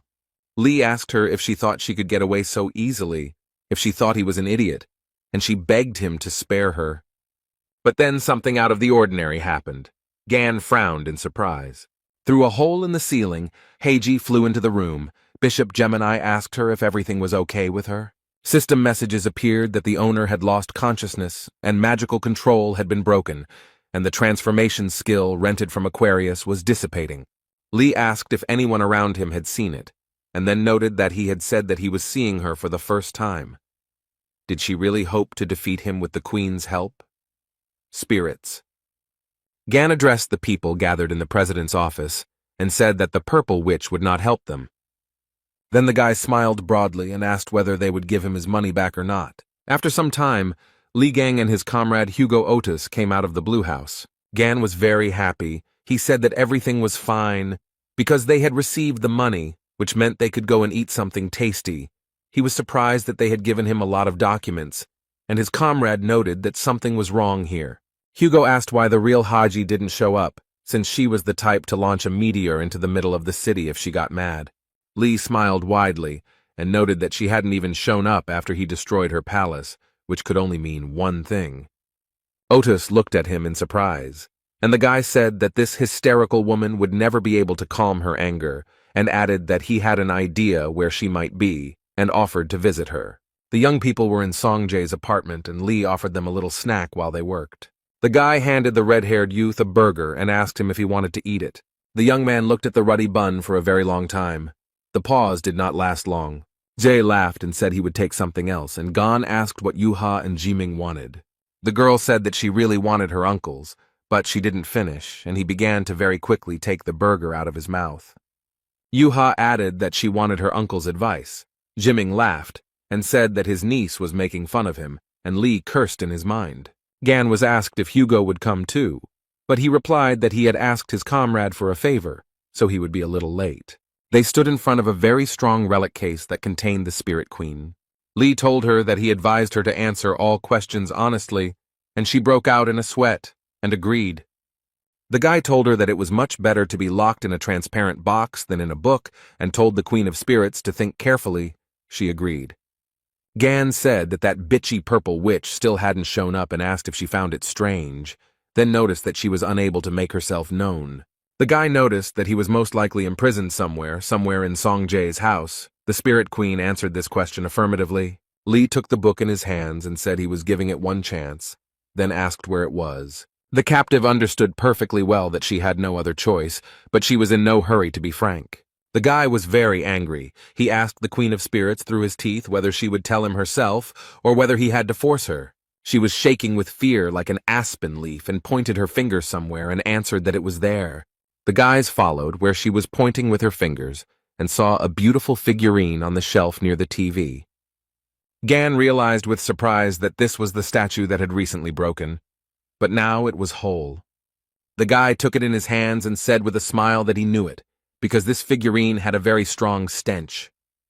Lee asked Jiming about him mentioning that she kissed a statue or something like that, and noted that it was most likely that witch's coordinate mark magic. The guy opened his eyes and mouth wide in surprise and remembered how he said that the figurines were not his, but she personally kissed and blessed them. Gan activated the power of the 13th in order to interact with the spiritual world. And then the statuette turned to Lily Quinn and asked why she had gone and blabbed everything to them. Chung Yuha was very surprised. She opened her mouth and eyes wide in surprise and began to guess about something. She said it was the Gemini Saint Lady Haiji.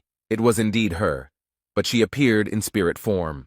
Heiji was very angry and thought about why she was caught by the most terrible guy in the world, and why everything turned out this way. She furrowed her brow and thought if only everything hadn't gone wrong that day. It was on that day when the demon tower was completely destroyed that this happened. Heiji was fiddling around near the dining table and felt some kind of energy in the room, and noticed that the aura was very creepy. She wrinkled her forehead, clenched her teeth, beads of sweat appeared on the girl's face, and the purple witch began to guess that Li Gan was alive. The fact that he returned is confusing, but of all the possible places, he went to Songjae's apartment where his friend's son lives. Heiji thought that this was good, because that zone was already under her control, and decided to see with her own eyes what they were doing there. And she couldn't think of anything better to teleport to the chosen location. Her skill allowed her to teleport only the soul. She moved it to the chosen vessel. Everything happened as the witch planned. The transfer to the statue took place. But everything was ruined by Gan. who began to spin all the figurines that were in Z's apartment. But there was one condition: if the statue was damaged, the soul would not be able to get out of it. Heiji began to think about whether there were ways to get out of here, because she would forever remain in the stout. Sun said that, however, it was still a relic and he couldn't just leave it as is. The soul of Lady Saint thought that even a cheap rented restoration skill would do. The main thing was to restore the statue. The young man had a huge tube of super glue in his hands and he was going to use it to fix the problem. Lady Heiji's spirit was very happy when the guy started gluing the figurine. And then she began to sob loudly, as a system message appeared in front of her that the chosen vessel had turned into trash, and she could not leave it. Lee held the statue in his hands and asked how he should torture it so that people would appreciate his efforts, while Heiji screamed at the Spirit Queen to do something, at least try to get out of the fragile case. Lily Quinn stood up and replied that she would not do that because if she tried to escape, Mr. Gan would catch her and asked him not to ask her to do something so senseless. The guy laughed and noted that the Queen of Spirits understood her position well, and the spirit of Heiji said that his brain would boil. Lady Saint looked towards Songjae and said that this was her loyal Templar, and then she shouted that she was his mistress and commanded him to immediately attack Li Gan. The red-haired guy wrinkled his forehead and asked with surprise in his voice why he had to do this. Song said that he didn't want to fight Uncle Gan, and Heiji angrily shouted at him, adding that her branch with Li had been enemies from the start. Lady Saint shouted if the guy dared to call himself a follower of the Gemini branch, then she was obliged to attack him. The spirit of Heiji's face was distorted. The boy jumped away from him and said that in that case he was leaving. She definitely didn't expect to hear such an answer from Z, and spread her arms out to the sides in surprise. Sun said that although he was a member of the Gemini branch, Uncle Gan was his hero. The guy took a badge out of his pocket and noticed that being her follower automatically made him her enemy. The young man threw the badge straight at the Lady Saint and said that he had decided to leave. The badge fell to the floor with a clang, and the room began to shake as if during an earthquake. Heiji began to shout that this was not the holy retribution of the sacred essence. So Jay's faith had switched to the constellation Ophiuchus. The sacred essence of the Gemini branch was furious and sent down punishment. The magical energy struck the guy. Young Yuha and Jimin, who were watching all this, were shocked and screamed loudly. Z became so ill that he could not control himself. He began to fall, and his sister ran to help him. Heiji wouldn't leave the guy alone. She screamed at him to beg for forgiveness and immediately attack Li Gan, as he was a cruel and dishonest person and shouldn't be trusted. The young man was tired of hearing all this from the sacred entity, and despite the fact that he felt very bad, he said with all his might that she should shut up. And he himself remembered what happened in the hypermarket and noted that they are ready to abandon people to their death if it is in their interests. The guy noted that Uncle Gan is not like that at all. He always comes to the aid of those who are in trouble. Sun added that they are all hypocritical scum and can only throw around false phrases about wanting to save the world. And his hero, the young man noted, is completely different. He always helps out and doesn't let you down. Z remembered how in the cafe, Gan told him to speak up if the guys bothered him again, and added that his uncle would always cover his back. Sun lay on the floor, punched it with his fist, and shouted that they were fucking bastards who had no right to look at Uncle Gan. From above, the sacred essence of the Gemini constellation Freya has revealed herself, increasing Songjae's punishment to the highest degree. Li Gang watched everything that was happening and felt sorry for the guy, so he decided to use the skill. It wasn't simple. It was called the Deep Cutter. Heiji was very scared when she heard about it. Meanwhile, there were many people in the Yin-Yang Palace, and they began to clear away the rubble. The man shouted that the fire was getting out of control and asked to bring everyone who knew water magic. The man with the beard was very surprised, as he was unable to gather magical energy. He frowned, looked at his hands, which did not obey him. A girl started running towards him. She asked what was wrong. She was very scared and talked about Bishop Ken not being able to use magic, and then added that they had stopped feeling it altogether. The man with the beard was shocked and started shouting whether they had contacted the Templars from other regions. Bishop Hen reported that they were unable to use telepathy or teleportation, and noted that the portal was completely dissipating. He was asked about the Templars, who were supposed to be hunting monsters now, and was told that it was impossible to contact them because telepathy did not work. Someone said that Gemini's magical energy suddenly completely dissipated. The young people in Jay's apartment were very surprised. Yuha said that the magical energy of the sacred essence had disappeared. Lee told the red-haired guy that everything was okay now and noted that because of him, he almost got into big trouble. He thanked the young man for trusting him until the very end, and he noted that he truly appreciated it. Sun smiled at the man, and tears of gratitude appeared in his eyes. He wanted to tell him something. But Haiji's spirit began to scream furiously, and she began to ask what Li Gang had done to her. She was very angry and began to ask in a raised voice why she had lost contact with the sacred entity. A message appeared before her, stating that she had dispelled the connection between the holy sign of Gemini Heiji and the sacred essence Freya. Sacred entities expend a great deal of resources and also take great risks when they personally enter our world. That is why they send their energy to their subjects, to the saints, so as not to take risks, and the saints in turn pass on their powers to the followers of the branch because it is very convenient. The sacred essence can be compared to a huge, powerful electrical station. The saint in this chain is a substation or transmitter of energy, and the Templars are various switches, sockets, and forks, so the disappearance of the energy of the sacred entity immediately affected all of its followers. Lee asked Haiji what it was like to be an ordinary person and threw the statuette on the floor. But the witch did not understand what the young man was talking about and looked at him in surprise. Gan smiled slyly and said that it was that stinking Cancer's favorite skill, to sever connections with the help of the deep cutter. The Cancer constellation's sovereign skill can cut through anything, and when mixed with Lee's power, the result is very interesting. The boy smiled and told the witch that he had managed to cut the bonds between her and her pathetic little god. Heiji started screaming at him about what he had done, and then noted that the sacred entity would not leave her just like that, and Lee would become the target of her true wrath.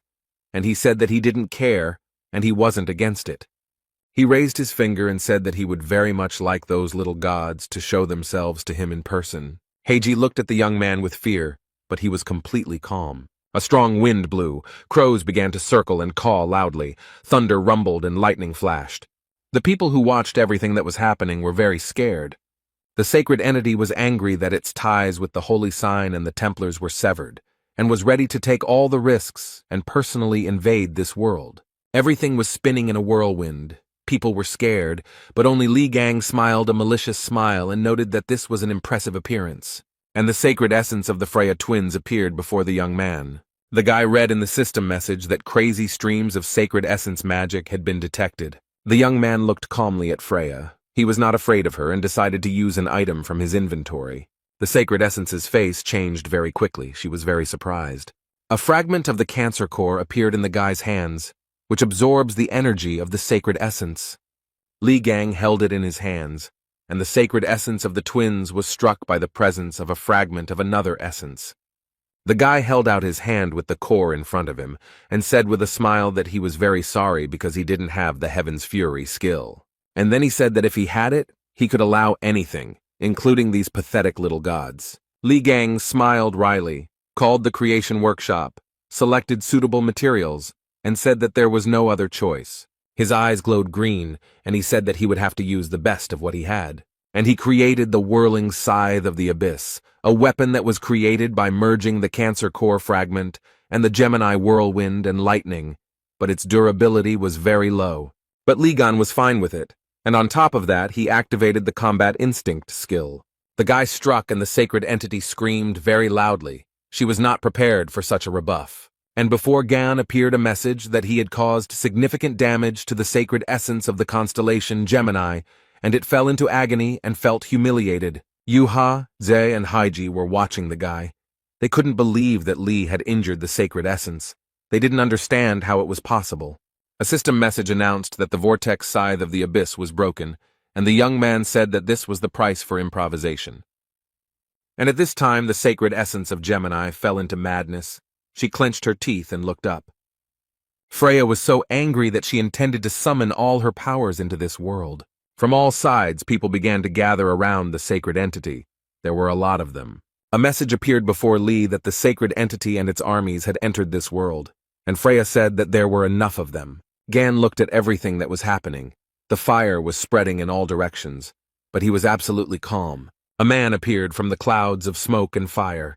He was dressed in brown clothes. His head was covered by a hood, and his face was not visible. Sung Jae and young Yuha opened their mouths and eyes wide in surprise, and beads of sweat appeared on their faces.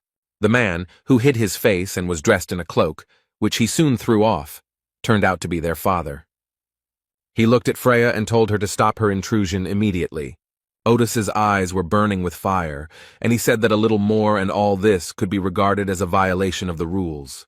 He asked Freya to retreat, and then asked if she had forgotten that sacred entities were forbidden to invade this world in their true form. But the sacred essence of the constellation Gemini believed that the pitiful constellation Sagittarius was not able to stop her. She burst into laughter and asked what the awakened and insignificant constellation could do to her.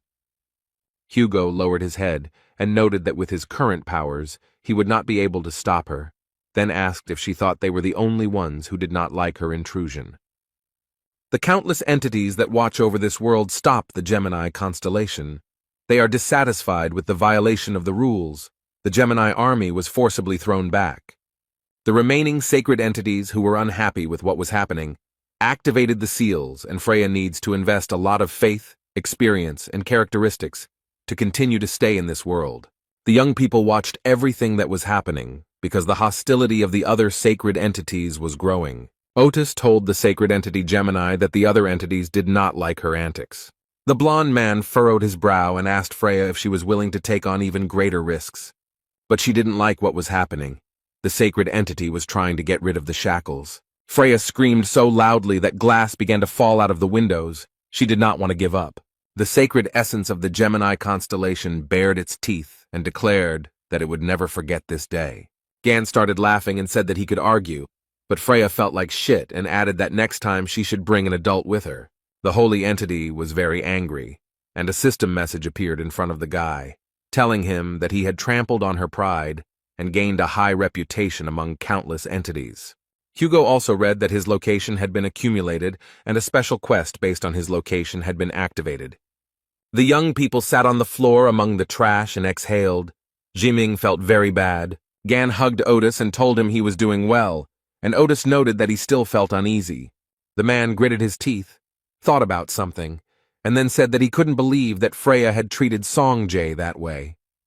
He clenched his fist and said that even shooting an arrow at her head would not have been enough. Lee hugged his comrade, smiled, and told him to wait. He would see everything soon. And then he frowned, laughed, and said that he would definitely teach his friend's children. Hugo looked at the young man with gratitude and thanked him mentally. The fair-haired man informed Lee that he had taken the item from the yin-yang courtyard as he had requested.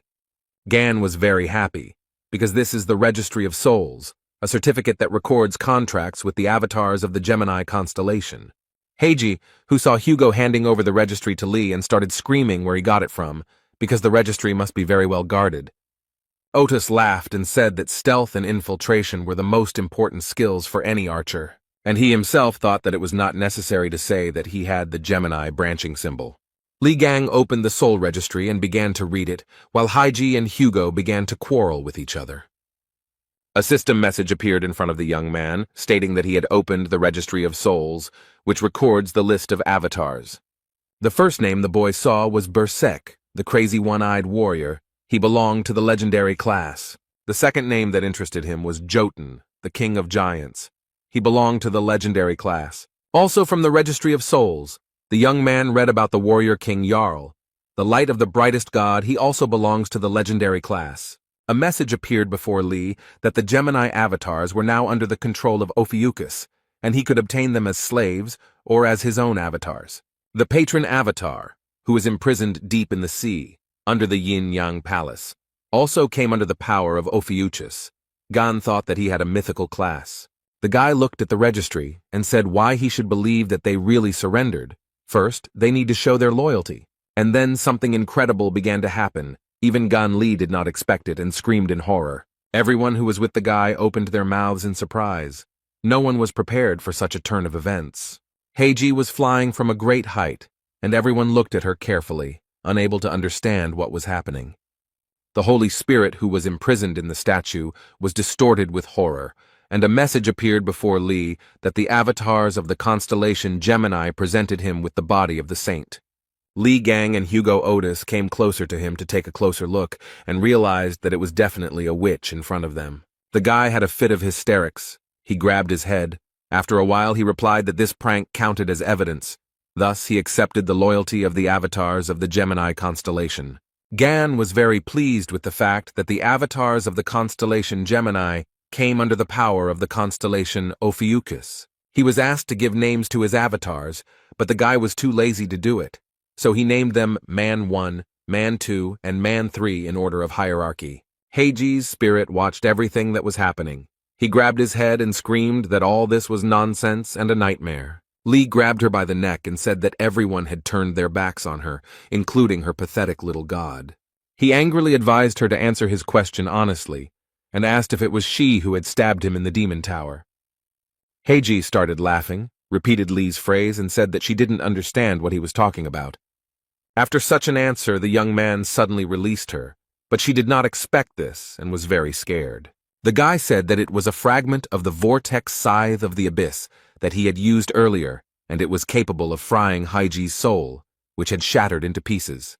The young man was very angry. He shouted like a madman for her to answer the question and not make a fool of herself. Tears began to well up in Heiji's spirit's eyes, and she began to scream that she really didn't know anything.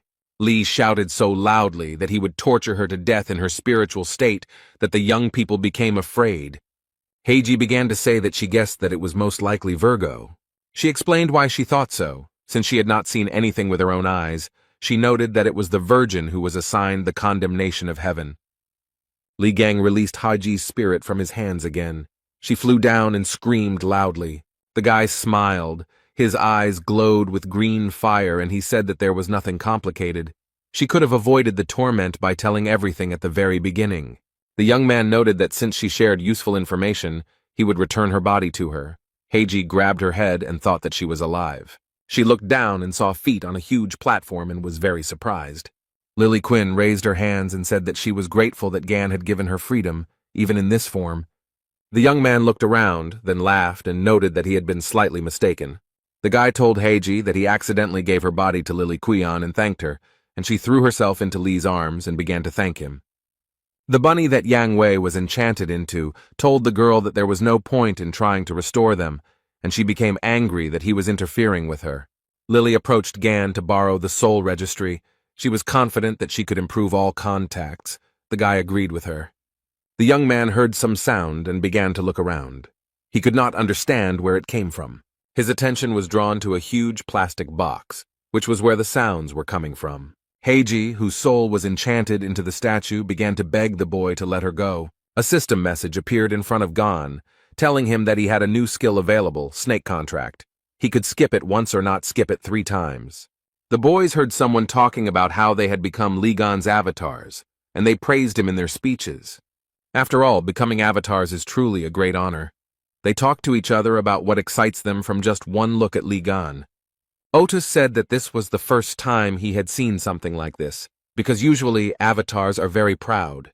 How then the avatars started pointing their fingers at Hugo and talking about how a human servant dares to interfere when Mr. Li Gang is standing in front of him. Otis's face twisted. He opened his mouth wide in surprise and couldn't believe his ears. While Hugo was freaking out, Lee folded his arms and told the avatars that they had messed up a bit. The guy smiled, raised his finger up and said that this was not a servant, but his slave. Otis fell off his feet from such words. The avatars said how dare a pathetic slave open his mouth in front of their master, and they, along with Gon, laughed. Lee said that enough was enough about Otis. He would tell a little about himself. And he asked the avatars why they had turned away from the constellation Gemini in his favor. They reported that they could no longer stand the fiery nature of the holy branch of Gemini. Gan was surprised, and the avatars said that they were very surprised when he finished off the holy essence, and the guy noted that he encourages honesty. One of the avatars said that not only they, but also other avatars, including their commander, want to serve Li Gan. He added that the captain was trapped deep under the sea and therefore could not be present. Avatar reported that at the moment the attractors have already taken half the planet from humanity. He noted that at first glance it may seem that the power of the two sides is approximately equal, but in fact they are no longer able to regain their lost territories.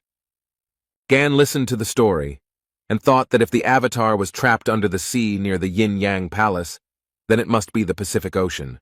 The guy thought about the fact that it was located close to the territory of the attractors, and he would have to visit there.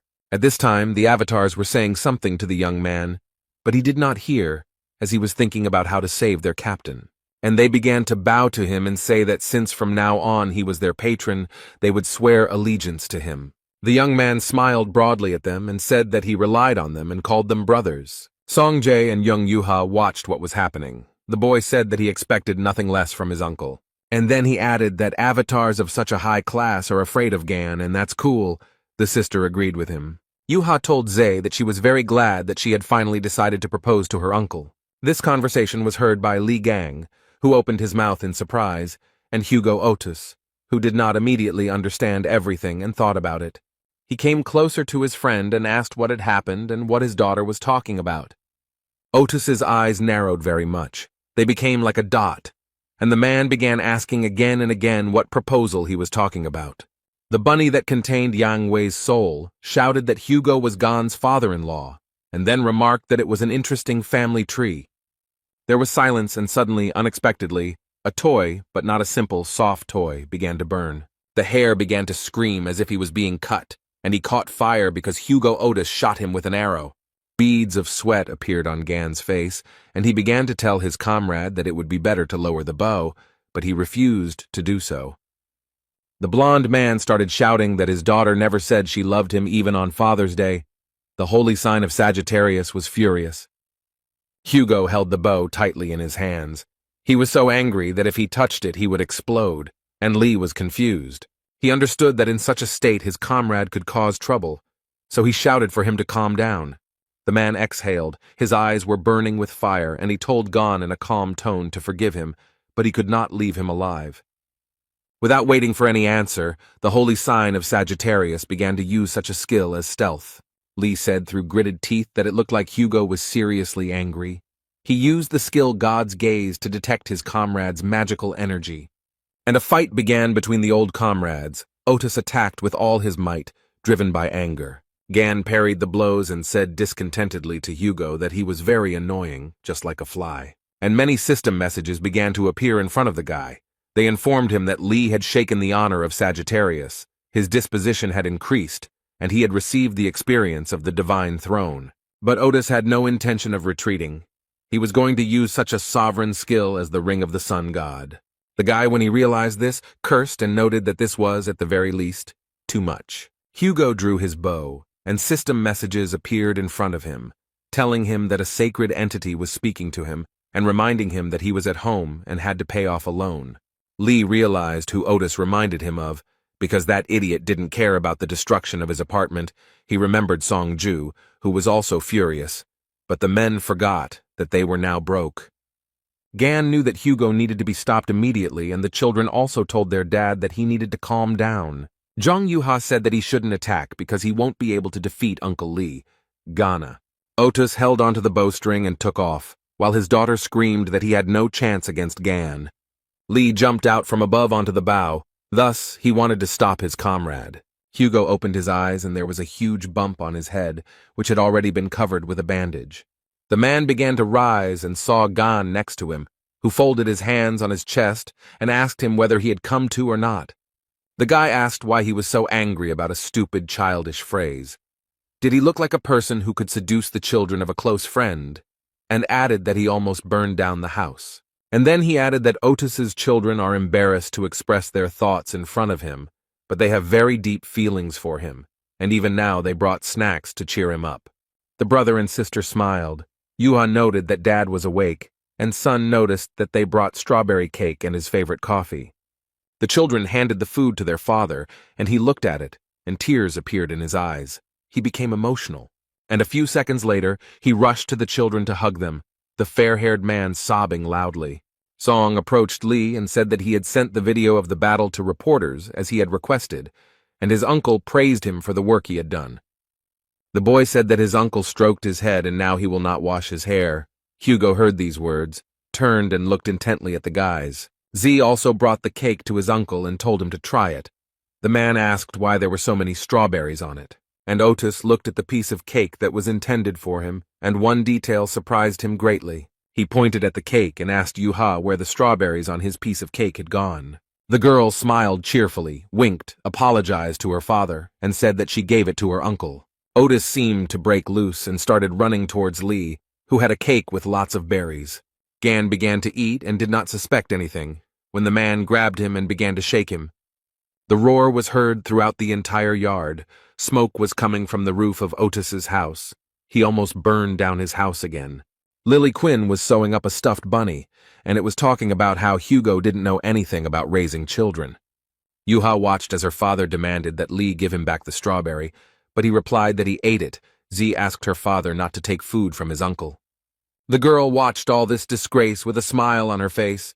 When her mobile phone made a sound, she received a message, which she was very surprised to see. Her pupils narrowed very much. Chan was scared because the message said that the Red Class Thousand Paw, which was bringing disaster, had appeared, and all Templars were to immediately respond to mobilization. Templars began to slowly gather along the coastline of Manila, Philippines. They armed themselves and began to talk about how they would have to fight the Red Class's attraction if they had a chance to defeat it. One of the men started shouting for people not to give in to fear, because hard times are another opportunity to prove themselves. He added that their boss had not yet shown up, so they had to defeat the Red Class Thousand-Pawed one themselves. The guy suggested showing how much the Leo branched out, and humanity would have another opportunity to make a leap towards a bright future. The men supported the speaker and began to shout. Yuka covered one ear and thought that she wants to go home because she misses her uncle. Everyone who gathered near the tent donned gas masks and helmets and were in a determined mood. There was an old man in the tent. He said that these uncouth barbarians made a noise for no reason, so they were most likely trying to suppress fear. He said that he didn't care about any of this. What was much more important was that the package had to be received. Near Otis's destroyed house stood a girl with a large suitcase. She rang the bell. The door opened and Hugo came out with a construction helmet on his head. He was glad to see the guest. It was his assistant, Yoon Yerin, who said that they hadn't seen the chief for a long time. The girl asked what happened to his house, because even the roof was gone. The man hid his face and told her that it was better not to ask, just to accept it as a fact. They entered the house, the TV was on, and the news was broadcast. Yoon asked if the eyes were watching the news about the Thousand Paw. Hugo said that he was watching and noted that Yuha also headed there. The man saw a box in the assistant's hands and asked what it was. The girl replied that it was lying by the door and asked if they were expecting a parcel. Yoon threw the box and Hugo called out to Lee Gang so loudly that his construction helmet flew off his head. The tool broke, and the guy got a system message saying that due to the poor quality of the tool, the materials were destroyed. Lee stood over the table with a hammer in his hands and said that there had been another failure, and not the first time. The weapon was destroyed, and a system message informed him that he needed a higher class tool, and the man thought that this was the limit of the craft hammer. Lee thought that it was very annoying that he had lost his hammer of attainments, and now it would be difficult to find out where it could have disappeared to since 20 years had passed. The guy looked at the slime and thought that it was hard to make relics larger than average size with it, but before the battle with the maiden, one way or another, he needed to prepare better.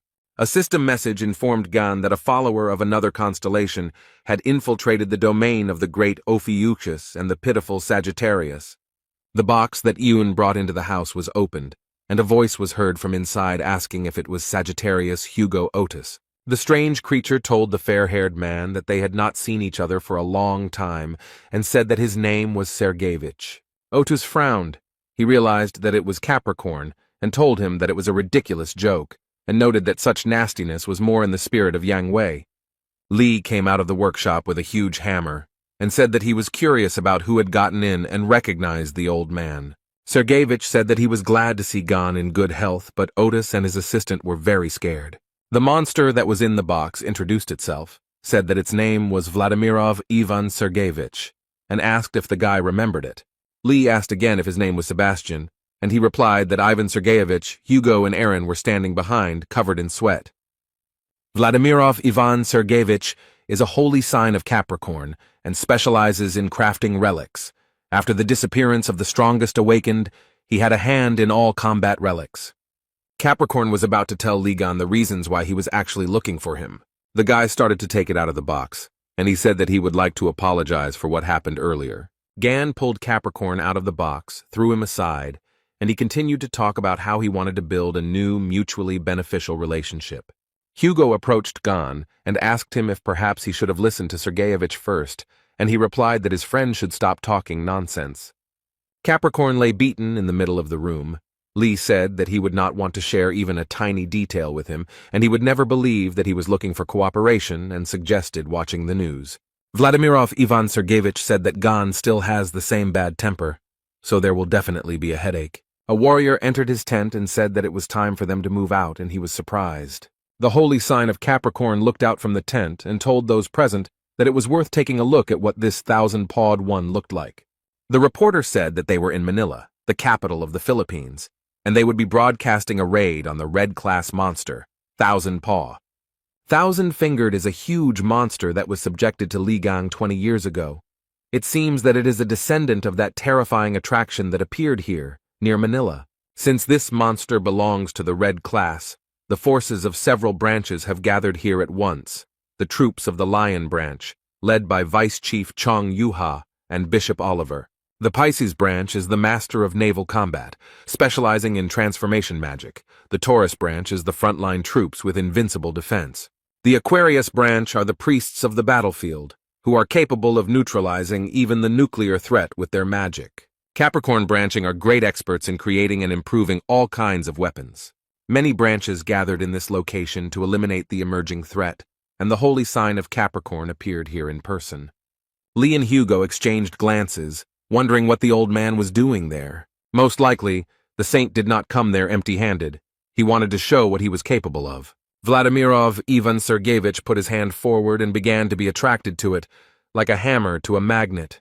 The old man smiled triumphantly. He called upon the sovereign relic of Capricorn. It was the hammer of understanding. The boys' mouths dropped open in surprise, and Hugo asked Gan if it was his thing.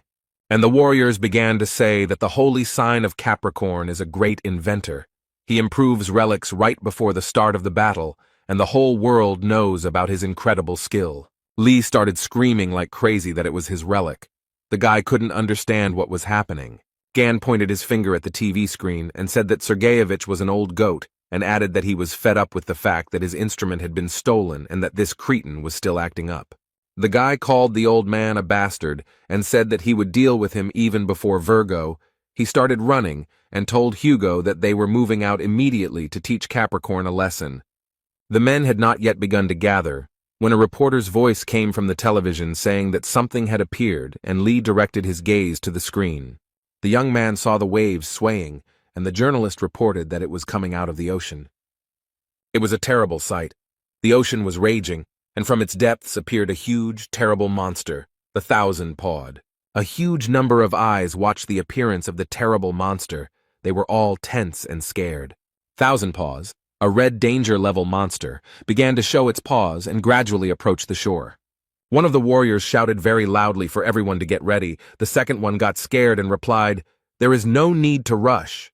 The guy noticed that the monster was holding something on the end of its tentacle. It looked very much like a human silhouette. The man who was in the tentacle of the monster, although huge and pumped up, screamed loudly from pain and horror. The warriors who were watching all this opened their eyes and mouths wide. The man in the tentacle seemed very familiar to them. It was Stephen Marker, who screamed at the monster like a madman to give him his bone. It was this bone, not the man, that Thousand Paw was holding. The warriors began to talk about the fact that Marker was fighting the monster for his artifact, because huge amounts of money had been invested in it. So the guys understood Stephen's zeal. Bishop Lavovo was very angry. He thought that Marker was still possessed by this useless bone, and shouted for the head to return to them and pull himself together. The head of the Capricorn branch approached Oliver and asked what the young man was doing, and the guy got very angry. The old man said that the Holy Lion and the Thousand-Pawed had just appeared, and asked why his people were still standing rooted to the spot, and noted that even though he was a saint, the Lion's branch should take command. Sergeyevich said that if Oliver was afraid, he would gladly take on this role. The bishop thought that the old man was a slippery type, but he himself said that he was just about to give orders. The young man walked closer to his warriors and told them to take the potion that the Capricorn branch provided. Oliver then commanded the fish branch to cast a spell to move through water, and Bishop Elvov ordered Aquarius to be given buffs to their combat skills and survivability. The Taurus had to create a line of defense along the coast to keep the monster out.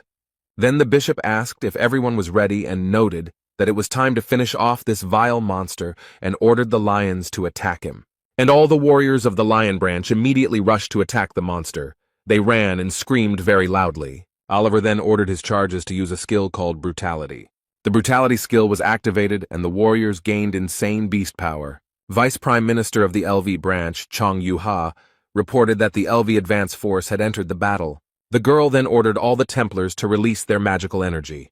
They began to carry out the command, and Yu-ha began to use the single branching skill Midnight Beast Charge. Chon shouted that the Midnight Beast had worked and ordered all the warriors to move forward. And the Templars, all as one, began to advance on the terrible monster Thousand-Pawed. The monster was so huge that the warriors on it were like fleas on a dog. He could feel their movements. And Stephen Marker, screaming like a madman that the warriors were idiots and they should stand there until he took his bone back. They told him to stop talking nonsense and wait quietly, and the jock was yelling that he had almost taken her. They kept shouting at the Marker to let go of the bone, but he resisted like a ram. The Templars watched everything that was happening and thought that all the guys would die senselessly. Yu-ha overheard this conversation and said that she didn't want to go out of her way to save Stephen, but it seemed she had no other choice. The warriors began to stop her. They said that they needed to put buffs on her first, but the girl replied that there was no need for that. And without thinking twice, Chon Yu-ha went to help her warriors. The beauty was in a great hurry. Vice Prime Minister of the branch, Lvov flew to help the head, who watched everything with clenched teeth. Something out of the ordinary happened. Stephen Marker and the bone began to fly in different directions. Yu-ha landed on the ground and announced that the rescue of the lion branch leader had been successful. A few minutes later, he landed right in the water, and his relic, which he couldn't tear himself away from, fell next to him. Stephen Marker emerged from the water and began spitting out the water that had gotten into his mouth. The young man was feeling great when suddenly someone jumped right on his face. The people who stood nearby and watched everything that was happening were shocked. Chan quickly closed the distance and cut off the monster's tentacles with one swing, while Marker screamed at her to get off him. The warriors joyfully shouted that the leader of the lions was finally saved, and it was time for them to rush into battle. They ran so fast that dust flew, because they didn't want the lions to take all the glory for themselves. Someone shouted to cut off the tentacles, because they were in the way. Others commanded to aim for weak spots. Some warriors shouted that the one who was pulling had already moderated his ardor, while others insisted that they had to continue pressing. Then, something out of the ordinary and unplanned happened. The warriors began to run away. It was a tsunami that disrupted all the warriors' plans. Screams were heard from different sides. For everyone present, this was all very unexpected, but they quickly gathered and began to block the wave. The Taurus branch Templars quickly used the impenetrable wall skill. The warriors of the Taurus branch asked each other if this was really a volcanic eruption. But the answer to the question never came. Someone shouted for everyone to look forward. A monster appeared in front of them.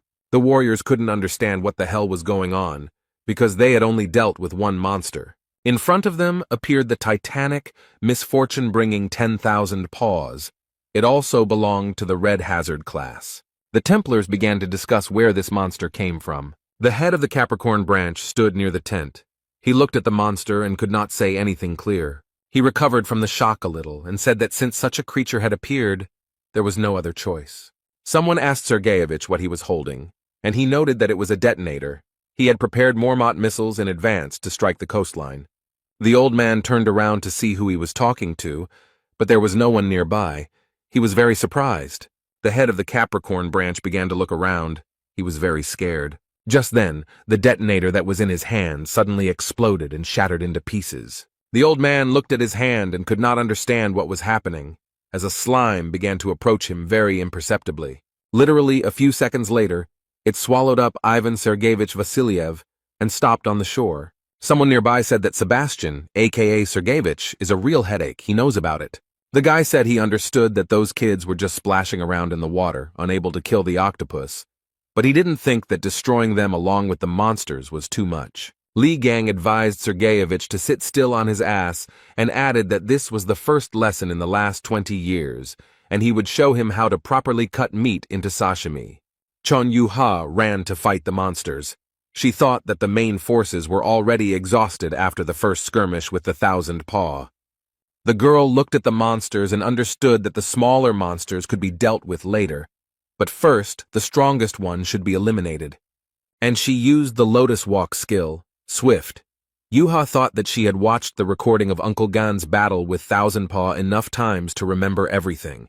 Chan thought that Lee had defeated a huge number of monsters in the past, and among the many recordings, one stood out, which everyone admired, including envious people and haters, and it was the raid on the Thousand Pawed.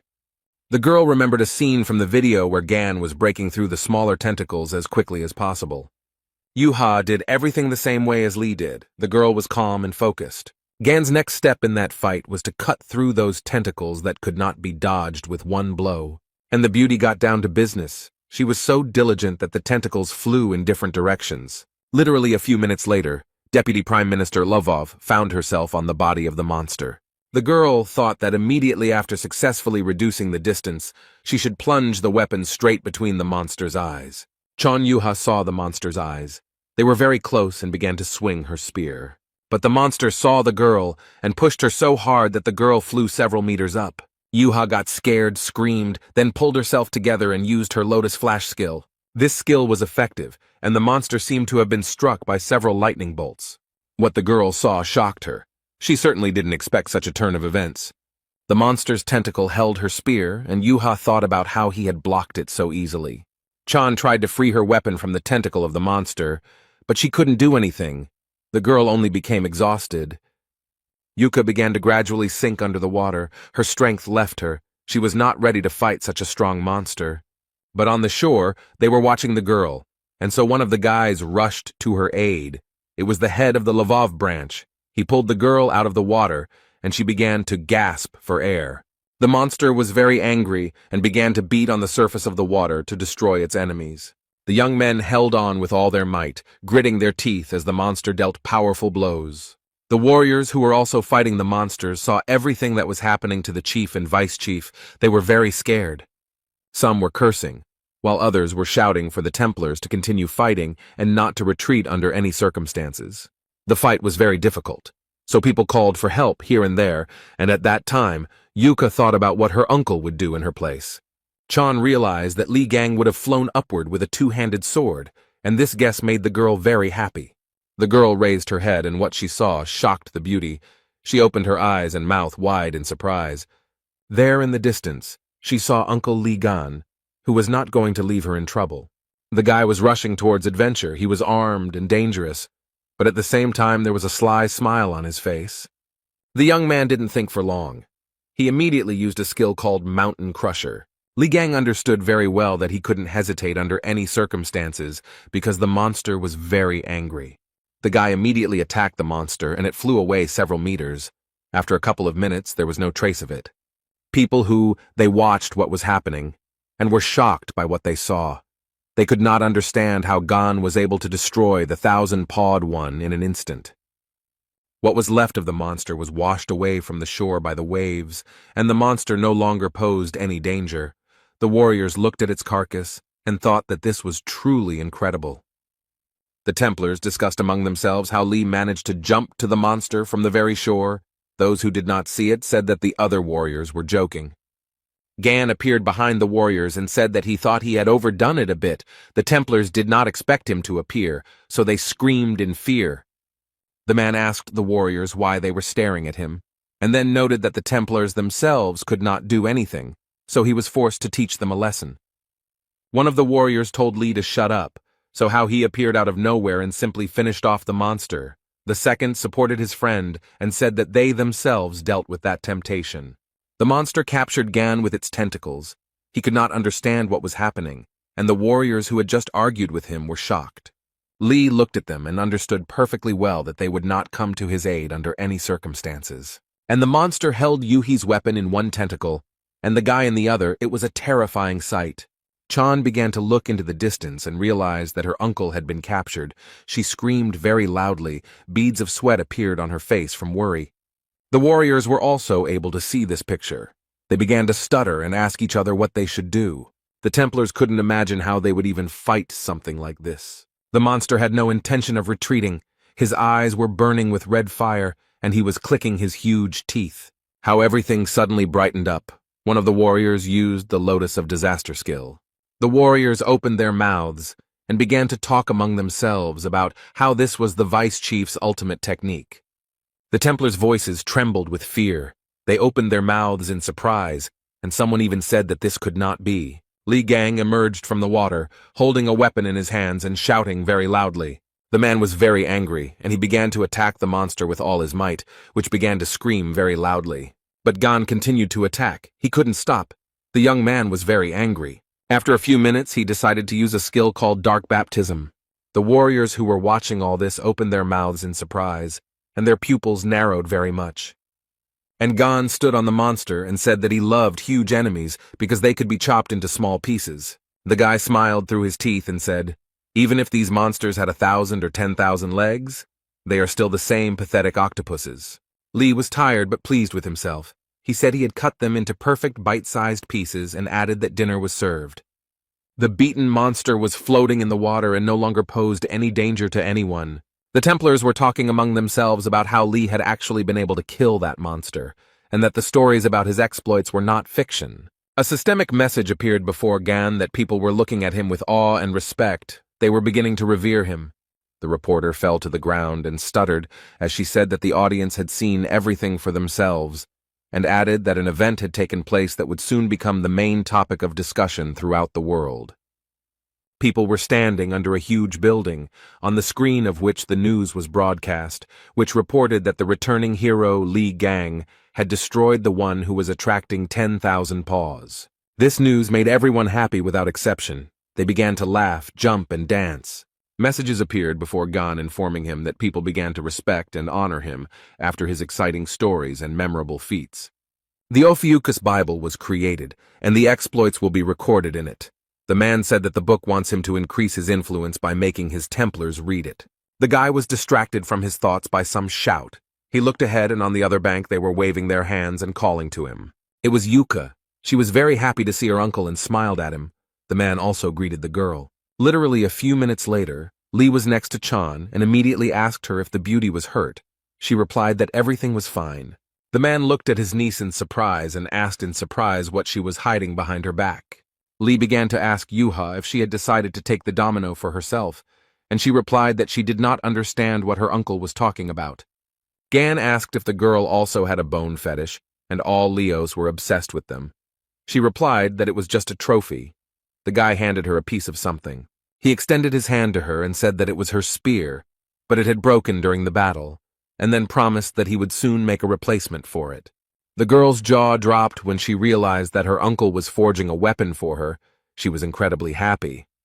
Stephen Marker ran up to them, his eyes wide and wild, and shouted that it sounded wonderful. Li asked the jock if he was crazy. Why was he suddenly yelling so much?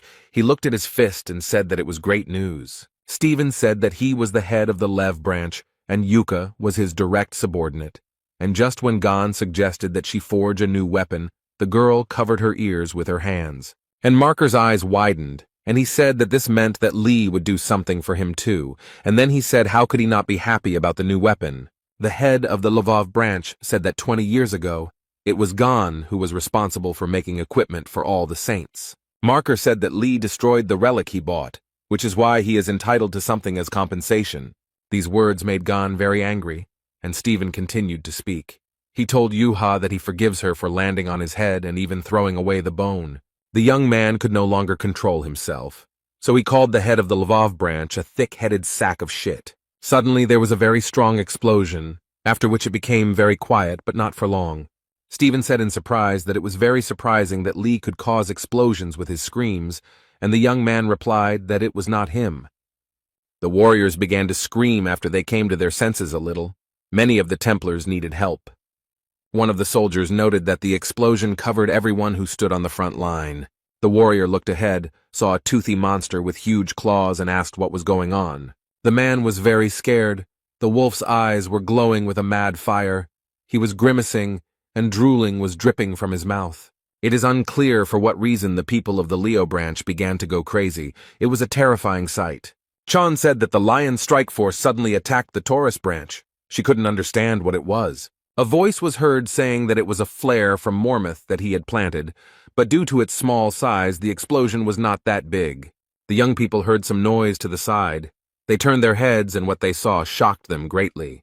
Vladimirov Ivan Sergeyevich, aka Sebastian, aka the head of the Capricorn branch, was heading towards them. In his robotic hand was a slime called Ghana, whose appearance left much to be desired. Lee got very angry.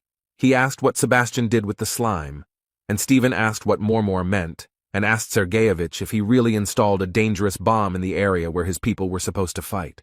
The Capricorn branch leader told Marker to calm down and noted that he hadn't even started yet, and that the explosion was just a cannon salute before the main show. Lee asked the old man if the madness of the people on the front lines was also his doing. Stephen was surprised when he heard this question. Sebastian laughed and replied that Lee Gang, as expected, was very quick to grasp everything, and decided to show them something more interesting. The old man took out some kind of tube and blew into it, but what happened next was amazing. A breeze blew and a bright greenish glow appeared behind the elderly man. It attracted the attention of some warriors. They looked at it with fascination, and then they began to attack representatives of other branches with increased aggression. They could not understand what was really going on. The warriors who stood on the shore were very frightened. They shouted that the representatives of the Lion branch were running towards them and asking them to stop. Stephen Marker watched everything that was happening. He shouted to his men to finally come to their senses, but they did not hear him. The monsters attacked Chong Yuha. They knocked the girl to the ground, and she quietly called her uncle for help. He would have gladly helped her, but he himself began to be attacked by the maddened representatives of the Leo branch. Sebastian was incredibly pleased with himself, and noted that they hardly had any strength left after the fierce fight with the draggers. Lee Gang was lying face down in the sand. The maddened representatives of the Lion branch were able to knock him down, and the old man was happy. He told the young man that it was nice to see him face down on the ground, and that it was even better than he expected. Stephen Marker clenched his fist and screamed at what the hell the old man had done to his men, and why they weren't responding to his commands. The old man said that neither he nor Yuha had drunk the potion, and then added that his men were excited due to the combination of the potions they had drunk and the influence of Mormouth, and could hear the commands of his whistle. The head of the Lvov branch began to shout for Sebastian to return his people to normal, and he asked him to be quieter, and said that if he wanted his subordinates returned to him, he needed to listen to him carefully. An unusual weapon appeared in front of Stephen, and he looked at it in surprise. He asked with surprise in his voice if this sword belonged to Gon, and the old man replied that it really did, and the boy forged it with his own hands. Sergeyevich said that he had an offer for Marker that he definitely couldn't refuse, and told the jock to use the sword. The old man then added that the weapon should be used to kill Lee Gun.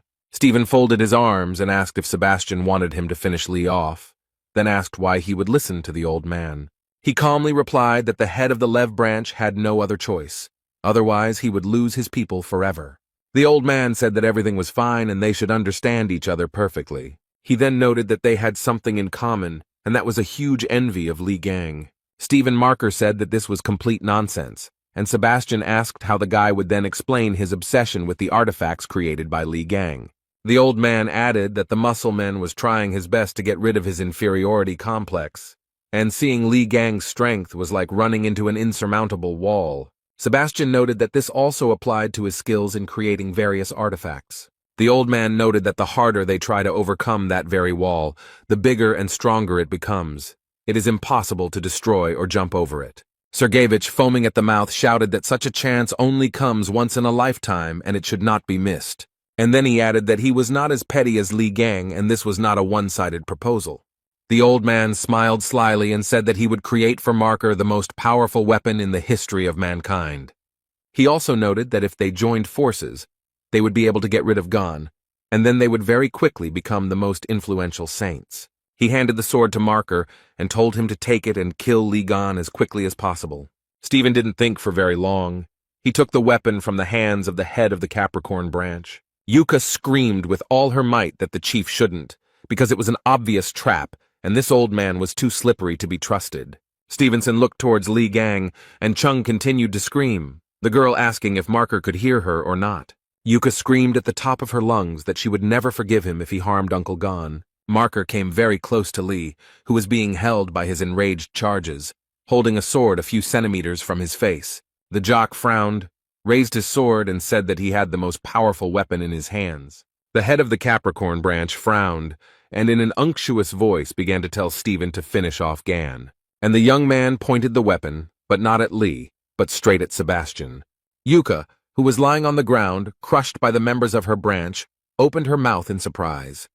The old man began to call Marker a cretin because he decided to give up his only opportunity. But Stephen shouted at Sergeyevich to shut up and tell him why he should be trusted, considering what he had done to his people. The guy added that he put all his efforts into surpassing Ligan, so he has no time for any complexes. Marker screamed that he would not kill Gan in such a cowardly way. He was very angry. The guy continued to lie on the sand. He was held very tightly so that he could not break free. He listened as Stephen talked about how he had already surpassed him, and all he needed was a worthy weapon. The head of the Lvov branch began to beat his chest with his fist. He told the old man not to compare him to him. He shouted at Sebastian at the top of his lungs that he was promising to create the strongest weapon, but at the same time, he admitted that he was not capable of surpassing Ligan. The marker noted that with such an attitude he would never create anything worthwhile. The elderly man only responded to his opponent that he was behaving very impudently. The head of the Capricorn branch came to his senses a little and told Stephen that he would regret it very much. It would seem that the guy did not hear him or did not want to hear him. He began to attack the old man, but he defended himself in advance. The marker hit the metal armor the old man was wearing with all his might, and he screamed furiously for the guy not to overestimate himself. Literally a few minutes later, Sebastian used the rocket launch skill, firing from all guns. Explosions were heard. Columns of dust rose up, and nothing could be seen because of it. The old man began to laugh. He said that even the great Leo could not withstand the onslaught of his little ones. He looked ahead and saw a huge, terrifying beast gnawing on ammunition, its eyes burning with fire. It was Marker. He was gnawing and thinking about how 20 years ago, as the old man had said, he had been drowning in his own inferiority complex, but had gotten up from his horse again and again. And he was able to overcome his own limits to simply surpass Li Gang, who was his role model. The head of the Lvov branch used his unique skill, Thousand Claws, against the old man. He tirelessly scratched even the metal armor of his opponent. The marker called the old man names and noted that, admittedly, he really did have a nice suit. And the head of the Lvov branch put his foot on Sebastian, who clenched his teeth and could barely breathe. The jock continued to hit the old man one after another. He was very angry. The marker screamed like a madman that even the cowardly Aquarius fights without armor. The head of the Capricorn branch wrinkled his forehead, clenched his teeth, and began to beg Stephen to stop, but he was as if he had gone deaf. Lee furrowed his brow, took a deep breath, then exhaled through his teeth and asked if the boys were going to stop fighting. The men stopped arguing with each other and looked in the direction from which the voice came. They opened their eyes wide and their mouths were so surprised, and the guy looked at them calmly. Sergeyevich asked how he ended up here. The young man said that he allowed himself to be captured to find out what Sebastian had in mind, but they were dragging it out too long. He got tired of falling over, and then he noticed that the beastmen were very weak, and Yuha was smiling contentedly. The men replied that it was impossible, and Lee kicked Stephen and told him to get out of there. The boy smiled at the old man and told him that he wanted to ask a few questions. The Capricorn branch leader furrowed his brow, beads of sweat appearing on his face from fear, and Gan invited him to chat. Lee was being held back by the beastmen, and he heard about Marker talking to the old man, about how he would give him the strongest weapon. The subordinates of the head of the branch, Leo, were drooling. The guy was yawning to such an extent that he was bored. After a while, the guy said that he was going to die of boredom, and the beastmen bared their huge teeth. The young man very quickly freed himself from the Templars of the Lion branch and noted that it was very difficult to call it a fight. The beastmen lay aside, and the guy said that it was too early to wait for Marker and Sebastian to finish talking. They both needed to be knocked out and finished with it. The young man walked forward, and behind him the beastmen bared their teeth and shone with evil eyes. The guy dealt with them without any problems and went to Sebastian and Stephen. Lee wasn't hurt at all, and he asked the men how much longer they intended to continue this meaningless conversation.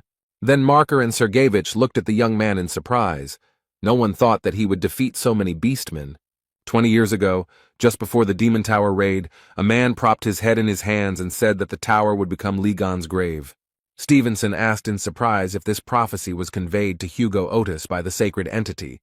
The man noted that those words were nothing more than a prediction. He smiled wickedly, clasped his hands in front of him, and said that he was talking about a plan that they would put into action. The head of the Capricorn branch seemed to be struck by electricity, and the reason why the man approached him did not bother him. He thought that Li Gang would die, and that this was a once-in-a-lifetime chance, because not only would they destroy him, but they would then extract all the potential from his body for their own benefit. Gan was very angry. He said that he didn't need their flashbacks and demanded that Sergeyevich simply say what kind of scumbag stuck a knife in his back. The guy noted that he didn't care about his past. The old man replied that he would tell him everything, but in return he demanded that the boy guarantee his safety. The guy grabbed Sebastian by the neck. He began to wheeze. He did not expect such a trick from Lee. And Gan asked the old man if he understood the situation he was in, and noted that he was not in a position to bargain. The guy told his opponent that if he started talking nonsense again, he would immediately rip out his jaw along with his tongue, and asked again who had stabbed him in the back. The old man began to shake very much from fear, he stuttered. Since the boy's finger was under his tongue, he noted that it was the Virgin. Gan let him go, narrowed his eyes, and thought about Sebastian's words. But the purple witch said the same thing. The young man recalled past events and thought that it was the Virgin who was behind everything. The guy thought about going to see Jin Man again so that he could examine the dagger that had stabbed him. Lee never let the old man go. He told him that he thought that was enough, and noted that it was time for him to return his thing, and emphasized that the hammer of understanding was his. The old man was surprised by such a request, since he did not want to give up the weapon, but the guy asked if Sebastian had any problems, and he immediately said that he would immediately return the hammer of understanding. And the holy sign of Capricorn Sebastian handed over the relic of the hammer of understanding. Gan held it in his hands and was very happy. Vladimirov Ivan Sergeyevich was very nervous about losing his hammer. He was definitely not prepared for this. Lee asked Sebastian why he made such a sour face, whether he was upset about something, and then told the three brothers to come out to him. They immediately showed up. Jan ordered them to take the old man to their world, and if he resisted, to break a couple of his limbs. The brothers agreed, and Sebastian asked the guy in surprise if the avatars really served him. The old man shouted that the young man had become not a saint, but the god of a new constellation. Gan told him to think about his behavior, and then noted that this did not mean that he would forgive him later. The beastmen slowly began to come to their senses. They could not understand what had happened earlier. Many complained that they had headaches, and they also could not understand how they ended up there. Yuha was pleased to note that the members of the Lev branch were beginning to come to their senses, and Stephen was also pleased. Members of other branches said that the lions would no longer attack them. The members of the Capricorn branch asked what they should do, since the leader had been taken away from here by force, and the bishop replied that everything was obvious. The man was very angry. He opened some device and began to change the settings. Members of other branches began to fall. They could not understand what was happening to their armor.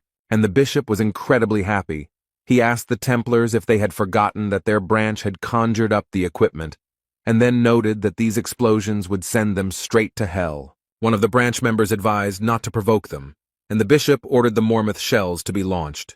The warrior immediately carried out the order, and the missile flew a few centimeters above Ligan's head. The guy noticed that everyone was scaring him with another toy called Mormouth, and then he said that he could show his own, and began to use the hammer relic. Achievements. Gan smiled and began to select a target. A system message notified that he could improve or modify the target if the conditions were met. The young man decided that the hammer's target attainments will Mormouth. He successfully modified his target, and the Mormouth projectile was modified into the Mormouth firework. The Bishop of Capricorn widened his eyes and said that Lee had turned the projectile into a firework and called him a crazy bastard. But their ardor was quickly curbed. The beastmen told them that they were the only madmen here. The Leo branch members came closer and asked how they dared to take advantage of their trust. The Capricorn Templars were surprised that they were all safe. Stephen Marker gritted his teeth, widened his eyes, and replied that they, the animals, were not so easy to take. They did not have a scratch from such a small explosion. The members of the Capricorn branch began to run away somewhere, and Stephen Marker shouted at them to wait until he finished.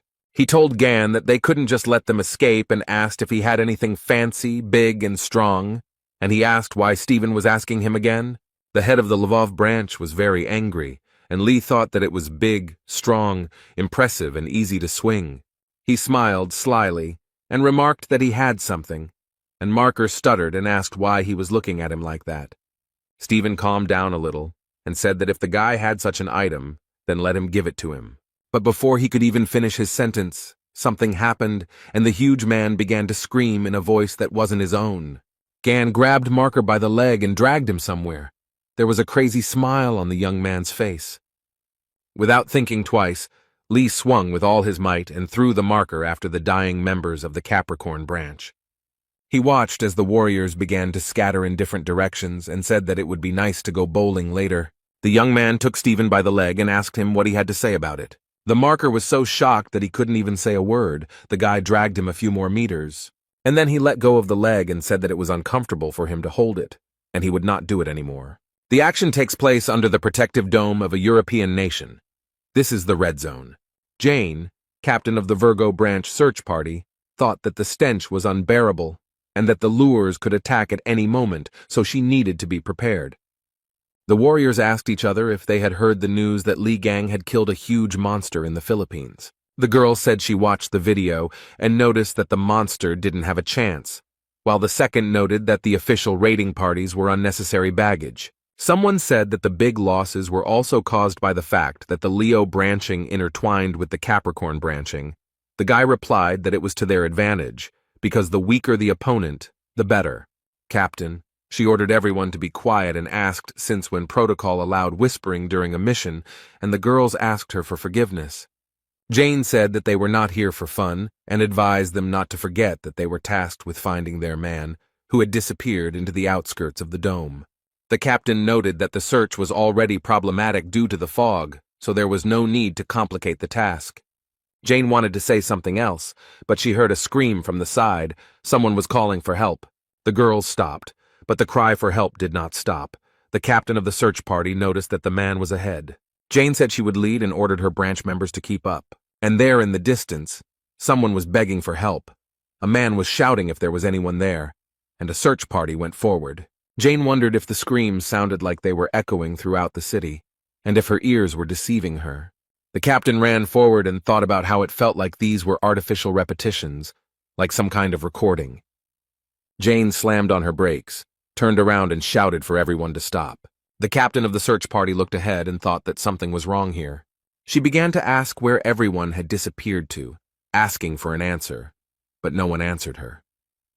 The girl found herself in a place unknown to her, and now she asked to be saved.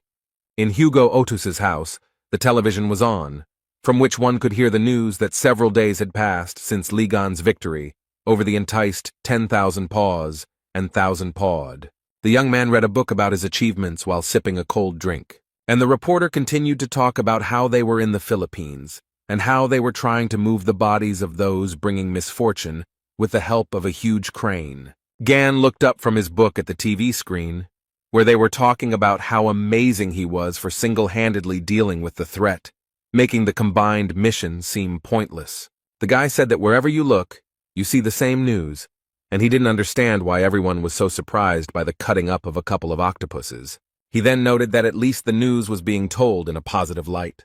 Interestingly, the news was also broadcast on the streets of the city, and people were interested to see that the returning hero Lee Gang had destroyed the one who was luring 10,000 paws. The guy looked at the screen and read in the Bible that the main point of it is to perform actions that can attract attention. After a few minutes, he closed it, thinking that was enough and would deal with the to-do list later. Lee Gang received a new notification. He was asked to check the trials or upgraded skills. He noticed that it was stressing him out. The guy chose the tests. He was interested in looking there first. Several messages appeared in front of him. He thought that this semblance of a quest appeared after his battle with the sacred essence of the twins. The young man regretted that he would not be able to resort to his fighting instinct. But if he met a sacred entity or a huge attractor, then it would not be critical, because this was his specialty. And Lee's two quests seemed quite problematic, because he needed a registrar, and to find his own Templar he decided to deal with them later. He decided to check out the improved skills, and a message informed him that God's gaze had been improved and new additional functionality was available to him. Hugo's assistant was holding a stuffed bunny, which was screaming furiously for her to let it go because it was clean. Gan stood up from his seat and shouted very loudly for them all to freeze in place. He used a skill to test the person's loyalty level. Yoon Yerin, holding the toy in her hands, froze in place with the yellow bunny in her hands, and Lee could see their level of devotion. From the system message, he was able to understand that the Templar's loyalty should be the 100th. If it is less, then the branching power will weaken. The guy understood that he needs to be careful. He thought about Otis, Jung Yuha, and Song Jae and was confident that they would become his followers without any problem. The guy asked Yoon Yerin where Hugo and his children were, because he wanted to take on this case while he was here, but the assistant replied that they left early in the morning. Lee sighed heavily and said that he would have to try it later. Erin was very surprised. She could not understand what he was talking about. The young man's mobile phone rang. It was Jin Man. The guy was very happy about this call. Something unimaginable was happening. Someone was screaming that they didn't want to die. Others were asking for help because they were trapped under the rubble. The woman asked Song Jae to listen to her carefully. She said that the boy should hide and wait for her in the car until his father arrived. The child was very scared. Tears were rolling down his face. And the woman said that they were just playing hide and seek. Son had to hide well so that he wouldn't be found, and Dad would show up and deal with the monster. She smiled and asked her son to promise that he would be brave and obedient.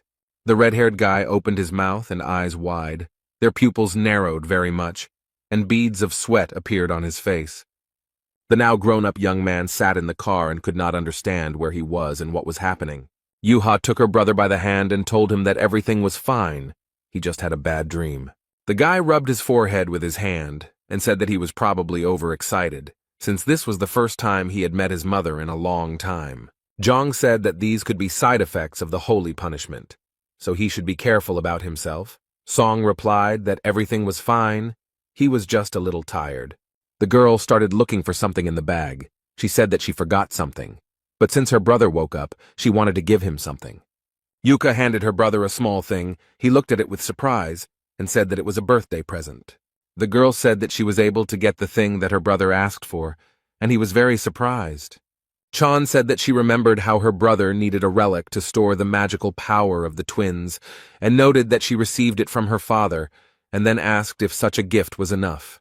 Sun noted that with this he could fill the deposit points, and his sister was glad that he was pleased and once again congratulated her brother on his birthday. The guy was very happy. He thanked his sister, including for looking after him. Otis told Z that his mother would be upset if he walked around with a sour expression on his birthday, and recommended that he greet her with a smile. After some time, the family drove up to a huge white building. It was a hospital. They entered the building and very soon found themselves near the 808th ward, which was where Cheon-ji-woo was located. The children told their mother that Uncle Gon was able to leave a wound of the sacred essence right on his forehead, and added that he became even cooler than he was before. Yuha said that it would be great if Mom had the opportunity to meet him, and added that when she woke up, they would have a lot to discuss. The woman did not answer, because she was not just sleeping, but was in a coma. The children were standing next to her bed. Young Yuha was holding her mother's hand, and Song Jae was looking at her intently. Hugo Otis did not enter the room. He stood in the corridor. The man bowed his head and thought about something. Suddenly, a phone call distracted him from his thoughts. Otis opened his eyes and began to take out his phone. The man looked at the screen of his mobile phone. The number was unknown to him. He wondered who could be calling him. Hugo went down to the hospital courtyard to talk on the phone in peace and quiet without disturbing anyone. He told his friend that he planned to put off work, because this day was very important for him. He was surprised that the heads of the European Union needed him. He asked if the problem was only in the attraction, and noted that the headquarters of the Virgo branch was located near the dome. The man told Otis that this was not a simple case of attraction. The Virgo branch announced that they were not able to deal with the monster. Hugo asked again, did Kevin Azar really say that? On the other end, they noted that he had previously encountered that monster, the one that had appeared in Korea 10 years ago and swept through the airport. The man heard the boy tell him that the pink mist and memories had washed over him. The action takes place on the territory European Union. Belgium, in the controlled territory of the Virgo branch. It was damp, cloudy, and rainy outside. People were trying to get into a warm place as quickly as possible. Li Gang was wearing a hood, holding a cup in his hands, smiling and saying how untimely this was. He looked at his mobile phone and thought about how he had made the appointment himself for the first time in a long time, when suddenly it started to rain. Gan read a message from Songjae asking if he wanted to become his Templar, but his nephew refused because he thought it would be problematic. Although he had hoped that he would agree and realized that he didn't know much about him, Lee remembered how Hugo's assistant had said that it was Ji's birthday. The guy got really angry because he thought she should have told him about it. Yun replied that Song doesn't like to celebrate this day. Gan thought that Jae had deliberately not told him. He thought that Yeren was definitely not telling him everything, since something happened to the guy on his birthday. A man approached the guy with a question. He asked what he was thinking about and what was troubling him, and Lee was glad that he had come. It was Jin Man, the Virgo branching appraiser, who took off his hat and said he was glad to meet him. The man told Gan that he should have notified him, apologized for having to come all this way, and Lee noted that it was no big deal since he had business there. The guy told the man that he realized that this area was under the influence of the Virgo branch, and asked why their emblems were literally everywhere here. The appraiser began to talk about how, throughout history, religion has been an integral part of life in many European countries. The man said that after the appearance of the sacred entities, when the branches filled the world, Europe turned from just a part of the continent into one huge believing nation. Jin noted that it is impossible not to believe when you see the dome protecting you every day. Lee smiled and replied that considering how much pride was in Man's voice, his faith had weakened greatly. Gan scanned the man and realized that his faith was weakening due to him feeling betrayed by his branch. The guy realized that something very serious had happened. The young man told Manu that he thought he wanted to talk about his branching. The appraiser lowered his head and replied that he knew perfectly well that he should not be surprised that it was impossible to hide anything from Lee. Gan began to use the soundproof barrier skill he rented from the Aquarius branch, which prevented any sounds from leaving the selected area using water magic. Jin started taking something out of his briefcase and told the guy that it was time to get to the main thing, to talk about the blade. He took it out and said that it was this weapon that was stabbed into Gan's back 20 years ago. Information about it was erased by sinister forces. The guy listened carefully, and the appraiser said that he managed to partially see the blade's memories. He analyzed them and realized that the one who attacked Gan in the Demon Tower was the holy sign of Virgo, the branch of which he is a member of, and that is Kevin Azar. The events take place in the house of the holy sign of Sagittarius Hugo Otis, where Li Gang has already returned. The guy was talking about how Lily Quinn and Song Jae had turned down his offer to become Templars and decided to remain part of the Gemini branch. Lee thought about how this was all despite what the red-haired boy had to go through. The man began to understand that all this was not just like that and that there was some reason behind it. Yi Gang gave Lily a task to find out why Song Jae joined the Gemini branch and also find out everything about his past. He noted that he needs any information. The girl decided to ask Yang Wei or Heiji about the registrar position later and started writing a message to Jie. Suddenly, the guy came to Lily and said that he had a request for her. She was very surprised. Quinn smiled and thought that she was lucky. The guy showed up just in time and asked what happened. Sun asked Lily to get into the secret archive of the magical library of the Gemini branch. The girl was very surprised. The Gemini branch magic library contained books on magic, collected from all over the world, including the Gemini branch territories. Deep within the building, there is a secret archive containing forbidden books, which only high-ranking Templars have access to. Sun said that he had thrown away his badge, so he couldn't even enter the library, not to mention that with his rank, he couldn't get into the secret archive. He bowed to Quinn and said that he needed to get there. The girl looked at him in surprise. Lily used her skills and told the boy that sending him to the magic library wasn't that difficult. The young man frowned and watched everything that was happening. He didn't think that everything was so easy for Quinn. The girl told him that the secret archive was full of secret, dangerous, and forbidden magic, and asked what the guy needed there. Sun was silent for a moment, and then said that he wanted to find a skill with which he could summon a creature from another world. Soul call. Gan sat on the bench, his head down, thinking about the words the appraiser had told him. After all, he had looked through the records of the last few years. The man realized that several blades similar to that one had been sold at auctions. They were personally assessed by his predecessor, and it seems that he also sensed the ominous energy that emanated from the weapons. He tried to track down the original, and it turned out to be the Virgo's forking blade. Jin showed Lee the screen of his mobile phone and said that the blade was from the Virgo branch weapon storage, and it also contained a large number of weapons with similar energy.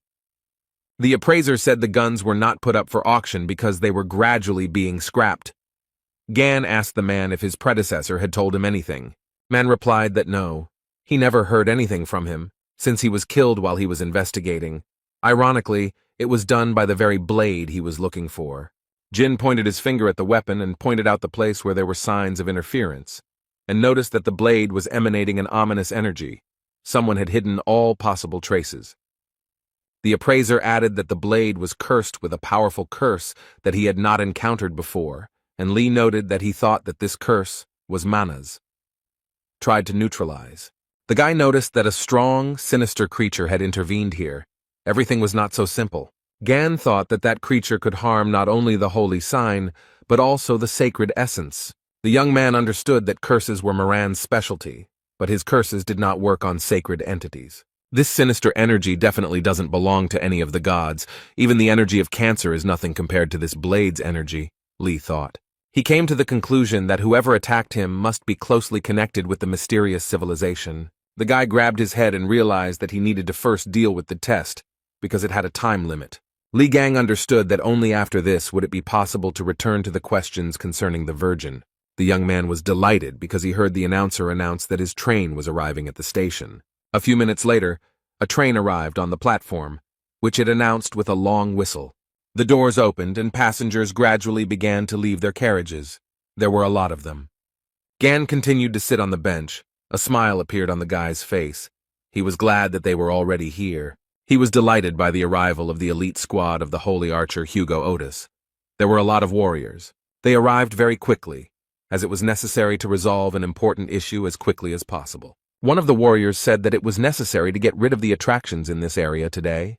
The warrior approached the vines that were on the ground, touched them with his foot and asked what they were because they were getting in the way. Gan said it was a coincidence. He didn't think they had any business in the Virgo branch territory, and asked what brought them here. The young man frowned and reported that the Sagittarius branch had received an order. He noticed that their branch had a special squad that was engaged in the extermination of the attractors. They were something like mercenaries who solved problems. The guy told Lee that their leader had gone to clarify all the details with members of the European Union. Gan asked in surprise if they had really taken up the job without really knowing anything, and the warrior replied that the chief had accepted the order anyway. He said that the purpose of this task is to bring misfortune, which has some history associated with it. And the guy asked Li Gan if he had heard about the monster that strives for the power of the gods, the Bloody Mist. The action takes place in the European Union Parliament, where a headquarters for the extermination of those who bring misfortune has gathered. The man said that the Blood Mist is a monster that releases mist, which is why it is named that way. It sucks out the soul and life force of nearby creatures. He added that the attractor had appeared about 10 days ago. Hugo asked why they had not gathered an army of people from different branches and dealt with it, but had reacted so late. He replied that the monster was officially considered defeated and should not surface again. Otis asked in surprise that everything was hidden despite the fact that the attracting one had already managed to absorb 5,000 people. The man lowered his head and replied that it had been decades since the branches had worried about losses. Hugo asked what about the Virgo branching. He asked why the head Kevin Azar was not doing anything. The guy replied that they had already tried. The man reported that they had repeatedly sent troops there, which consisted of high-ranking Templars. He noted that they all failed because this attractor releases a red mist that causes a powerful status effect. A representative of the EU Parliament noted that the fog is most dangerous for people of the Virgo branch, who specialize in close combat. Also, the Virgo Saint sign went on an expedition to the North Sea to deal with an enticer of the same class as the Bloody Mist, so they can't return anytime soon. That's why the EU Parliament decided to break with tradition and turn to another branch. The man noted that they had studied all the branches and settled on them because the mercenary branch was relatively free of power struggles between the others. He noted that Otis also works with Sir Li Gang. He was very impressed when he saw his actions in the Philippines, and they would be very grateful to them.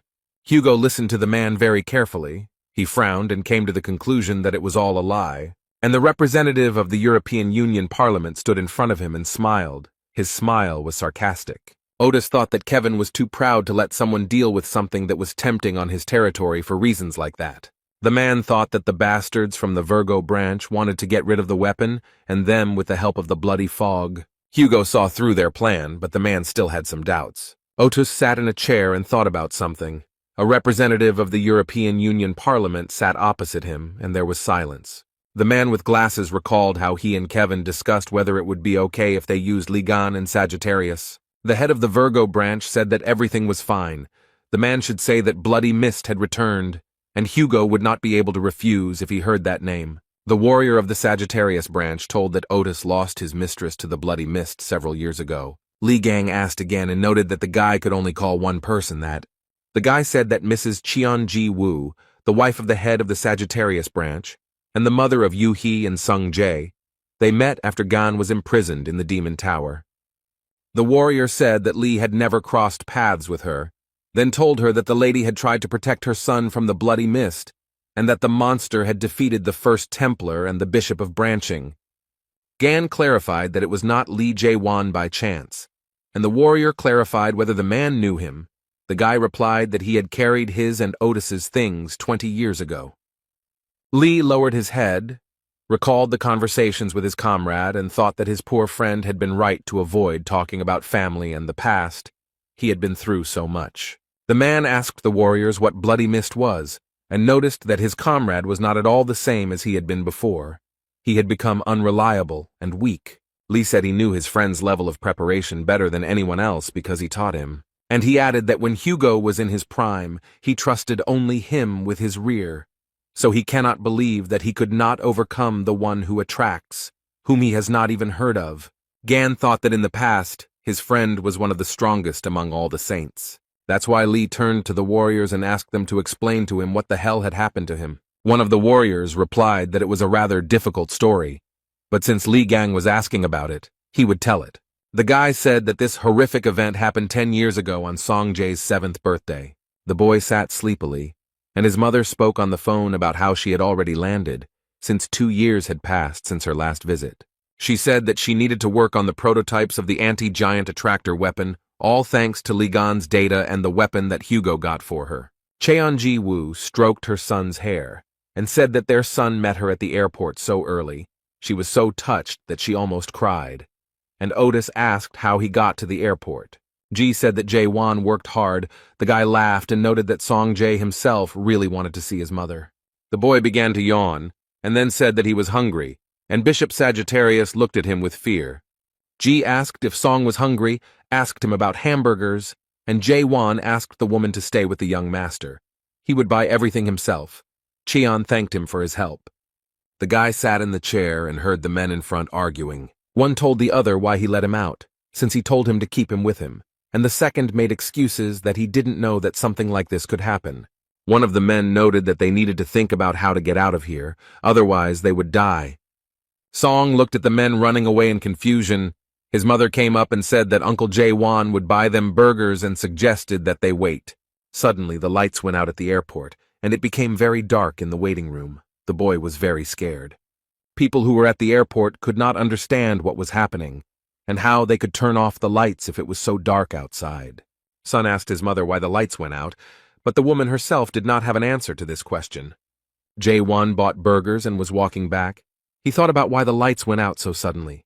The guy saw something. He frowned. His mouth opened in fear and beads of sweat appeared on his face. Cheon-ji Woo covered her son's eyes with her hand, and Wan-woo told him that they had problems. Woo-ji's bag of food fell from his hands and fell to the floor, scattering all over the airport floor. The monster attacked the woman and child, and the bishop of the Scorpion branch immediately rushed to their aid. Cheon-ji Woo was very scared, her son too, because he broke free and saw the monster, and Jae-won began to push them away from the epicenter of the incident.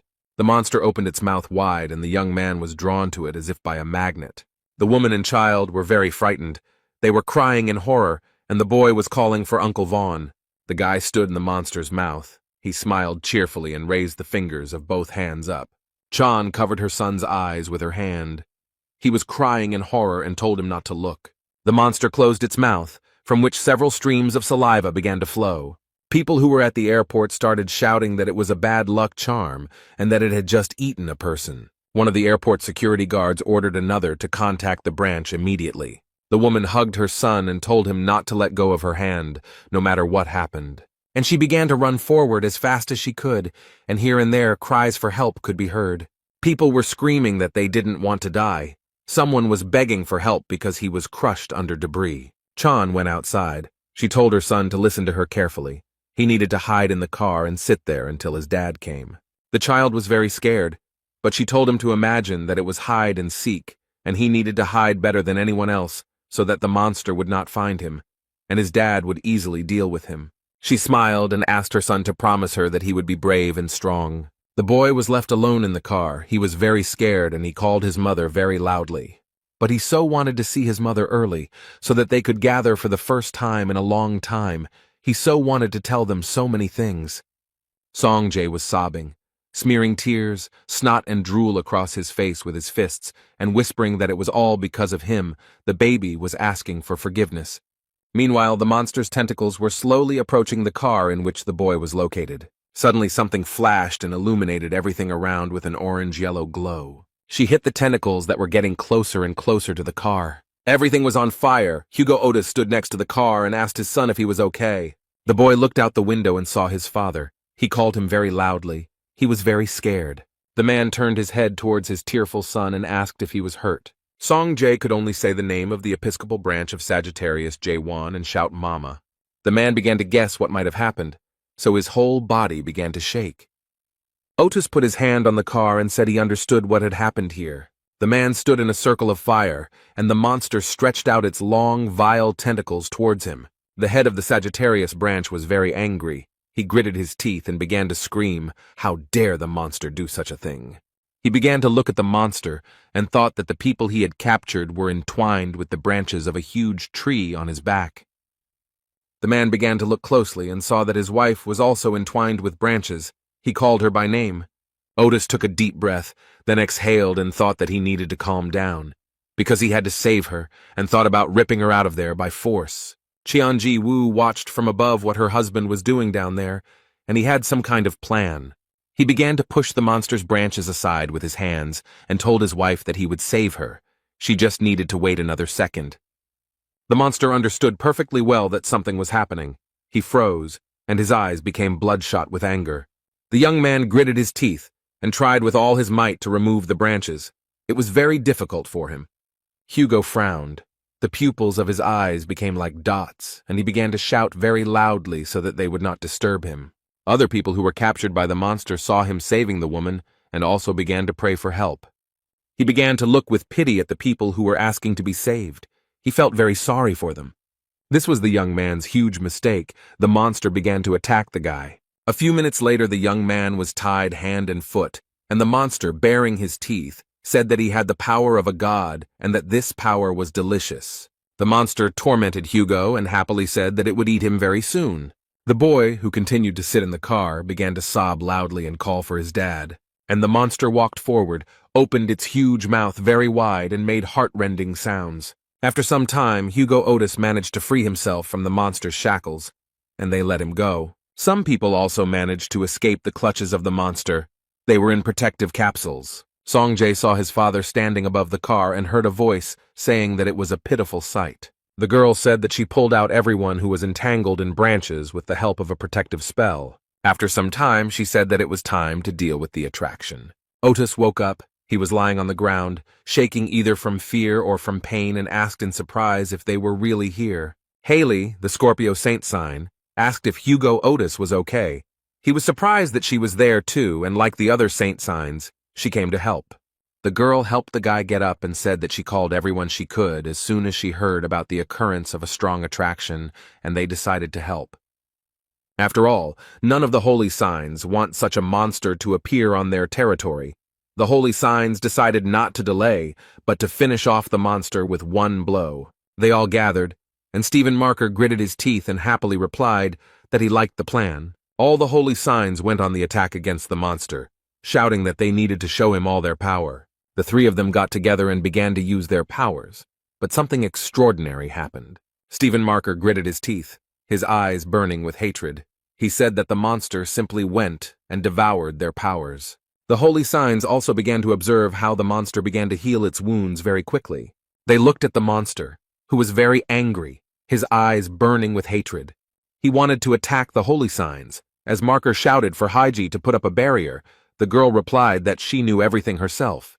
She immediately began to use her unique skill called Magic Curtain. The monster was very angry. His eyes were burning with red fire. He opened his huge mouth wide and stretched out his branch tentacles. The holy sign of Gemini looked very tired and exhausted. She understood perfectly well that the barrier would not last long. That is why another sacred sign decided to use her special skill called the Golden Rule Vine. The girl asked the other sacred signs what they were doing now, because they were holy. She said not to let things like that confuse them. It was Giselle Lawrence, the holy sign of Libra. Otis asked Haley if she even called her, but the holy sign of Scorpio replied that she turned to those three for help. But the monster still wouldn't calm down. It made a face and bared its huge teeth. Giselle turned to the holy sign of Gemini with a request to move this attractant somewhere using teleportation. Heiji couldn't understand what they wanted from her, and Lawrence told her that the monster had absorbed all their powers. They wouldn't be able to defeat it now, otherwise they would lose theirs, just like the sign of Sagittarius. The girl said that she could send him wherever she wanted, even into the depths of the ocean, even into the seething magma, and noted that this was a wonderful way out. The holy sign of Gemini said angrily that the monster would then appear again after some time. Giselle asked what was wrong with that, because it didn't matter. They needed to get rid of the monster here and now. Otis said that this cannot be done, because the attractor has absorbed the souls of people, and those whom they saved are empty shells. They must finish him off and get their souls. The man also noted that there might be more people whose bodies they had not pulled out, and said that he would help, and offered to kill the one who was pulling them together. The guy didn't look very presentable, but he said that he could still fight. The Gemini saint began to scream about the monster sprouting vines, and Giselle noted that her strength was running out. Lawrence screamed that they didn't have any more time and asked Haiji to quickly teleport the monster away. And the monster continued to look at everyone gathered with hatred and open its mouth wide. And the holy sign of Gemini began to use her unique skill teleport. Hugo Otis saw this and shouted very loudly for the girl not to do this and to stop. But Heiji didn't listen to him and continued. After a few minutes, the teleport was successful. Sun recalled that on that day, everyone did nothing but criticize his father while praising the saints who sent the one who was dragging him away to God knows where. On television, they were talking about new information about the incident related to the bloody fog. The journalist reported that early in the morning, the saints stopped the enticement that was raging at the airport. She noted that many people died before the saints had time to arrive at the scene. Giselle Lawrence, the saint of the Libra sign, gave an interview to journalists. She said that it was their duty, and she only regretted that they could not prevent the deaths of people. At this time, the public expressed their dissatisfaction with the holy sign of Sagittarius, the protector of Korea. People wanted to know that if, due to a weak response to the actions of the attractor, more people died. People told reporters that they heard that Otis lost, unable to even protect his family. He is unreliable. How can he be trusted at all? After a public apology this morning, Sagittarius St. Hugo Otis attended the victim's joint funeral. But during the funeral, the man faced a furious public backlash. People were shouting that they trusted him with their lives. They were asking what he was doing until other saints showed up. They shouted that their family died because of him. They wanted to attack, but the guards held them back. The enraged people shouted how the holy sign of Sagittarius dared to show itself here and demanded that he return their loved ones. The guy said he couldn't watch it anymore, so he turned off the TV. A man approached Leo and asked why he turned it off, since he was watching the news. The marker asked if this bullying was really necessary. The holy sign of Gemini noticed that Stephen was right and noted that this was too much. Yang Wei said that it was unfortunate, but someone had to take responsibility for the dead and suggested thinking about it from another angle. Otis would lose influence, and they would be able to get to Korea. The man walking up the stairs laughed and said that before he didn't really care about people, But now Stephen's conscience had awakened. Ivan Kruger, the holy sign of Taurus, said that Hugo was completely helpless. He tried to overcome the one who attracted him, although he himself does not even possess the sovereign relic. The man said that Otus should have been smarter and called them if he didn't have the skills. The man in the sweater folded his arms across his chest, smiled, and said that the holy sign of Taurus was wrong. He noticed that Hugo was now doubly helpless, since Bloodmist had stolen half of the powers he already had. Ivan Kruger laughed heartily and said that the man was right, but he was wrong. Stephen Market grabbed Haiji, pulled her aside, and told her he felt disgusting. She asked the holy sign of Leo if he thought Hugo would be okay, and he replied that they would live and see. Stephen asked the girl if she wasn't jealous of Ji Woo, and then added that he was surprised by her reaction. Heiji replied that she never liked her, but this was not the outcome she wanted. She paused for a moment, then added that Hugo was one thing, but she felt very sorry for his children. It was raining heavily. Hugo Otis walked forward with paparazzi on both sides, not bothered by the bad weather. They immediately began asking the man what he could say, and then noted that the public was outraged, and the journalists were also interested in whether Otusu had the shawl of the dead. One of the journalists, who was being held back by security, asked when the funeral would be held for his family members. Reporters also said that the redirection of the wounded to the Scorpio hospital was an act of ostentatious generosity, and asked Hugo to comment on this. Otus's assistant said that the head had already given all possible comments at today's press conference, and he needed to meet with patients, so he asked journalists to calm down. When the journalists were left behind, the holy sign of Sagittarius asked his assistant what was wrong with Jae-won. She reported that the bishop's body was found and moved to the hospital. The monster vomited it out of itself, since it could not swallow it. This happened before Hugo encountered the monster. The girl noted that this happened because Vaughn had been fighting in the stomach of the attracting one until the very end. Otis asked to send the bishop to the intensive care unit when he was here. The man was also grateful to Haley for her generosity in allowing him to use her hospital, and the assistant listened to these words and frowned. She screamed that Otis should not take responsibility for all this, because he lost his family and fought. The assistant noted that it was not too late to tell the world the truth. The man replied that people could have been saved if the bloody mist had actually been destroyed. The souls would have returned. This was a way to save them. Hugo knew that he couldn't tell the victims' families that their loved ones were dead because they had lost their souls, which they could get back if they defeated the puller. The assistant replied that it would give them false hope for something that would probably never happen. The man was thinking about something. He remembered how the monster had taken him captive and realized that he had lost most of his powers then. Because the other saints were unable to deal with the monster, they had to move it to an unknown location. Otis asked which of the saints in such a situation would want to risk their lives and strength to return the souls of people, and even if they managed to find him, would they be able to win? The assistant screamed that now everyone hated him, even though he had done nothing wrong. She asked why this was happening, but the man firmly said that it was his fault. Otis said that he was unable to protect them because his strength was insufficient, and he failed to keep his promise to Gon, even though he trusted him with the safety of Korea. He said that he deserved all of this, both condemnation and accusations. Hugo understood that the situation was unpleasant, but it was his burden and he had to bear it, and he thanked Erin for her concern. The girl replied that she would go check on Ji Woo. She was worried because Sung Jae and Yu Ha were alone there. The vice chief approached the girl and told her that the reason the chief decided to redirect the victims to the hospital rather than allow a funeral was because he believed that they could be helped to wake up. The man noted that this is not possible now, but the leader will never give up. The vice chief noted that if Otis renounced them, then he would renounce both his wife and the bishop. The head of the Sagittarius branch approached the chamber on which there was a sign with the number 808. His wife was there. He reached for the door handle and heard his son Song Jae talking to his mother, asking her for forgiveness. The boy sat on the chair, his face buried in his knees, and said that he shouldn't have whined that he was hungry. He recalled the events at the airport and said that they should have left there earlier. Son noted that in such a situation, everything would have been different, and his mother and Mr. Jae-won would have been fine. The child added that Dad would have defeated the one who was pulling, and everyone would have been safe. The child cried loudly, asked for forgiveness, and said that it was all his fault, that he was so sorry that everything happened this way. Hugo Otis stood outside the door of the room, heard everything his son said, and sobbed silently. The man should have gone in and told Song Jae that it wasn't his fault, but he couldn't let his son see him in that state. Li Gang listened attentively to his comrade. The people nearby were crying, and Otis said that the son would then blame himself for the fact that his father was in a disadvantageous position.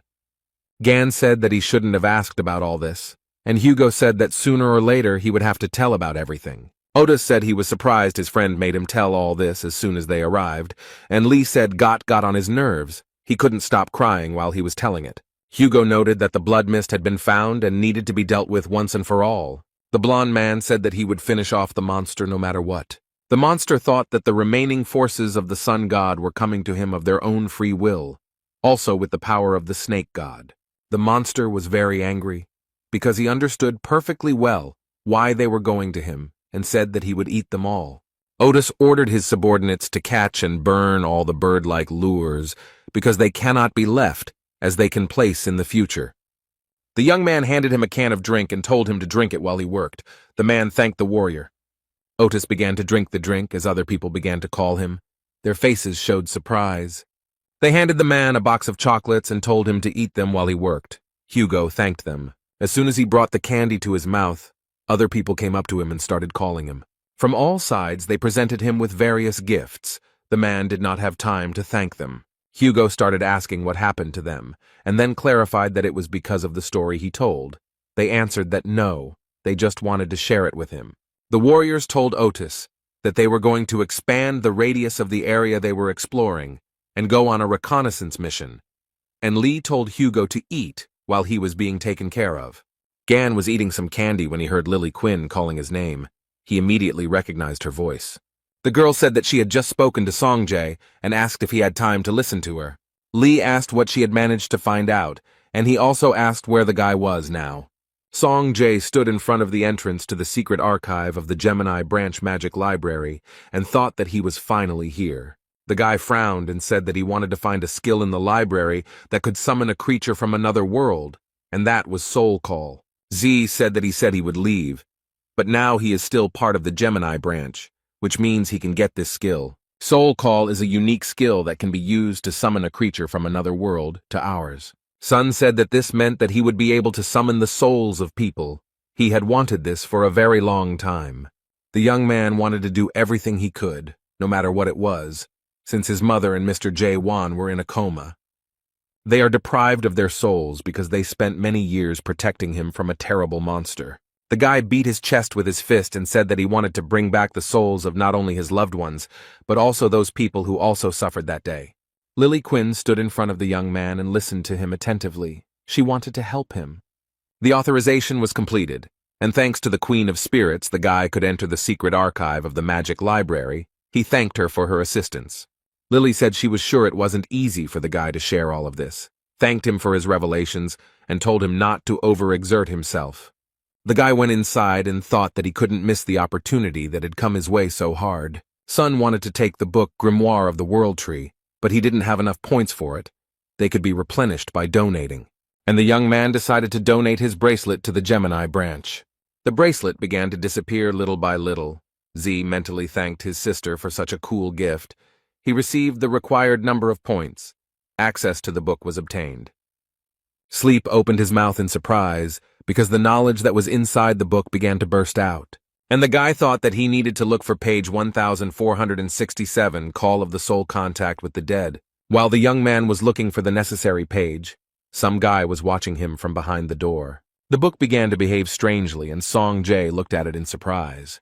The guy grabbed the book and told the red-haired boy that he was trying to read something difficult. Ja became very angry when he saw Yun Shiwa in front of him, who was laughing happily. And he said through clenched teeth that Sun didn't show his nose when their branching had problems. And now he showed up. Z got angry and told Yun that he didn't have time for him and asked him to give the book back. The guy asked the young man not to get angry and said that he would return it. He threw the book up and there were several of them. He sarcastically asked the guy which one was his. The red-haired guy got really angry. He frowned, clenched his teeth and didn't know what to say. And Yun Shiwu said that he wasn't afraid of him, and then asked Song to be so impudent because somewhere nearby there was this guy named Li Gang. He shouted for Sun to look at him. took out a chain with a Libra pendant from his pocket, and said that his father and uncle were about to be torn apart. Meanwhile, Otis fired his bow and Li Gang sat on a fallen tree and watched what his friend was doing. In this way, he gave a signal to his warriors, and a huge burning star appeared. One of the warriors saw this signal and said that it was time for them to return and noted that they were done for today. The guys did not want to run into the one who was pulling them late at night. The senior warrior announced that all reconnaissance units were to return immediately, and he said that he would call a roll call so that they could report the situation. The guy called Squad A. The squad leader reported to the senior that they were all clear. Then the senior turned to the chief of Detachment B, who reported that everything was calm with them. The guy started calling for Squad C, but no one answered him. After a few seconds, he heard someone whispering something. The elder was very scared. His pupils became like dots, and he heard a cry for help. All the guys, without further ado, understood what had happened. They were silent, and each thought about something of their own. Li Gang continued to sit on the log, his head down and thinking about something. The guy noticed how his friend frowned and clenched his teeth. The man squeezed the weapon with all his might, so that the veins on his hands bulged out. Hugo looked really upset, so Li told him to calm down and added that he was emotional right now. Gan told his comrade to remain cool-headed and not be driven by uncontrollable anger. Otis laughed, grabbed his head, said that he knew, but it wasn't easy, and then promised that he would try. Li told his friend that after 10 years he was taking revenge and told him to get ready. An elderly man was walking along an alley that was lit by lanterns. He was very surprised that the leaves on the trees had already turned red. The guys looked at each other. One asked where the sound was coming from, and the other answered that it was coming from the dome. The monster was very angry. It beat its appendages on the asphalt, opened its mouth wide, and made terrible sounds. Gan came very close to the monster, began to kick him in the face, and looked at him in surprise. Then the guy said that it was this monster that brought so much grief and suffering to his friend's family. Gan again began to hit the monster quite hard on its huge red body. The monster became very angry and pushed the young man away from himself, and Li flew back several meters. The guy stood, looked at the monster, whose eyes were burning with hatred, and thought about something. The monster began to wrap itself around his leg, and Gan told him that he saw that it was not just a weed in front of him. The action takes place in the magical library of Gemini, where Yun Shiwun said that Dad and Uncle Z would soon die. The guy used his skill, and a bright light appeared in front of Sun, and a very strong wind blew. Z was able to see in real time what was happening at that very moment to his father and uncle. Yun asked with joy in his voice if the young man recognized this alluring one. Jay's pupils became like dots from fear, and he immediately realized that it was bloody mist. Yun laughed happily and told the youth that Li Gang and the Sagittarius sign would die today, and noted that the blood mist's hunger was the Achilles heel for the constellation forces. When Li told the monster that he was not a simple weed, the man was absolutely calm. There was not a drop of fear on his face. The monster's eyes glowed red. He bared his teeth and said that he would devour Gan's powers. The young man laughed heartily and told the monster not to even dream about it. Li smiled and asked his comrade if the monster took everything that appeared nearby as food. He looked at his leg, which was injured by the monster, and said, "Red mist is a big glutton." Gan used super regeneration to heal his injured leg. Then he told the toad, as he decided to call the monster, that it wanted to devour everything from people to cities, and called upon the Hammer of Understanding. And he added that he would not allow him to do vile deeds. The monster's feast, he said, was not destined to take place. The members of the Sagittarius branch were watching everything closely. And Gan told the monster that he was sure that he had eaten a lot of crap that wasn't worth eating, and promised that he would cut his belly open. And together with the Hammer of Understanding, the young man set off to attack the red mist. With the help of his skills, the boy increased the Hammer of Understanding several times. And with all his might he struck the nasty monster on the head. The monster's eyes filled with blood. Red Mist opened his mouth wide. He really wanted to deal with the annoying guy. Someone did not leave Gan alone and shot a bow straight into the monster's eye. The monster screamed very loudly in pain, and at this time Li was able to move away from it at some distance. Hugo Otis, although very tense, said with joy in his voice that everything was working and that it was great. The leader of the Sagittarius branch ordered his warriors, who were standing ready with their bows, to prepare for another volley. The guy started loading the bow, and a message appeared in front of him saying that he was using Ares' branching skill, Weapon Arsenal. One of the warriors told Hugo Otis that this attractor absorbs the power of the constellations. The head of the Gemini branch advised them to use relic arrows instead of magic ones. The soldiers were ordered to aim, and then the command was given to fire, and they all acted in a very coordinated manner. The arrows hit the monster straight. His eyes glowed with hatred, and he made faces with anger. Gan approached Red Mist, stepped over the branches, and said that these vines were very annoying. Li summoned the relic Lizun, who can recreate anything, and asked him to create a pair of scissors for him. Literally a few minutes later, the young man had in his hands what he asked for, and with a joyful cry that it was time to cut off the monster's branches, he went forward.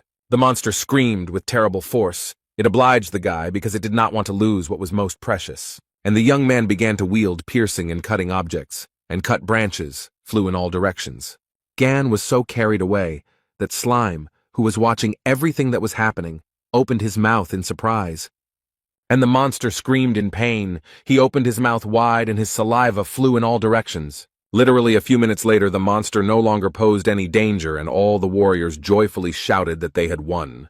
One of the warriors said that it was too simple, and the second one noted that the monster died so quickly because Sir Ligan was very strong. Hugo Otis looked ahead and thought that something was wrong here, because it couldn't all end so easily. The head of the Sagittarius branch thought about the fact that the phenomena created by the attracting one have not yet disappeared, so it is too early to talk about their victory. Song Jae, who was watching everything that was happening, joyfully shouted that they had succeeded. Dad and Uncle had defeated the Red Mist. The boy told Shiv that he had a good plan, but his father and uncle were much stronger than he thought. Yun laughed and said that it was good that the old men still had the strength to fight. He admitted that he had underestimated them, but the real fight had not yet begun. Shivu smiled sarcastically and asked Ji if he knew why the tempter was so obsessed with food, and noted that it was his power. The red-haired guy replied that Yun, like no one else, knew what kind of creature the bloody mist was. Shivu didn't understand anything, but with a sarcastic smile he suggested that Zay have some fun. The Sagittarius branch warriors looked ahead in surprise as they watched the monster regenerate. Bloody Mist opened his eyes. They were glowing red. He began to show his huge teeth, and one of the guys asked the leader to look at the dome. Hugo looked where his subordinate was pointing, winced, and started screaming. Nobody expected this, but the attracting one swallowed the dome. Everyone was confused and did not know what to do. But not Li Gang. He had his weapon at the ready, and Slime didn't even think of retreating. The man attacked the Red Mist with all his might, driven by anger and hatred. He said he couldn't understand how the puller got through the dome, but now it all became clear to him. The guy understood perfectly well that the Red Mist had simply taken and put down roots under the dome. This discovery was very important for the warriors.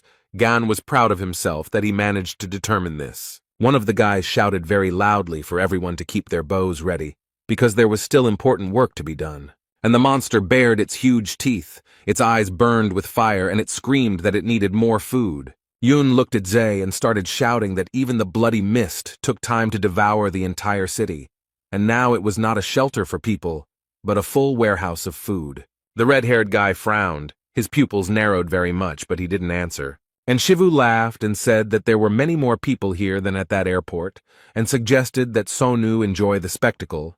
He said that it was time for the second act. Z thought about something and told the guy that he had been talking as if the incident at the airport was his doing from the very beginning. And he remembered how he sat in a chair at the airport and heard a conversation between two guys. One of them did something supernatural. He saw from behind and understood that one of them had not held on to something, but it should have been held tightly. The young man began to remember what one of the guys at the airport looked like. He seemed very familiar. Sun opened his mouth in surprise and said that he had seen him at the airport. Yun grabbed his head, started laughing, and said that he didn't even know whether he was calling him smart, since he understood everything, or stupid, since he only just realized it. The guy noted that he thought he would die because he had been keeping this secret for 10 years, and then said that he congratulated Z because he understood everything absolutely accurately. Yun continued to laugh, and then asked what he would do knowing that he was involved in this incident. He asked sarcastically, will he call the police and announce it to the public? And then said that Sun could do whatever he wanted, but he didn't know what to answer. Shivu happily said that Father Ji had long known who the criminal was, and since he understood that it was the son of the holy sign of Libra, he was afraid. since this is the strongest branch in the world. Yun happily asked what a useless boy could do against the son of a saint. The dream clarified whether Shiva really didn't feel guilty, since a huge number of people died. Yun laughed, and told his opponent that he was speaking as if their lives meant something. There was no reason to punish him. He noted that let them blame their failure. The red-haired guy had a weapon in his hands. He pointed it at Shiva and called him a bastard. He gritted his teeth, looked at the guy in surprise, and asked what he had in his hands. Song looked calmly at Yun. He frowned, smiled sarcastically, and asked why he chickened out. He covered his face with his hands and stuttered as he asked if the guy was really going to call Li Gan here, and then asked what about Bloody Mist. Zay waved his weapon. The room became very bright from the bright light. It blinded Shiva. The guy was very scared, ran closer to Z and started screaming in fear, his face covered in beads of sweat. Song headbutted his opponent, who was surprised to realize that it was not Li Ganyu. The guy felt dizzy from Zay's strong blow, and he fell backwards onto the floor. And Sun said with a smile that this was an ordinary light spell and called Shiva a coward. He was lying on the floor unconscious, so he couldn't hear anything, and foam was coming out of his mouth. Zay thought that he needed to urgently take the grimoires and run away before Yun woke up. The guy's attention was drawn to a chain with a pendant in the form of a Libra sign that Shivu had on his hand. Without thinking twice, Sun snatched it from his opponent's hand, who didn't react to it in any way. The red-haired guy looked at the trophy and thought that Shiva was brought back by the bloody mist with this thing. He began to think that it could be used to send him back, but for that he needed to get to Europe, to the bloody mist. He didn't know what to do. The guy thought for a long time and came to the conclusion that worrying was just a waste of time. He took the book, began to leaf through it, and realized that he could teleport using the magical power of the grimoire. And the young man began to activate a skill called teleport right above the book. It was very dark and scary in the city. Not a single window was lit, and columns of dust and dirt rose into the air. The chief commanded that the wines could shoot from bows, and they all simultaneously carried out his command.